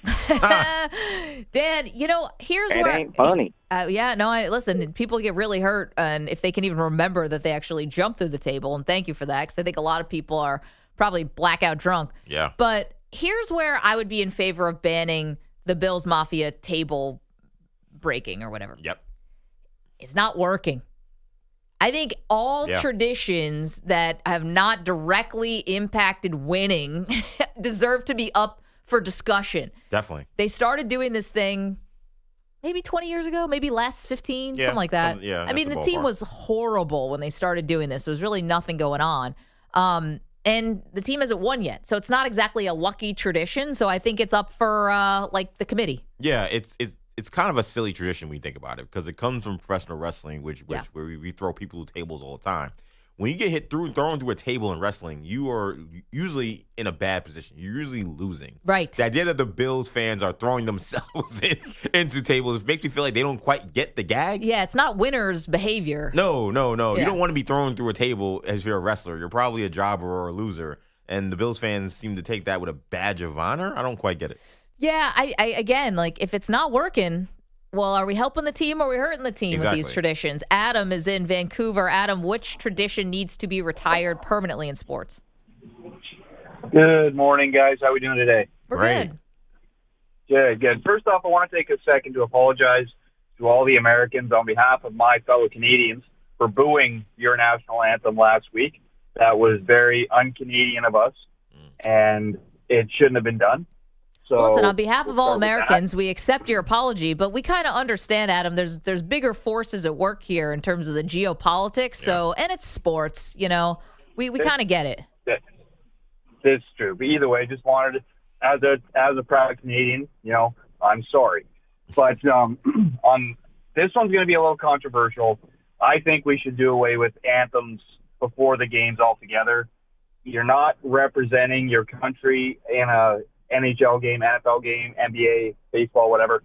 You're representing your country when you're in the Olympics or playing a World Cup World or Championship. Something. Yep. So at the big four sports, soccer even, just do away with the anthems altogether and just leave it for when you're representing your team on the world stage. Adam, so it's definitely something we've heard before, and thank you, and enjoy Four Nations face-off tomorrow, which is going to be interesting, and I'm wondering in Boston who's going to be booing what and whose anthem. I don't know. But anyway, to be honest, most networks don't televise it anymore unless it's like the Super Bowl or something that's happened maybe after a national tragedy or something like that. I kind of like the idea of reserving it for when you are competing for your country. Yeah. But yeah, I mean, could we, listen, the UFC doesn't play him anymore. I remember talking to Dana White about this a couple years ago. They said it was a time issue, but they also, it's just, I don't think anyone's ever said, man, I went to a UFC fight. I couldn't believe they didn't play the national anthem. So other sports don't do it. Yeah, I think that to be honest, it feels like things involving the national anthem in sporting events, we only talk about it if it's something negative. Controversial, if someone's being booed or there's a protest, or if it's something with a person doing a terrible job singing the national anthem. In some ways, I want to keep it just for that, just so we can get another Carl Lewis or something like that, because those moments are kind of funny, but otherwise it's really, usually it's just like, there's no more Whitney Houston. Yeah, right. It's like it's done and then we move on. It's like Roseanne Barr, I think, had another terrible one. I was thinking about that as one of the sports traditions that needs to be retired permanently. I was thinking about saying ceremonial first pitches. Maybe for the World Series or whatever, I could understand it. But for you have 162 games, we're watching 162, ceremonial first pitches or whatever. But some of them are so bad. And I kind of want to keep the 50 Cents and the Baba Booies and the ones that are just so god awful. So in some ways, keep them alive just for the humor. And I think both of those things kind of have another issue that they share, which is how many famous people can you get to throw a pitch out or do a national anthem? I mean, I go to games and they're like, here's this Grammy-nominated person. I'm like, oh, I'm interested. And it's someone that no one in the crowd has ever heard of. Nope. Or it's like, here's just someone from a local choir. And I'm like, that's nice, but do we really need to have this? We can't just get the game going? If you got Beyonce or you got Taylor Swift or Adele, all right, yeah, we'll be seated for that. I don't know about, just some random person. We're talking about sports traditions that we think need to be retired. Eric's in Colorado Springs has an interesting one. Hey, Eric, good morning. Good morning, Maggie. Good morning, everybody. Yeah, I'm kind of done with the Gatorade shower. I think that could have ended about 50 years ago. Interesting. What do you not like about it? I don't know. It's just stupid and contrived, and you know it's coming. If you're going to, if the game is not in doubt anymore, whatever, in the last minute or so. I'm just tired of it. Eric, it's a good one because don't you notice that we're getting a little fast and loose with the rules on the Gatorade bath? Sometimes coaches will get it for their first win. You ever seen that? Yeah. Or you'll get it maybe for a first playoff win or something. It should be division. Super Bowl or nothing. That's another one. I know if Perloff was here, he would say celebrating after you clinch everything in baseball. Yep. Clinch the playoffs, clinch a wild card, clinch the division. Clinch the champagne for everybody. Yeah, right. It's just a reason to pour beer all over each other. Mike's in Syracuse. Mike, the sports tradition that needs to be retired is what? Well, it's 2025. Can we give baseball managers and coaches a little respect and stop dressing them up like 5-year-olds? They're not going to get into the game. Let them wear comfortable clothing. I think the uniform is comfortable. I think more comfortable than a suit or something like that. But yeah, the silliest ones were always the Tommy Lasordas and the Jack McKeons. These guys are 80. Yeah. To be in a baseball uniform is beyond silly. Mike, good call. That's a good one. No, that was one. That was one of the. If we were doing a major tournament, I think that'd be a very high seed because I think everyone looks at this and says, "What are we doing?" Like I used to I loved it when Terry Francona for those years when Boston, he started wearing the pullover, and it almost kind of looked like he wasn't in a uniform. And then the umpires then started checking his uniform, it became a whole issue, and he always had his jersey underneath. But I was like, he looks way better, like just wearing a Red Sox pullover. He could have been wearing sweatpants with that, and he would look kind of fly. Like, why are they wearing uniforms? It's so ridiculous. Now, can I tell you a tradition that I'm sad went by the wayside, and it happened during the pandemic? I actually liked when basketball coaches wore suits. I do too. They don't do that anymore. Everyone on the staff wears the same thing. It's like a quarter zip and like some pants, some swishy pants or whatever. The athleisure. I liked when you saw, the Pat Rileys and, Jay Wright with the suits, the $5,000 suits. Pitino still wears a suit. Yeah. Mad Dog loves that. And, it's a guy who wears a suit. That's why he's a good coach. He's got a couple other things going for him, too. But I liked when basketball coaches wore suits. Now they just look like they're rebounding for Giannis or something. Yeah, Mick Cronin does it as well. There's some Pitino-ites that still do it because they're taking it from Pitino. Yeah, I miss that. I think that added to the cool level of NBA and college coaches. Like Chuck Daly was cool because he's wearing these awesome suits with the hair and the jewelry. Like they were iced out. Like now you just throw, Tom Thibodeau in a pullover. It's like, put on the suit. It looks like Peak practice. male athlete. Yeah, Tom Thibodeau. Yeah, exactly. And a model, too. Manny likes his hairline. Russ is in California. Russ. I think they should stop the player post-game conferences for probably 2, maybe 3 reasons. One, losing side. I'm sure that most of them do not want to speak to reporters after a loss. Yeah. 2, most of them are like half naked. They don't want to be there with cameras pointing at them. And then 3, especially like basketball, you're got a back-to-back the next day. You got to go, and then you just want to get out of there. You want to do, yeah, exactly. So, Russ, we're talking about sports traditions that need to be retired. You're talking about the post-game interviews, not the one on the court, like afterwards in the locker room or at the podium. Yeah. But you got player post games too on the field and on the court, whatever. And then also in the locker room.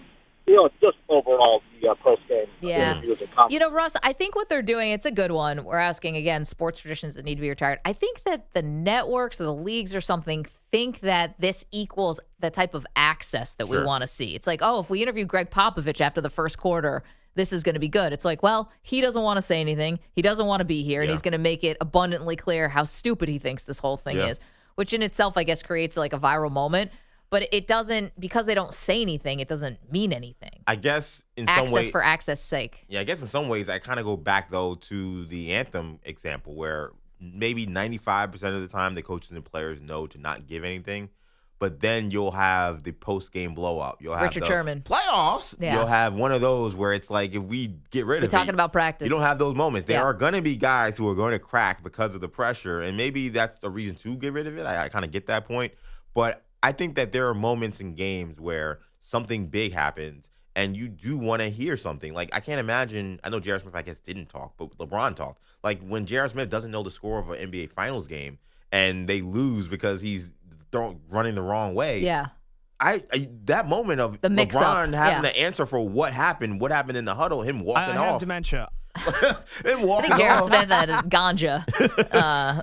I think that is kind of important. Like, maybe for most of the time you don't need it, but there are moments where I do think that press conference, you do get stuff. Yeah, it's like accountability. Exactly. All right, so we're asking you for sports traditions that should be retired. Pat Boyle has headlines for us. What's up? Yeah, so there's a lot of stuff, but I know we were a little strapped for time, so I know, Maggie, you wanted to get to Dodgers pitcher Dustin May. I did. Who, by the way, when we talk about Joel Embiid and all these other guys that can't stay on the field, Dustin May has pitched in 20 games in 4 years. This guy is never... Is that bad? Never healthy. He's just, it's bad, Manny. So last year, he had flexor tendon and Tommy John surgery. It's like his third elbow surgery in the last 5 years. And he was rehabbing at the Dodgers Camelback Ranch facility in Arizona. He went out to dinner. This is in July of last year. He got a piece of lettuce stuck in his throat. It caused a serious tear in his esophagus. What? He had to get emergency surgery.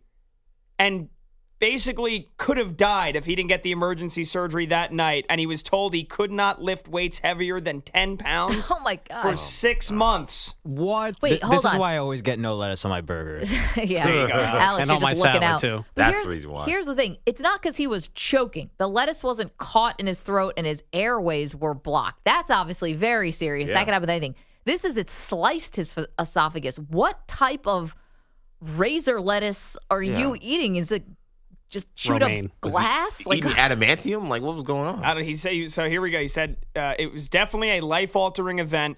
It was definitely very I'll say. serious. It's not a very common surgery. It was definitely an emergency. I probably wouldn't have made it through the night if I didn't have it.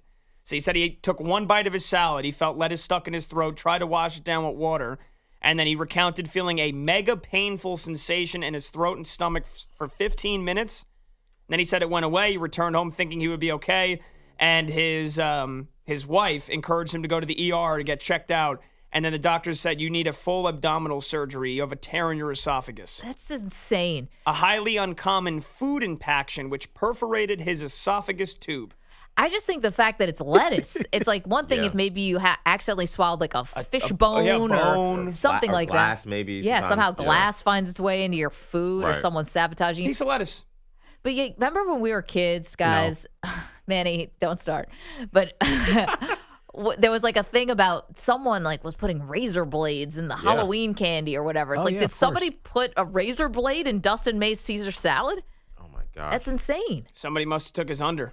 And games the game's appearances was 5.5. Yeah, about to say. Otani's And they took the interpreter's under. back. Really could buy a dub.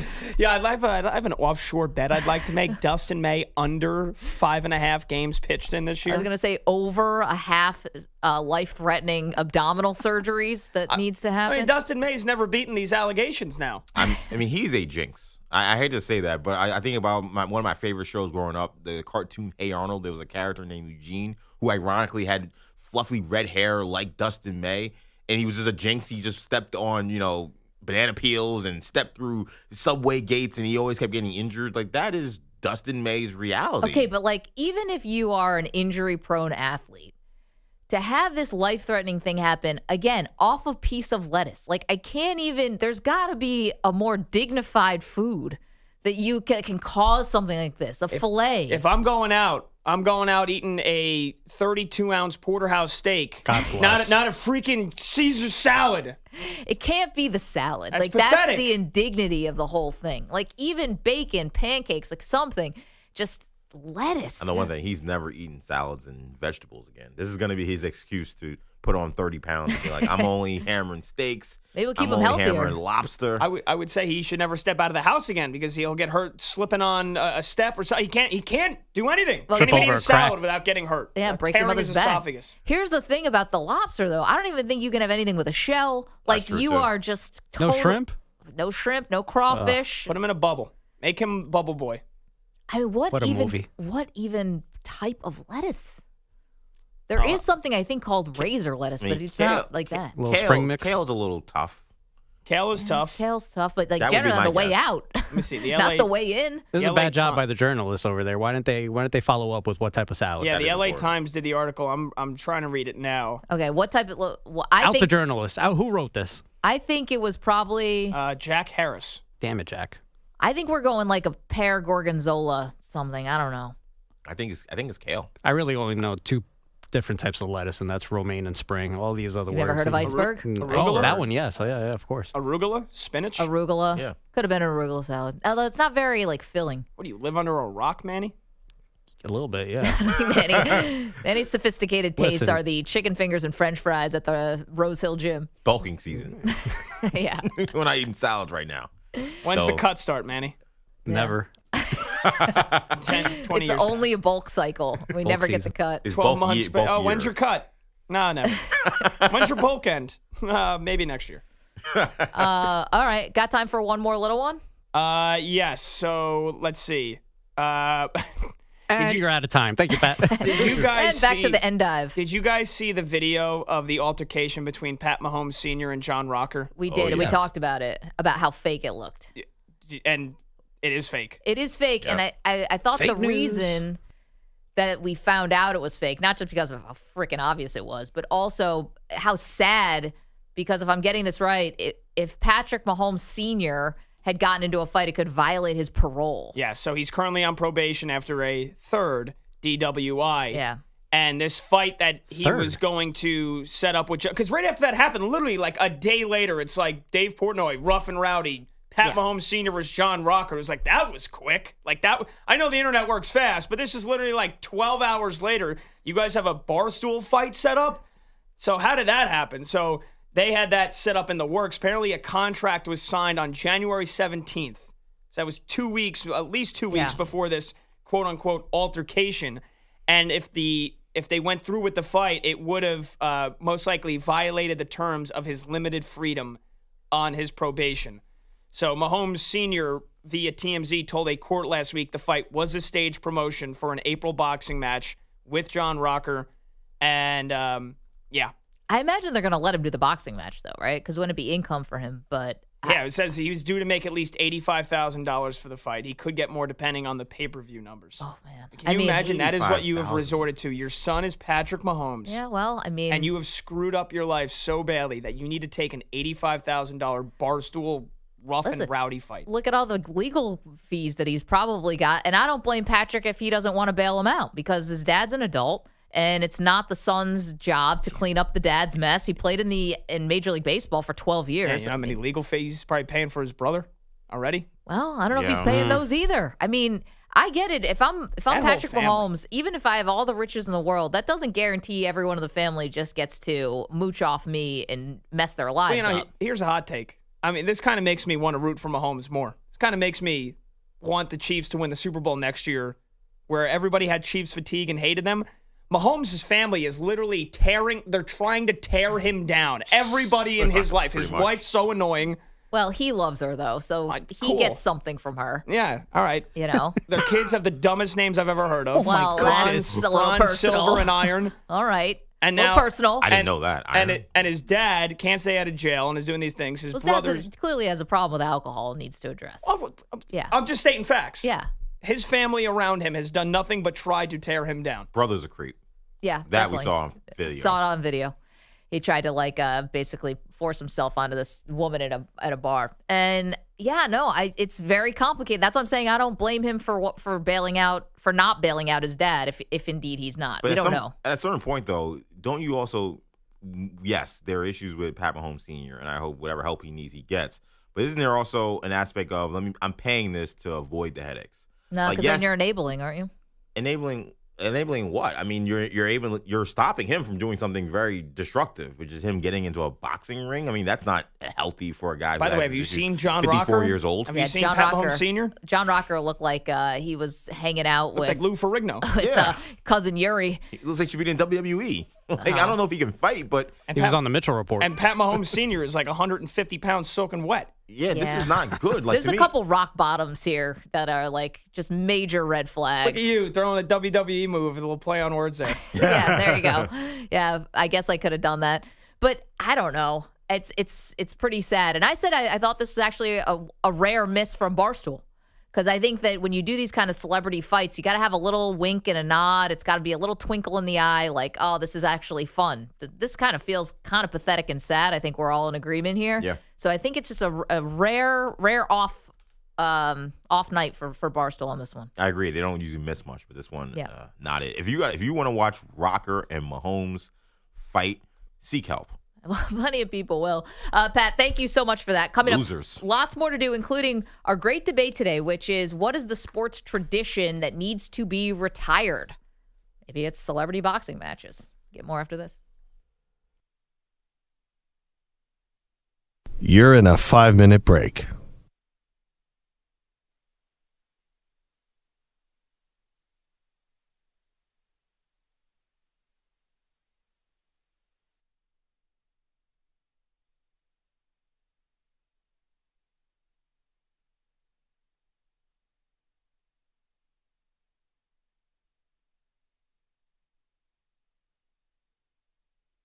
Four minutes, 30 seconds remaining.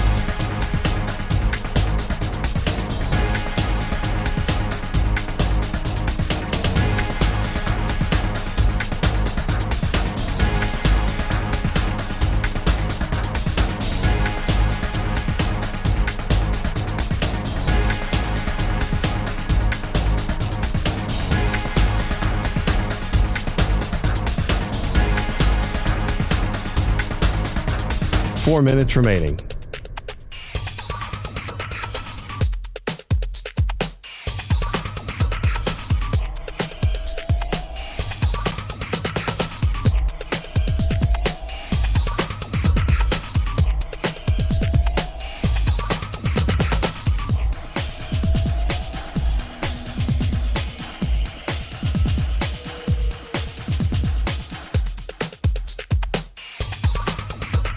Three minutes, 30 seconds remaining.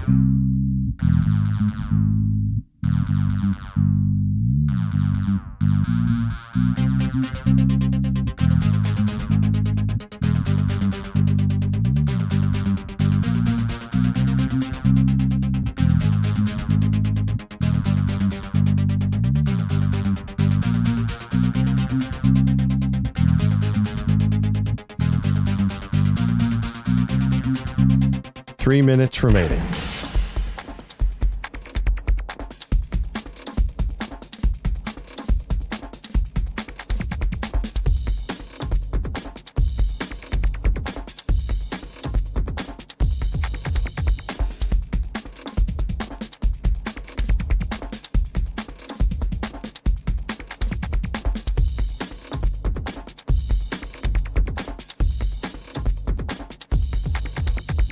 Two minutes, 30 seconds remaining.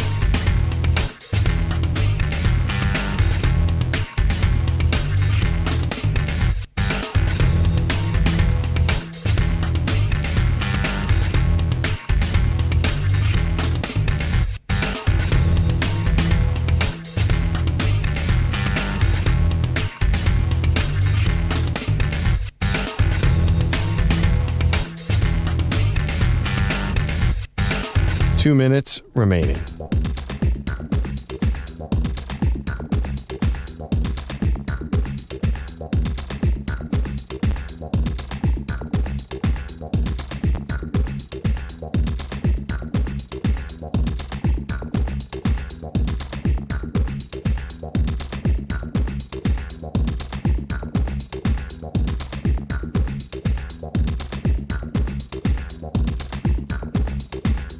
1 minute, 30 seconds remaining.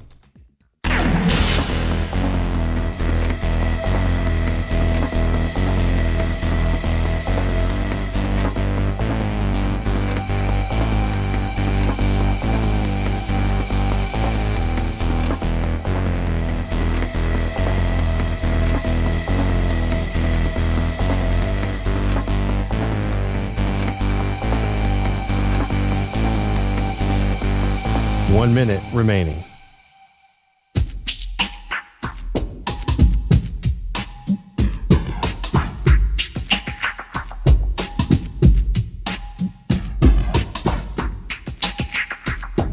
.45 seconds remaining.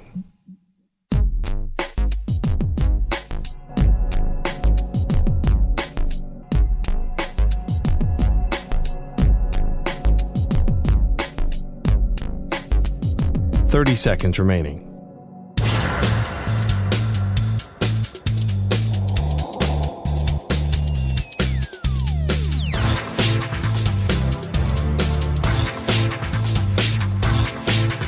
.15 seconds.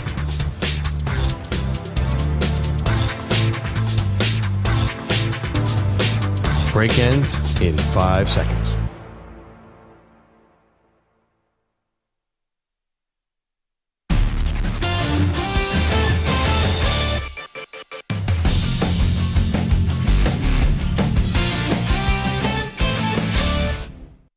Can't stop it, block it, when I drop it, anytime I go rhyme for rhyme on a topic. Welcome back. Maggie and Perloff show. EJ in for Perloff this week. Perloff taking a much-deserved vacation. So it's Wednesday, which is the great debate. We do it every Wednesday, loosely based off the news. So this week is, what is the sports tradition that needs to be retired permanently? EJ went with the handshake line. Manny went with the kiss cam. Alex said the Yankees ban on facial hair. Pat Boyle said the wave, and I went with live animal mascots. We've gotten some great responses. Gatorade baths, national anthems, a little controversial. Someone said the Dodgers beach ball. They went around in the stadium. I've got another one for you, but first, here's Sean, who's in Oregon. Sean, you take issue with Pat Boyle wanting to ban the wave? Oh, well, all this stuff. I mean, it sounds like people are easily irritated. Like if this stuff, Have you met us, Sean? I've met a lot of people, and it seems like it's that way in our society right now. It's real sad, because this stuff doesn't irritate me. But I want to push back a little bit because, like, some of this stuff, like beards, I don't know if that's a sports tradition, but I know it's a sure sign of laziness and hygiene in a man. Poor hygiene and laziness. All my friends that have beards, I let them know that. Guys don't like to shave. They don't like to shave every day.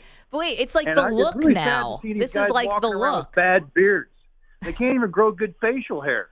Like, if you can grow a full beard, sure, grow a beard. But, like, these guys grow these patchy beards, and like the NBA beards are terrible. Who sounds irritated now? Wait, Sean, but here's the thing. This is like the style. Beards are very much back in with the cool kids. Sean, I feel like I should take this personally. I've rocked a beard since I was in college, and I used to get a lot of good responses to my beard. And I have a patchy beard. Manny's is all over the place. Yeah, well, you guys, go against the grain. Don't go with these little trends. Don't be one of the trendy guys. Do your own thing, brother. I mean, if you want to wear it, rock your beard, your patchy beard, go ahead. I don't care. That's why it doesn't irritate me, but I think it's just not my thing. I enjoy being a sheep. When you guys talk about Bevo and the dog, yeah, that's mine. You guys don't realize that triggered trauma in Bevo. You know that dogs and bulls go way back, and like back when Bevo was a little calf, he had a dog chasing him around his pen, traumatized him.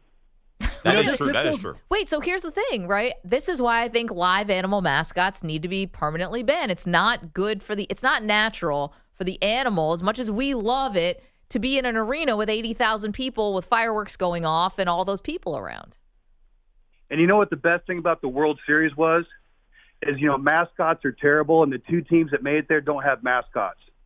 New York and that LA, was the best thing about it in America. They don't have mascots. But I like baseball mascots. I think the Philly Fanatic is a great mascot. Clearly, a little bias here towards Mr. Met. Sure. The San Diego Chicken. How about the presidents with Washington? That little race they do, those sausages in Milwaukee. That's fun. It's real gimmicky, you guys. Blazers didn't get a mascot until like 20 years ago, and we had the Jailblazer era. When the Blazers went off the hook and nobody was watching them, we ended up with Blaze the Trail Cat.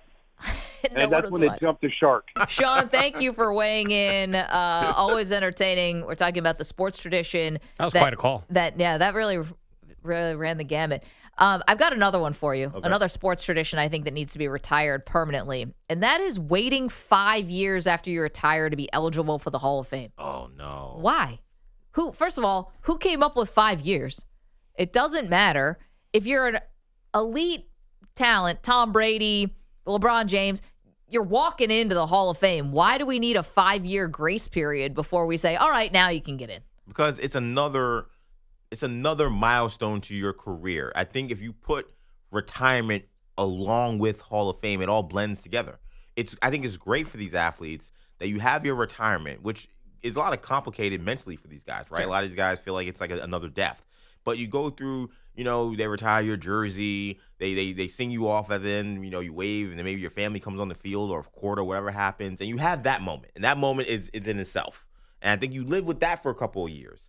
Then you get to your Hall of Fame where you're now removed from retirement. I think that it's another thing to your career. And in many ways, it kind of expands that life of being an athlete, which we know these guys care so much about. And I want to celebrate some guys, some years removed. I don't want to just be like, oh, okay, Tom Brady just won. All right, Hall of Fame. I want to think about him. Let me think about him again 5 years from now. But Tom Brady's not going anywhere. He's going to be in our lives from now till eternity. What does it matter if he gets in 3 years after he calls it quits, 4 years, 5 years? So arbitrary to me.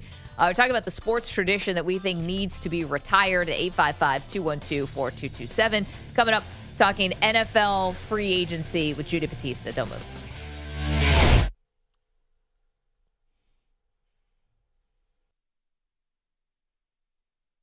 You're in a 5-minute break.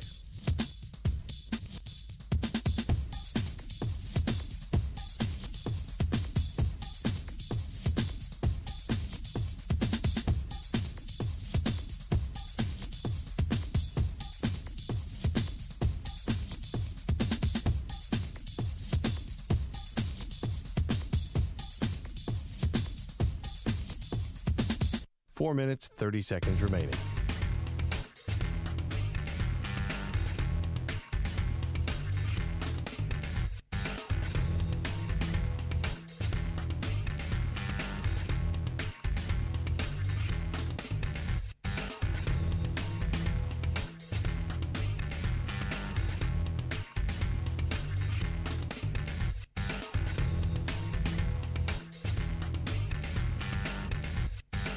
Four minutes remaining.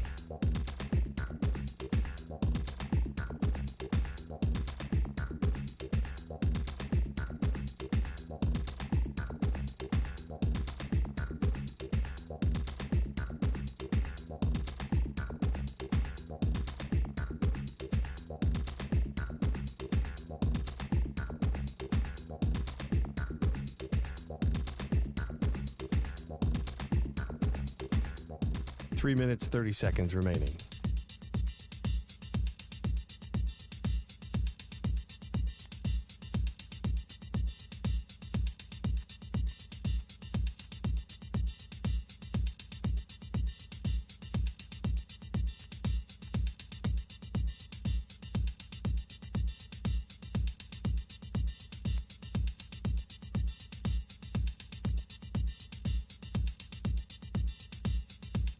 Three minutes remaining.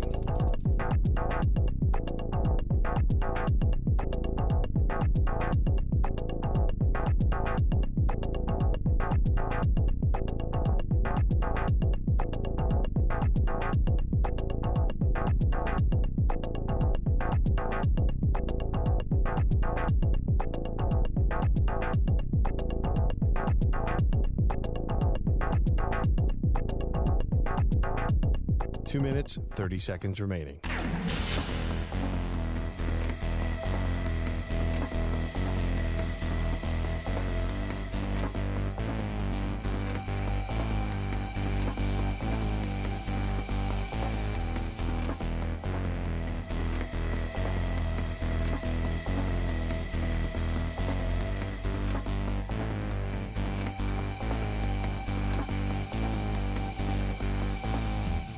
Two minutes remaining.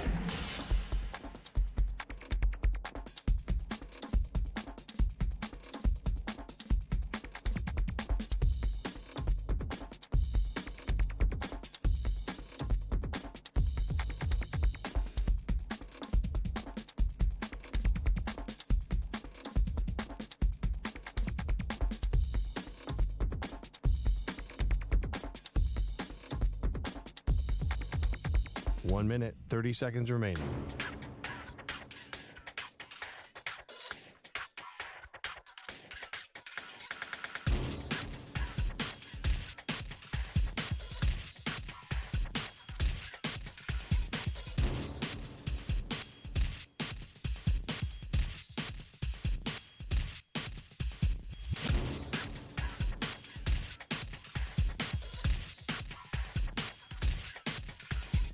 One minute remaining.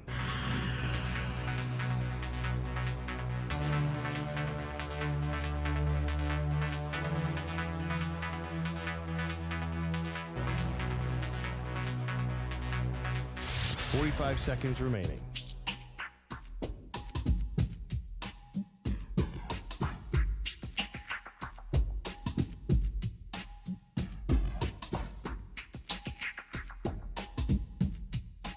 Seconds remaining.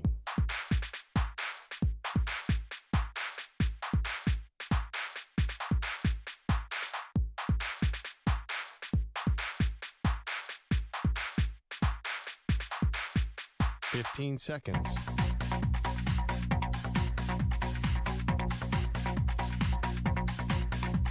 Break ends in 5 seconds.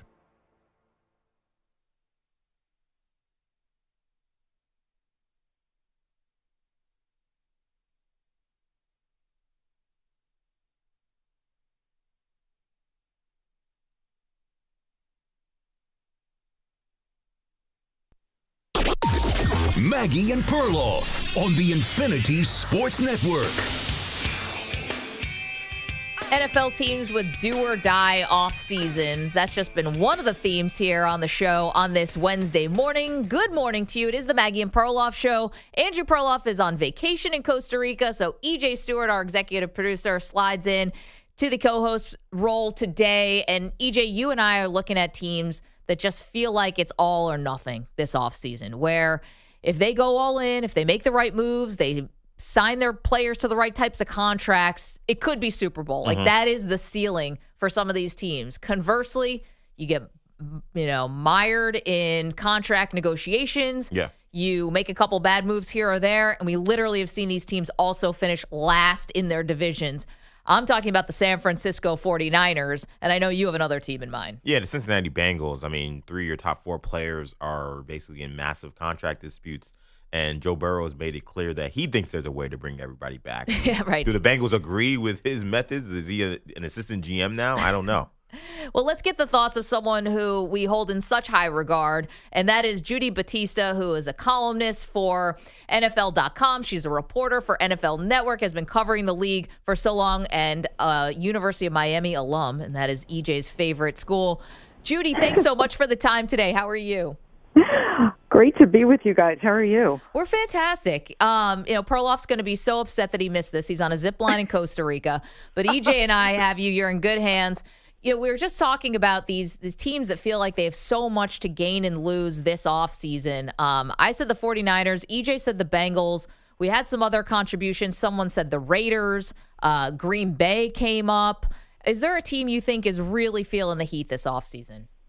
Well, I was listening to you guys before you brought me on, and the team that popped into my head when I was listening was the Bengals also, because they don't just have contract issues. I mean, they have major contract issues with their most important players outside of Joe Burrow. And what I think is so interesting, you pointed this out, is that Burrow has realized that he has power in that organization and is flexing it. The fact that he has repeatedly sort of poked management and said, you don't want to make a business out of letting your best players walk out the door. And the Philadelphia Eagles seem to be paying everybody. That seems to be the way to do it. The fact that he's going public with that is certainly, putting some of the pressure on our front office that, let's face it, historically is not known for doing huge contracts or not known for doing innovative contracts. But, they've got the manpower to win at the highest level. I mean, they went to the Super Bowl. That wasn't that long ago. So the question is, can they keep this team intact? If they can, we saw last season when they were healthy, what they're capable of. This is a team that if they can manage to keep these players in the fold, should be dangerous and should be dangerous for a while. Judy, everyone looks to the Philadelphia Eagles, and rightly so. And they're not the only team doing this, but it seems like they're the team doing it the best, which is they find a way to keep all their top guys and keep paying them and keep them happy. How does Howie Roseman pull this off when it seems like such a challenge for teams like the Bengals or the New Orleans Saints or other teams who find themselves always facing these cap issues? Well, I mean, there's certainly the argument, do they just keep kicking the can down the road to the way they're structuring contracts? Eventually, they will have to deal with it. But the other thing they do that Howie does is they have drafted exceedingly well, right? I mean, last year's draft class was a masterpiece. Last year's offseason in general for the Eagles was just a masterpiece. Yeah. So they're really good at that. And then Zach Bond, an all-pro, was signed to a 1-year contract for $10 million. I mean, that's, not to minimize $10 million, but that's nothing in the NFL. So they're just really good at finding pieces for what they need and then keeping the veterans they want on contracts that you think eventually they will have to face their maker there. But it hasn't happened yet. And in the meantime, they're winning Super Bowls, and that's really all that matters, right? I mean, the goal in the NFL, the goal in professional sports is not to win the contract negotiation. The goal is to win the championship. Judy, when we talk about the Bengals, they said apparently the reporting yesterday was that they're really trying to get all 3 guys done. Is that their goal is to try to find a long-term deal for Higgins, Hendrickson, and Jamar Chase. What do you think? Is it going to be all 3, 2, or they'll come up with 1? How many of these guys do you think they actually can bring back, and are they willing to bring back? well, they should be willing to bring them back. Right. Jamar Chase they have to bring Jamar Chase back. They have to extend Jamar Chase. T. Higgins, this conversation comes up in the context of the franchise tag window opening yesterday. Would they tag him again? And the reporting from my colleague, Tom Pelissero, is that they are going to try to get a long-term deal done, and they would only use the tag. The deadline to place the tag is 2 weeks. They would only use the tag if they can't get a deal done now to buy them more time, right? That buys you until like mid-July to get a long-term deal done, but they want a long-term deal. And then, honestly, Trey Hendrickson is one of the best pass rushers in the league. He is the linchpin of that defense, which sagged a little bit last year, but has been really good in the past. They have changed their defensive coordinator. They have to give it the effort to keep all three. Certainly, Chase has to be retained. T. Higgins certainly is somebody that Joe Burrow has been lobbying for. He said, again, repeatedly, there are ways to keep us together. You don't want to let your best players walk out the door. I think he said that actually in reference to Hendrickson when he was asked about him. So they have to give this, again, traditionally, this is not a team that is thought of as spending big time and being creative with their contract structure. But, there is sort of a new generation of leadership there, a younger generation of leadership. And they have to be looking at the window of, well, you have Joe Burrow. This is your chance to win a Super Bowl. He is an elite level quarterback. Like, you have to go for it here. And to the extent that they can sort of prevail on Mike Brown and the Brown family to open the coffers a little bit more, they have to give it a shot to keep all these guys. Judy Battista is a columnist for NFL.com, a reporter for NFL Network, and one of our absolute faves. And Judy, I'm not a Steeler fan, but I'm like frustrated on their behalf because, they have this great defense and they're always in the mix for the playoffs, yet it's obviously been so long since they've won a playoff game. And now here's the triumvirate of quarterbacks that it looks like, at least at the outset, they're looking at. Russell Wilson, Justin Fields, who they have both had last year, and now maybe a rumor that Daniel Jones could be the apple of their eye. What do you say to Steelers fans who look at that trio of quarterbacks and think, oh my goodness, how are we going to win with these guys? And two, do you think the Steelers should be making a bigger play for a quarterback who's I don't know if he'd be more established than Russell Wilson, but for someone who has a higher ceiling than maybe what Russ has right now? I do. Art Rooney, too, the owner, said a few weeks ago at the end of the season that he thought they would re-sign one of the two, either Justin Fields or Russell Wilson. It's hard for me to believe the way the season ended and the way the offense ended that last month that it would be Russell Wilson. And don't forget, going all the way back to training camp last year, there was a strong sentiment in the building for Justin Fields. Now, Mike Tomlin made the ultimate decision, and it worked for a long time. They got to the playoffs. But there is a great deal of fondness for Justin Fields there and anticipation for what he might be able to do. So if I had to guess right now, if they're going to re-sign one of them, it would be Fields, who clearly has a bigger upside, right? I think you already know what Russell Wilson's ceiling is. You still could see Justin Fields' upside.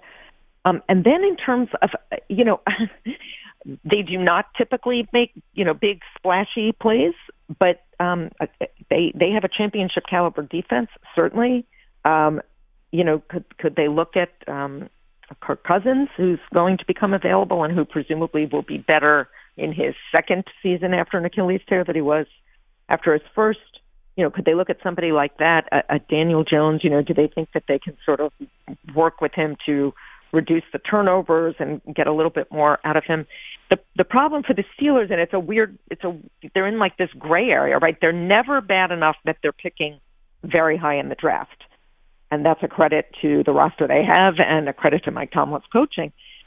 But that means you're always searching for a quarterback somewhere else. And that's hard to do. Like it's rare to see people hit on quarterbacks that you're taking later in the draft or, just sort of finding in free agency, not one of the top free agents. So they're in a tough spot.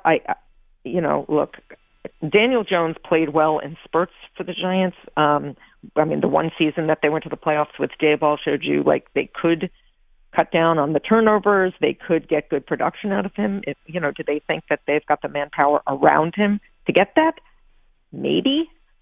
I don't know. I mean, I would, if I was a Steelers fan, I would hope for a bigger swing than that probably. Judy Battista is joining us, NFL.com, NFL Network. Okay, Judy, say Aaron Rodgers comes to you and says, Judy, I've been following you for years.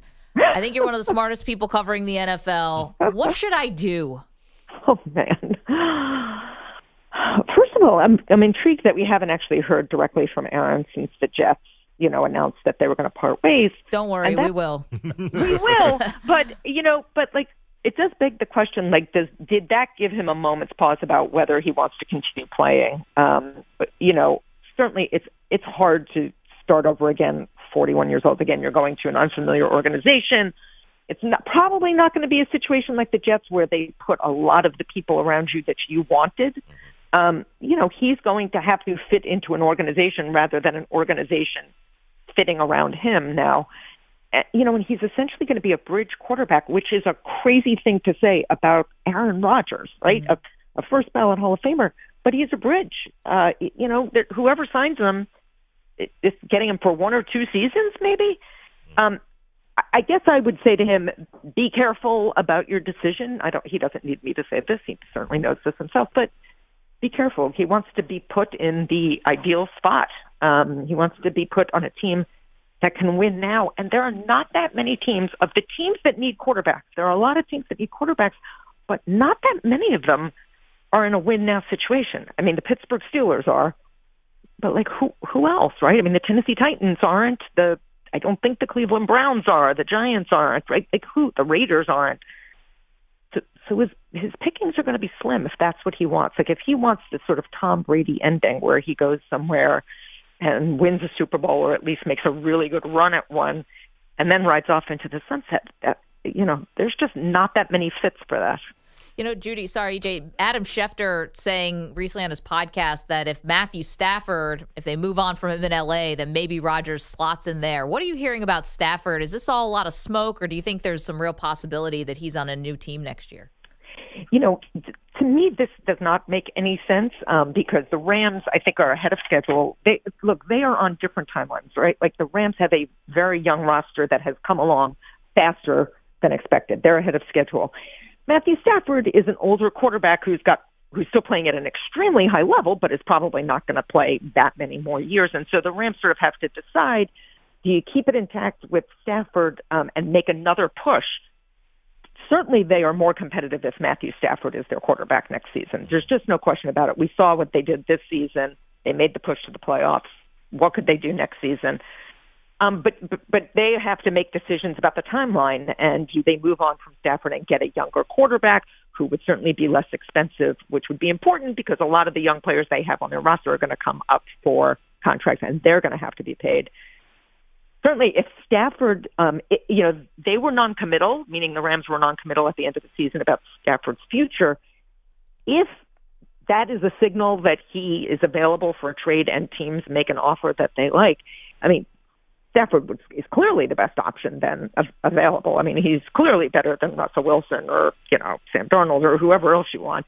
And then if you're a team that is in win right now mode, you have to take a long look at Matthew Stafford because he is still playing at a super high level. Judy, last year we saw Saquon Barkley have a massive impact with the Philadelphia Eagles coming from the New York Giants. And yesterday me and Maggie were trying to figure out who is the next Saquon Barkley this offseason? Who is the guy that may be on one team and will be going to a different team and then turns them into a Super Bowl contender or maybe Super Bowl winner? Is there a guy, whether it be a guy who requested a trade or someone who's a free agent, that you could see having that similar impact on a new team next season? Well, first of all, I don't know if there's another Saquon Barkley in the NFL, right? He is such a unique, not just player, but a unique person. You saw the impact he had on that locker room, too. So having said all of that, Myles Garrett has requested a trade from the Cleveland Browns. The Browns so far have been steadfast in saying, no way, we are not trading him. But if that would come to pass, that they would trade him, and if he went to a team that has other pieces in place, he is a game changer. He's one of the best defensive players. He's a Defensive Player of the Year candidate every year. He is a franchise changer. So if they trade him, and if he lands, with a team that has other things in place and is ready to take off, that would be somebody I think could transform a defense and transform a team. But again, Saquon is so unique because he landed in the perfect spot, right? This is what the Giants always thought he could do. That's why they drafted him so high. They just did not have the pieces around him. They especially never had that offensive line. So Saquon dropping into an Eagles organization that had one of the best offensive lines in the league, that had receiving weapons, a quarterback, like that had everything else in place, that was jet fuel for them. It's a very very rare matchup of a team that has everything else and a player that can just drop in and take off. But again, keep an eye on Myles Garrett. Judy, last one for me, and thanks so much for being generous with your time this morning. Judy Battista from NFL Network and NFL.com. We talk about this quite a bit. Do you think the Dallas Cowboys still deserve to be called America's team? No conversation about the NFL is complete without a Dallas Cowboys. It's an obligatory question. But right? Besides asking about their offseason, and we're not expecting a whole heck of a lot, do you think they still deserve to have this moniker? Because it's been a full generation now of Cowboy fans who have not seen them win. Right. Look, America's team is all about marketing, and there is no question that the Dallas Cowboys are relevant whether they are good or bad. In some cases, a lot of people prefer them to be bad, right? Like it's like rubbernecking at an accident. Like people love to watch when they're struggling and going off the rails. But you can't take your eyes off them. And I maintain this, and I'm not a Cowboys fan. I'm just an observer. The NFL is better when the Cowboys are relevant, and when they are not in the mix, the league is diminished because you can't take your eyes off them. They have compelling players. Dak Prescott is a great player. Micah is a great player. And Jerry Jones is the absolute greatest marketer in sports history. He has his finger on the pulse of what people will pay attention to, and you can think he's a clown, and you can think he's done a poor job running his organization, and that may be true, but you're paying attention, and that's what matters.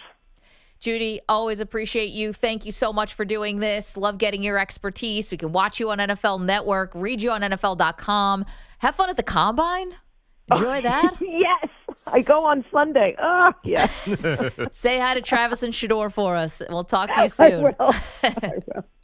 Judy Battista. Appreciate her so much. It's fun off season. I actually think the Combine is going to be pretty fun, too, if these guys actually do anything. Like if Travis Hunter's actually out there doing drills, if Shedeur and Cam Ward are throwing, that could be very fun. Yeah, my instinct tells me they won't, which is a little sad, but it's been kind of up in the air about Cam Ward, whether he will throw. He's extremely competitive, so I feel like if he doesn't, it's going to be because someone told him not to, not because he doesn't want to. But what do you think of Travis Hunter going in only as a corner? I think that's smart. Because I think whoever does draft him, whether it's the Patriots or maybe it's Manny's Giants or I don't know who it's going to be, but I think they will find a way to get him involved on offense. Right. But you can't walk in saying, oh, he's going to be playing full snaps on both sides. And I think it's better for his bottom line to play corner than wide receiver. I honestly feel like if someone tried to play him two ways, that'd be the easiest way to make him a bust. Yep. Because the way in which you would have to learn how to play NFL caliber, both corner and wide receiver, that'd be too much, I think, for anybody. It's nothing to do with him as a talent. Yeah. It's just we've seen guys who are only wide receivers drafted in the top 10, top 5, who flame out. Guys who don't have to worry about learning a defense. Just learning how to play offense, they had trouble. So to put that on him would be too much. So I understood it from that regard. And the injury stuff. That's 2 years ago, he couldn't stay healthy at Colorado. So it's going to be way more wear and tear. Got hurt a little bit this year, too, and still won the Heisman. Yeah. 855-212-4227.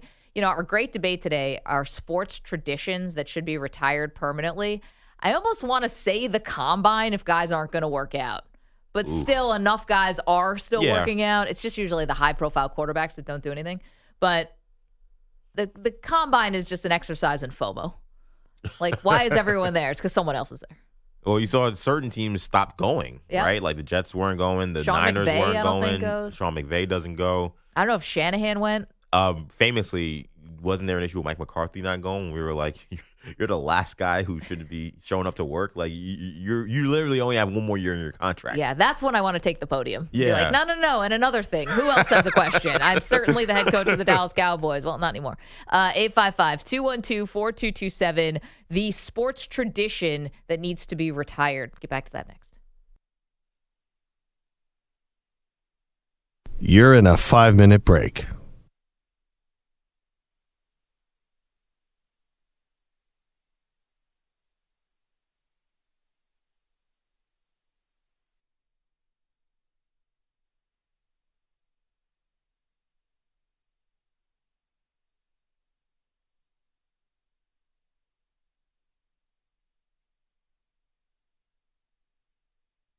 Four minutes, 30 seconds remaining.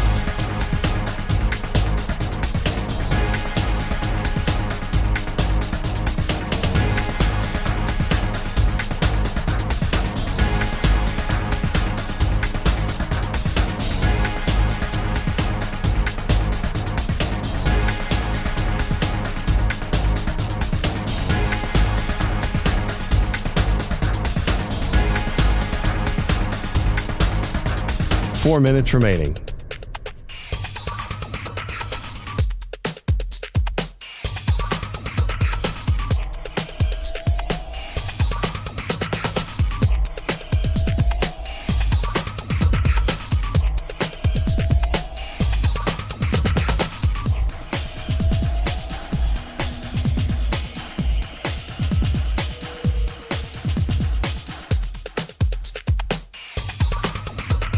Three minutes, 30 seconds remaining.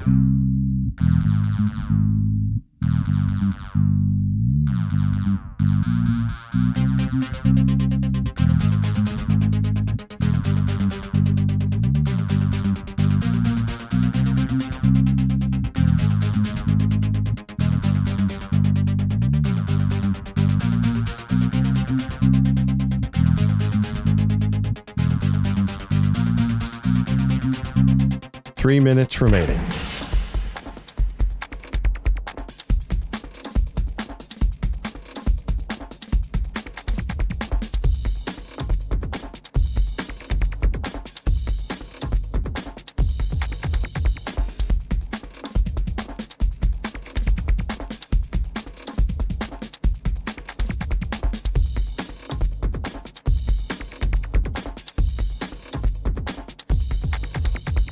Two minutes, 30 seconds remaining.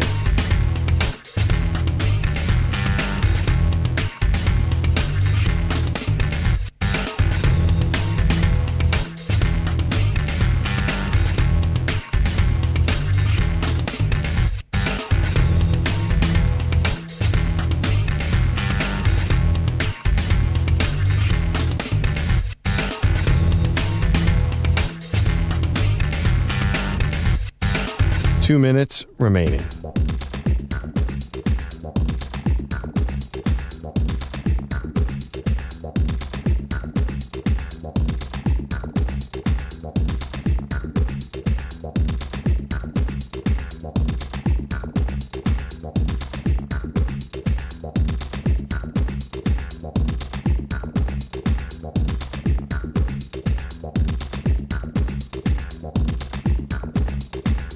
One minute, 30 seconds remaining.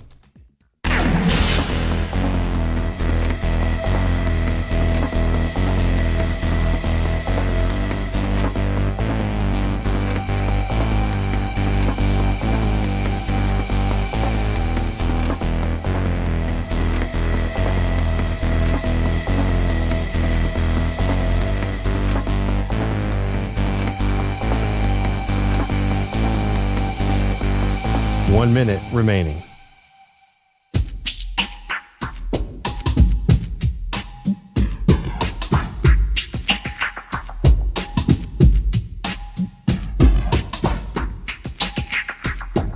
.45 seconds remaining.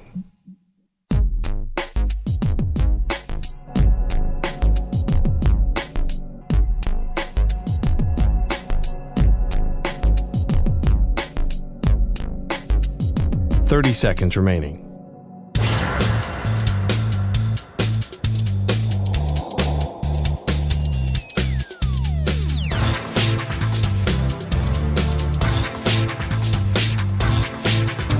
15 seconds.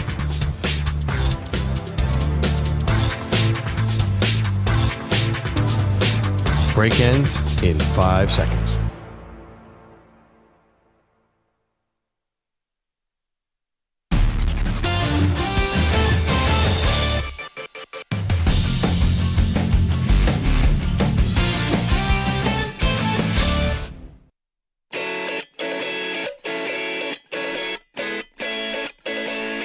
Welcome back. Maggie and Perloff show. EJ Stewart in for Perloff.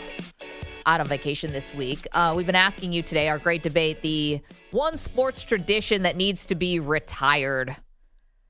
Off of Kevin Durant basically saying, if you guys don't like watching the NBA All-Star game, then let's just end the All-Star game. And we're like, is that possible? I didn't even know that was on the table. All right, let's end it then. Jeff is in Tucson, has a similar idea. Jeff, what's the sports tradition that needs to go? Thanks for taking my call, Maggie. The Pro Bowl. Let's get rid of that thing. You know, that thing has been a farce because the players don't want to hit each other. Now they want to play flag football, which may be entertaining, but isn't what I want to. You know, I grew up with watching the college All-Stars play all the Pro Bowl players back in the day. That was the gig, you know? So anything parts of that, I don't want to see it. Yeah. The other thing I want to tell you, Maggie, is this. Yeah. You asked about why is there a 5-year waiting list? For the Hall of Fame. Yeah. Right. For any of the Hall of Fames, right? Yep. So my thought process in that is these people, whoever the heck they might be that vote, they are waiting for that person, Hall of Fame, to mess up so they can have a reason not to put him in the Hall of Fame. Wait, what? They're waiting for what? What, Tom Brady's going to slip up a banana peel? What's going to happen? Well, maybe not Tom Brady, but some of these borderline guys that are waiting to get into the Hall of Fame, they should be first-time balloters. But let's say Brady goes off the rails and gets a couple DUIs or something, you know? Jeez. Then all of a sudden it's like, look, he's got an alcohol problem now. I don't know if we want to put him in there. Jeff, let me get this straight. You think that there's a 5-year waiting period to be eligible for the Hall of Fame because the writers are waiting to see some of our most beloved athletes trip up and then therefore keep them out of the Hall of Fame? It's like you need a background check in order to get into the Hall. That's why the 5-year waiting period. Man, Jeff, thank you for the call. That is diabolical. What I will say, though, is I think with the Baseball Hall of Fame, doing stuff with these steroid guys, I do feel like for some of these guys that took way longer than expected, like a Piazza or, a Bagwell or something like that, I think that they may have been like, well, let's see if a trainer comes out. Oh, another Brian McNamee? Yeah, because those guys, like, other than being big and strong and getting home runs, there was no smoking gun in terms of steroids. But these guys had to wait for no reason. And I kind of thought maybe that was why. Like, why would you hold out on some of these guys that are clear first ballot Hall of Famers? Yeah, I think that there was some whisper. Yeah, it's like a very unscientific thing. Yeah. And the Baseball Hall is such a mess because, it's whether it's the steroid stuff and who actually gets penalized for this. Like Pudge Rodriguez, really? Like Waltz is that's in, crazy to me. But you're going to keep these other guys out, and that's just one example. And I only say that because the Jose Canseco book, which turned out to have a lot of true things in it. What about David Ortiz? Just basically outlines a scene where Pudge Rodriguez is taking steroids. David Ortiz is going to waltz in despite being on the Mitchell Report. So, it's not perfect by any stretch, which is why I'm like, why do we even have this grace period? This is one of these things I think are just kind of like, there's just no rhyme or reason to it. I don't know why we have it. Anyway, some other traditions that you guys have given us. Gatorade baths. Yeah. I don't find them so objectionable, but you guys do. I find it objectionable when I lose my prop bet on what the color. With the that's colors, annoying. You just don't have the good inside information. Yeah. We all gave our thoughts. I said live animal mascots. EJ's not a fan of handshake lines anymore. College basketball, particularly. Some hockey fans were giving me crap. I'm like, I don't care what you do in the pro sports. Doing it in the college. Asking for trouble. Yeah, come on. Manny's not a fan of the kiss cam. No, well, don't worry, Manny. It's not a fan of you either. Alex doesn't want the Yankees to have a ban on facial hair anymore. Pat says get rid of the wave. And Pat is here with headlines for us. How you doing? Hey, what's going on? So Adam Schefter, we had some NFL news here. Adam Schefter tweeting this past hour, we will have another Week 1 Friday night game in Sao Paulo, Brazil. The Chargers will be the designated home team. They're giving up a home game to play in Brazil. This past year, it was Eagles-Packers. What'd you say? Are they really giving up a home game? Yeah, they might have more fans in Brazil. Who knows? Seriously. Well, yes, I guess, yeah. Well, they're giving up a game that would be played at their home stadium. Yeah. I don't think Chargers ownership has done enough to tick off the fans of Brazil yet. Definitely the fans in San Diego. So Eagles-Packers was a great game. This year, Chargers will be one of the two teams. And that's Friday, September 5th. Their opponent, TBD. The other international games, that, as we know them so far, Jets and Browns are playing one each game in London. Jaguars, not each other. We're only talking about the designated home teams. Correct. Okay. Sorry, England. Yeah, I don't think we know any complete game for the 2025 NFL season. Jets, sorry, London is right. The Jaguars will probably have their back-to-back home games. Colts are playing in Berlin. Dolphins are playing in Madrid, first game in Madrid. Steelers are playing the first game in Dublin. And then we already have the Rams confirmed for the first game in Australia in 2026. So, Pat, obviously you're a big Notre Dame supporter. That's right. They play in Ireland every now and again, right? Are you going to be excited to watch the Steelers in your ancestral home? I couldn't care less. Couldn't care less. All right. NFL in Ireland, who gives a crap? They're going to be treated to an Arthur Smith offense, so joke's on you. Perfect for Ireland. It's going to be a famine. I'm looking at this list of teams: Jets, Browns, Jaguars, Colts, Dolphins, and Steelers. I want to expand the game. Roger Goodell says we are not sending our best. Apologies to Europe. Well, when the Chiefs played did the Chiefs play in Germany last year? Yep. Was it last year? They played the Dolphins. Yeah, 2 years ago. Dolphins, 2 years ago. That was supposed to be a good game, and then Tua forgot how to throw a football. Right. The worst throw in the history of the NFL in that game. I know, because I think his brain was leaking out of his ears, but probably. I'm sorry. Well, there's still time for some good opponents. So we're going to see a blowout now? Because all those teams will get blown out by a good opponent. So I guess either it's going to be a blowout or you're going to have another Colts-Patriots special. What was it, 10-3? When they almost left Belichick on the tarmac in Germany. I'm telling you, I don't know how this helps our foreign relations. Dicey time right now. You sure you want to be sending all these crap NFL teams? It's almost like what the NBA did with the All-Star Weekend, where I'm like, are you guys purposely trying to make this not a thing? Because if I was trying to say, if I don't want NFL overseas to work, and I don't want to have any threat of my teams leaving. Send the Jets. Send the Jets, Browns, and Jaguars. There you go. We will offend you. Chargers home opponents next season, obviously the West, the Colts, the Eagles, the Commanders, the Steelers, and the Vikings. Who do and we the Texans Colts, as well. Vikings in Berlin. Texans as well. Here's my question about the Brazil thing, though. Did that work? I seem to remember Jordan Love getting hurt at the very end of the game. Did they blame the turf? Darius Slay was like, I'm not leaving my hotel. I think I'm going to get robbed. Yeah, that grass was well, he was not being a little great. alarmist. Yeah. That grass was slick. That's why it was 30. I don't know, both teams were in the 30s. Maybe they won't make the same mistake they did last time of the city's biggest rival, I think, was green. It was a team that wore green, so they put the Eagles and the Green Bay Packers there. And didn't the Eagles wear black, and then the Packers wore obviously their home whites. But they were saying to the families and stuff don't wear your gear around town. Yeah. It's like wearing Red Sox stuff, in the Bronx. Yeah, you're gonna get jeered. Yeah, to answer your question, I don't think this worked last year.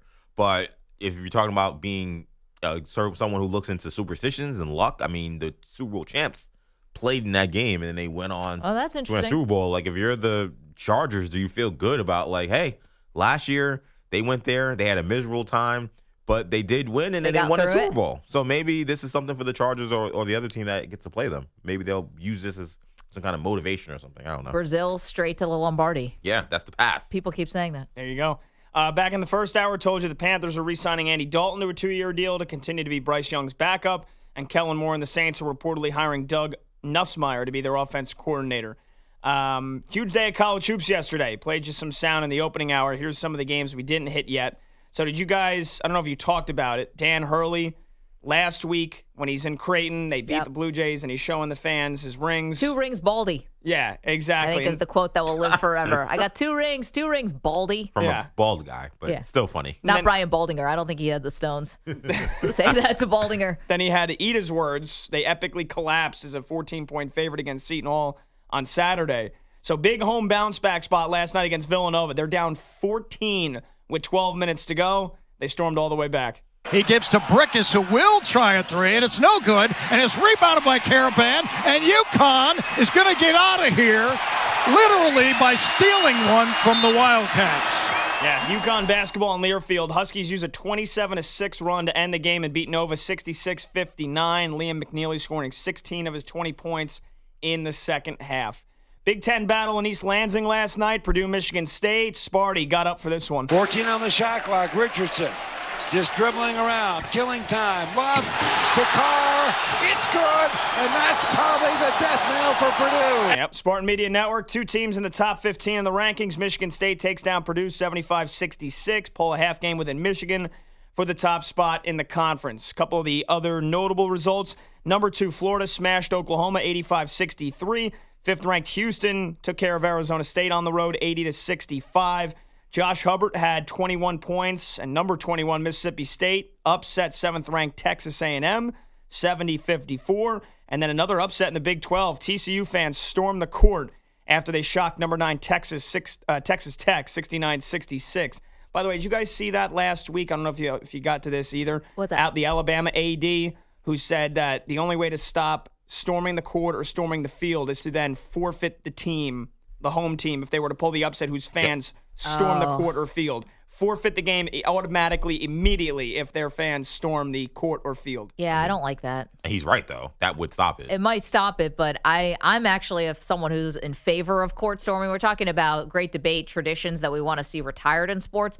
That is one I never want to see retired. Now, does it get out of hand sometimes? You want to try to do it in as safe a way as possible. You can't take away storming the court from people who, unless you're the quarterback and get to be in college for 7 years, most people only go for 4.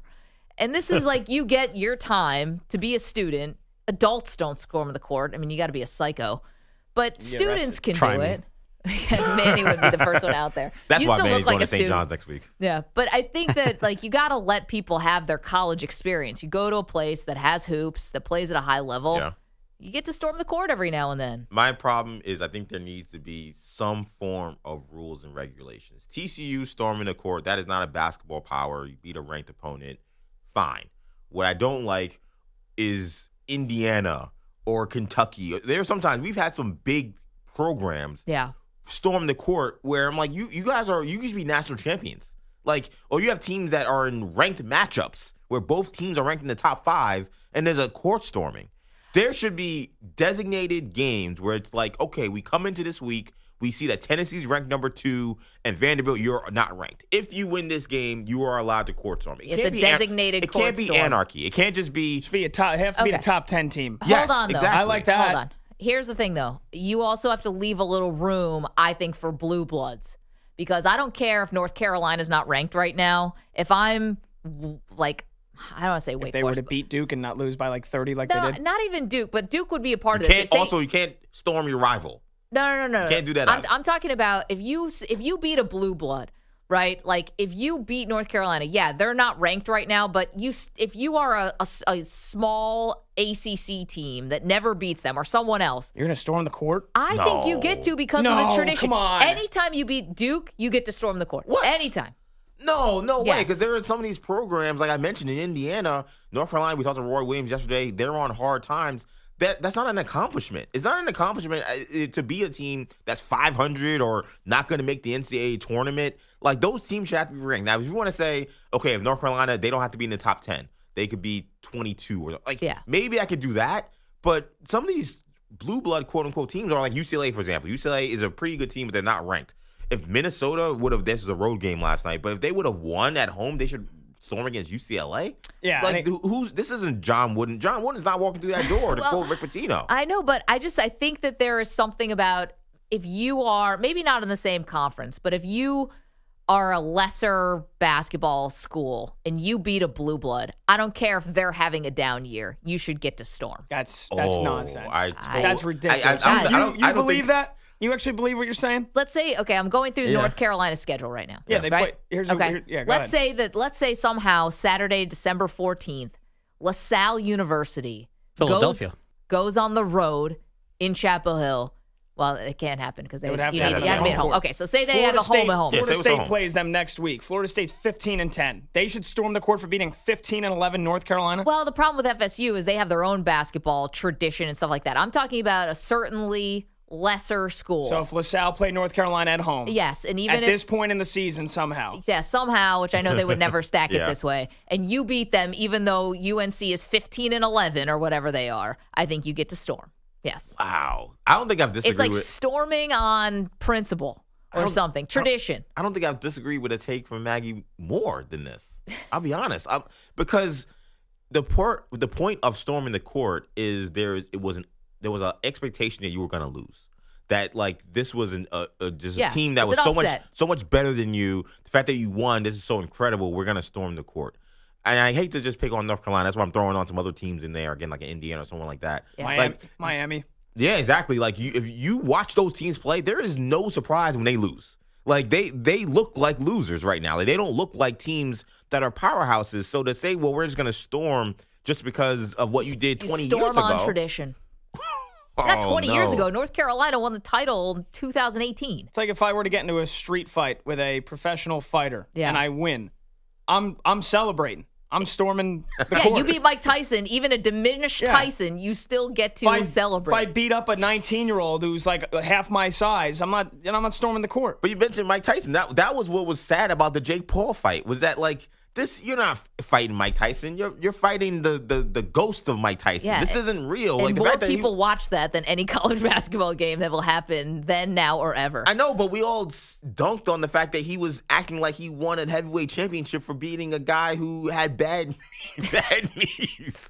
I'm just saying, laughing even thinking about it. Like, you beat a legend. A legend. Even a diminished one. Yeah. I stand by this. Tradition court Wait, story. Manny, can we make that as a poll? I know it's late in the show, and maybe we can get back. We can do the results tomorrow, but we need that poll up. Should you be allowed to court storm against a non-ranked team? Against a non-ranked team. A non-ranked, but I'm talking about traditional.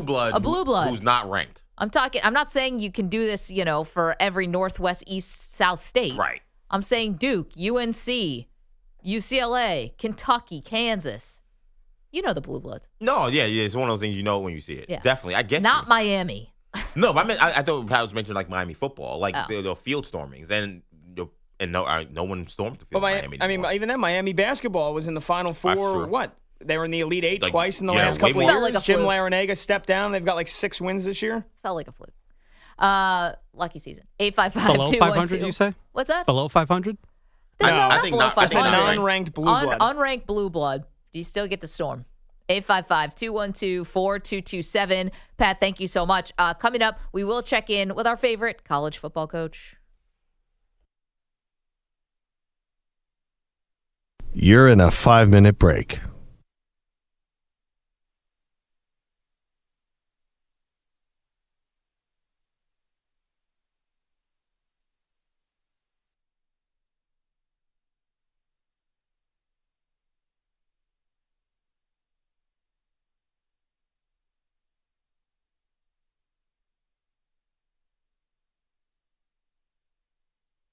Four minutes, 30 seconds remaining.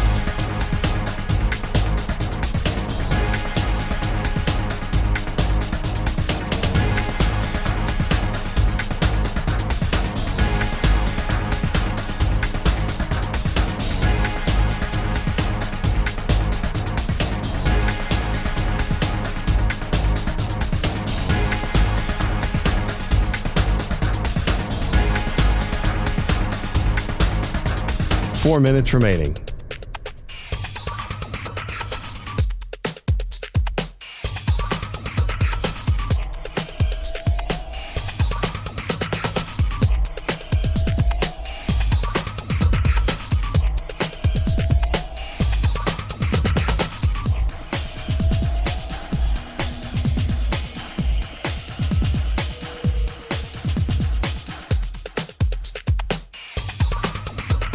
3 minutes, 30 seconds remaining.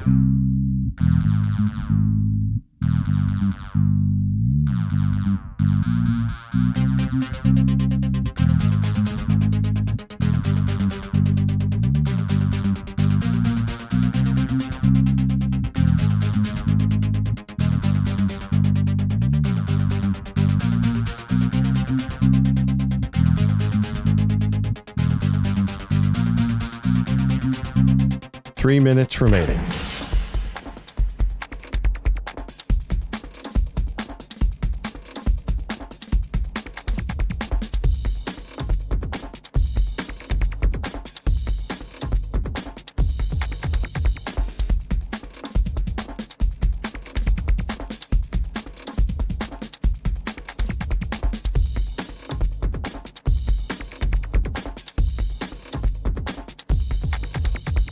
Two minutes, 30 seconds remaining.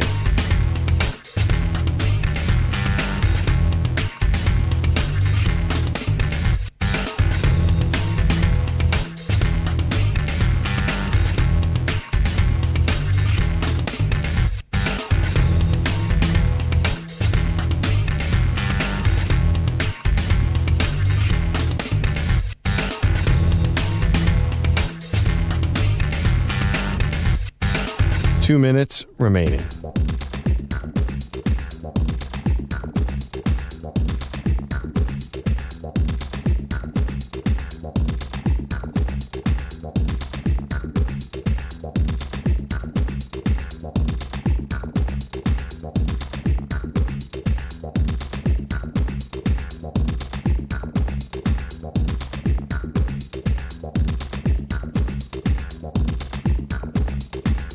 One minute, 30 seconds remaining.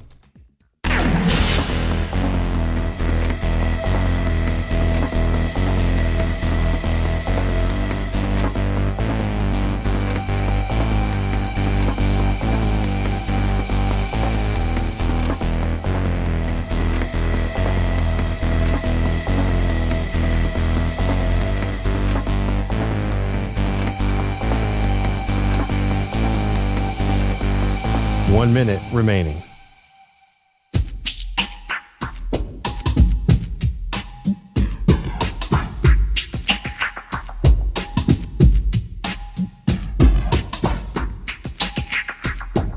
Forty-five seconds remaining.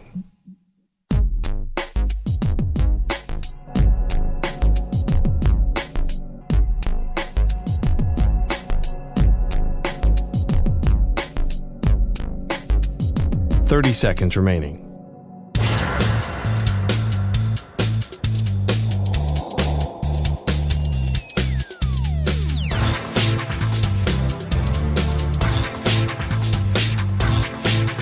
Fifteen seconds.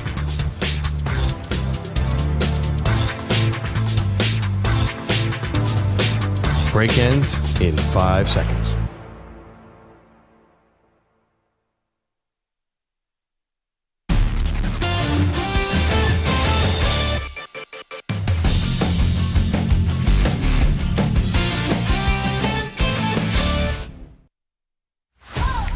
Daily. Do you believe that? Deion. You believe that? All right, well, this one is a little more Deion adjacent. Kind of expanding the Daily Deion. Nice. To include Deion Sanders Jr., who was working the camera as his brother, Shedeur Sanders, was asked about the fact that he may go 6th overall in the draft. And that would be to the Raiders. Yep. Here's what Shedeur had to say. Let's go. I ain't going 6. So, translation, that's cap. It's a lie. I'm not going 6, bro. Now, Shedeur obviously thinks he's going much higher. Yes. And I can understand that. I still think Shedeur could end up with the Raiders, though. I don't know if it's going to be 6th. I don't know if it's going to be a trade. But I don't know why, EJ. I just can't shake the fact that Tom Brady is a mentor of Shedeur, the fact that the Raiders are so desperate for a quarterback, the fact I think that Deion would bless this. Yeah. All the things lead me to believe that we're going to get a Manning situation where the patriarch of the family is steering where the sun goes.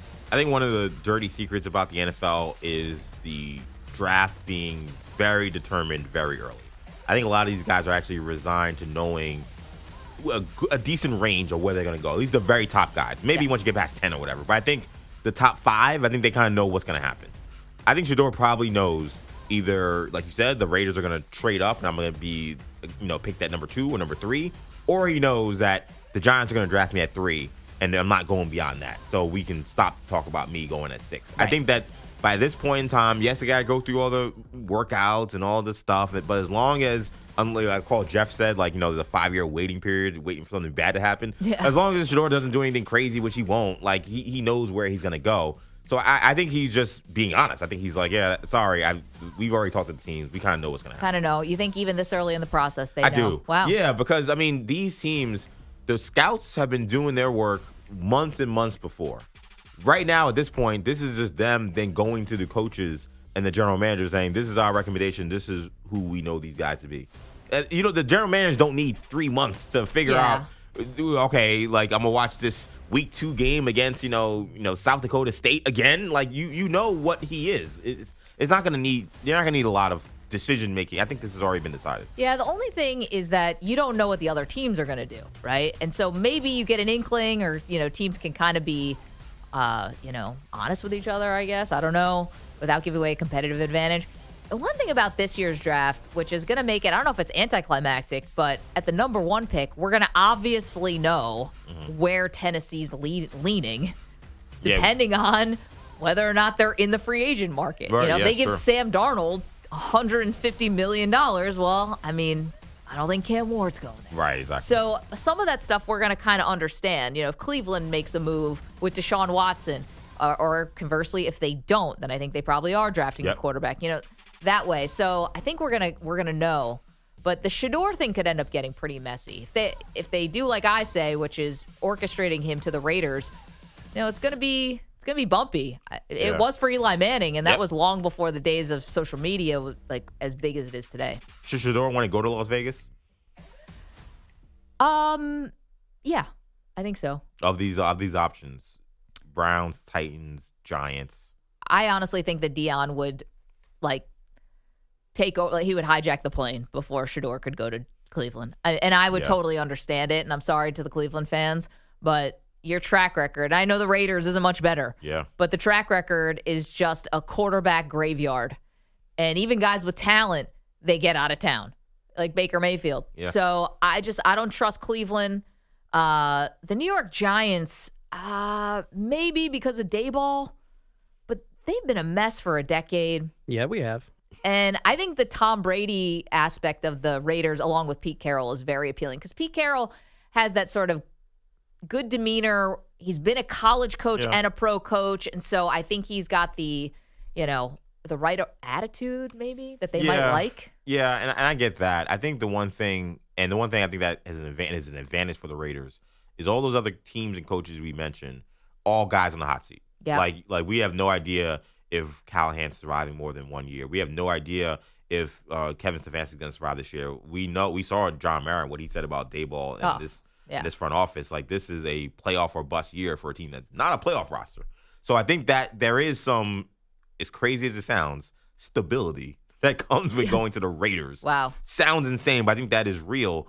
But to me, I wouldn't be as afraid of Cleveland as you are because I think if we're talking about developing a quarterback and getting with an offensive coach, Stefanski is the best coach of these people. Well, Pete Carroll's a really good coach, but not an offensive developer. He's defensive guy. And you got to see whether or not he's going to be able to put together another good offensive staff. One of the problems in his last years in Seattle was the offensive staff was terrible. It's why Russell Wilson wanted to get out of there. So as he modernized his way of thinking and building a coaching staff, we'll have to see. And maybe Tom Brady has a say in that. But Cleveland, I know it's been a graveyard, but I would think that if there's any coach you want to play for just in terms of learning how to be an NFL quarterback, I think you want to play with Kevin Stefanski.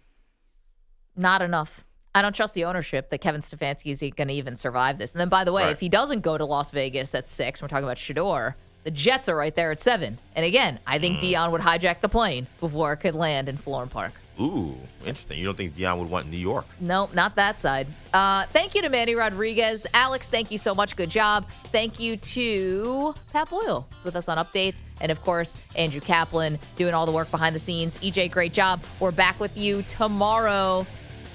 Later, Weedos.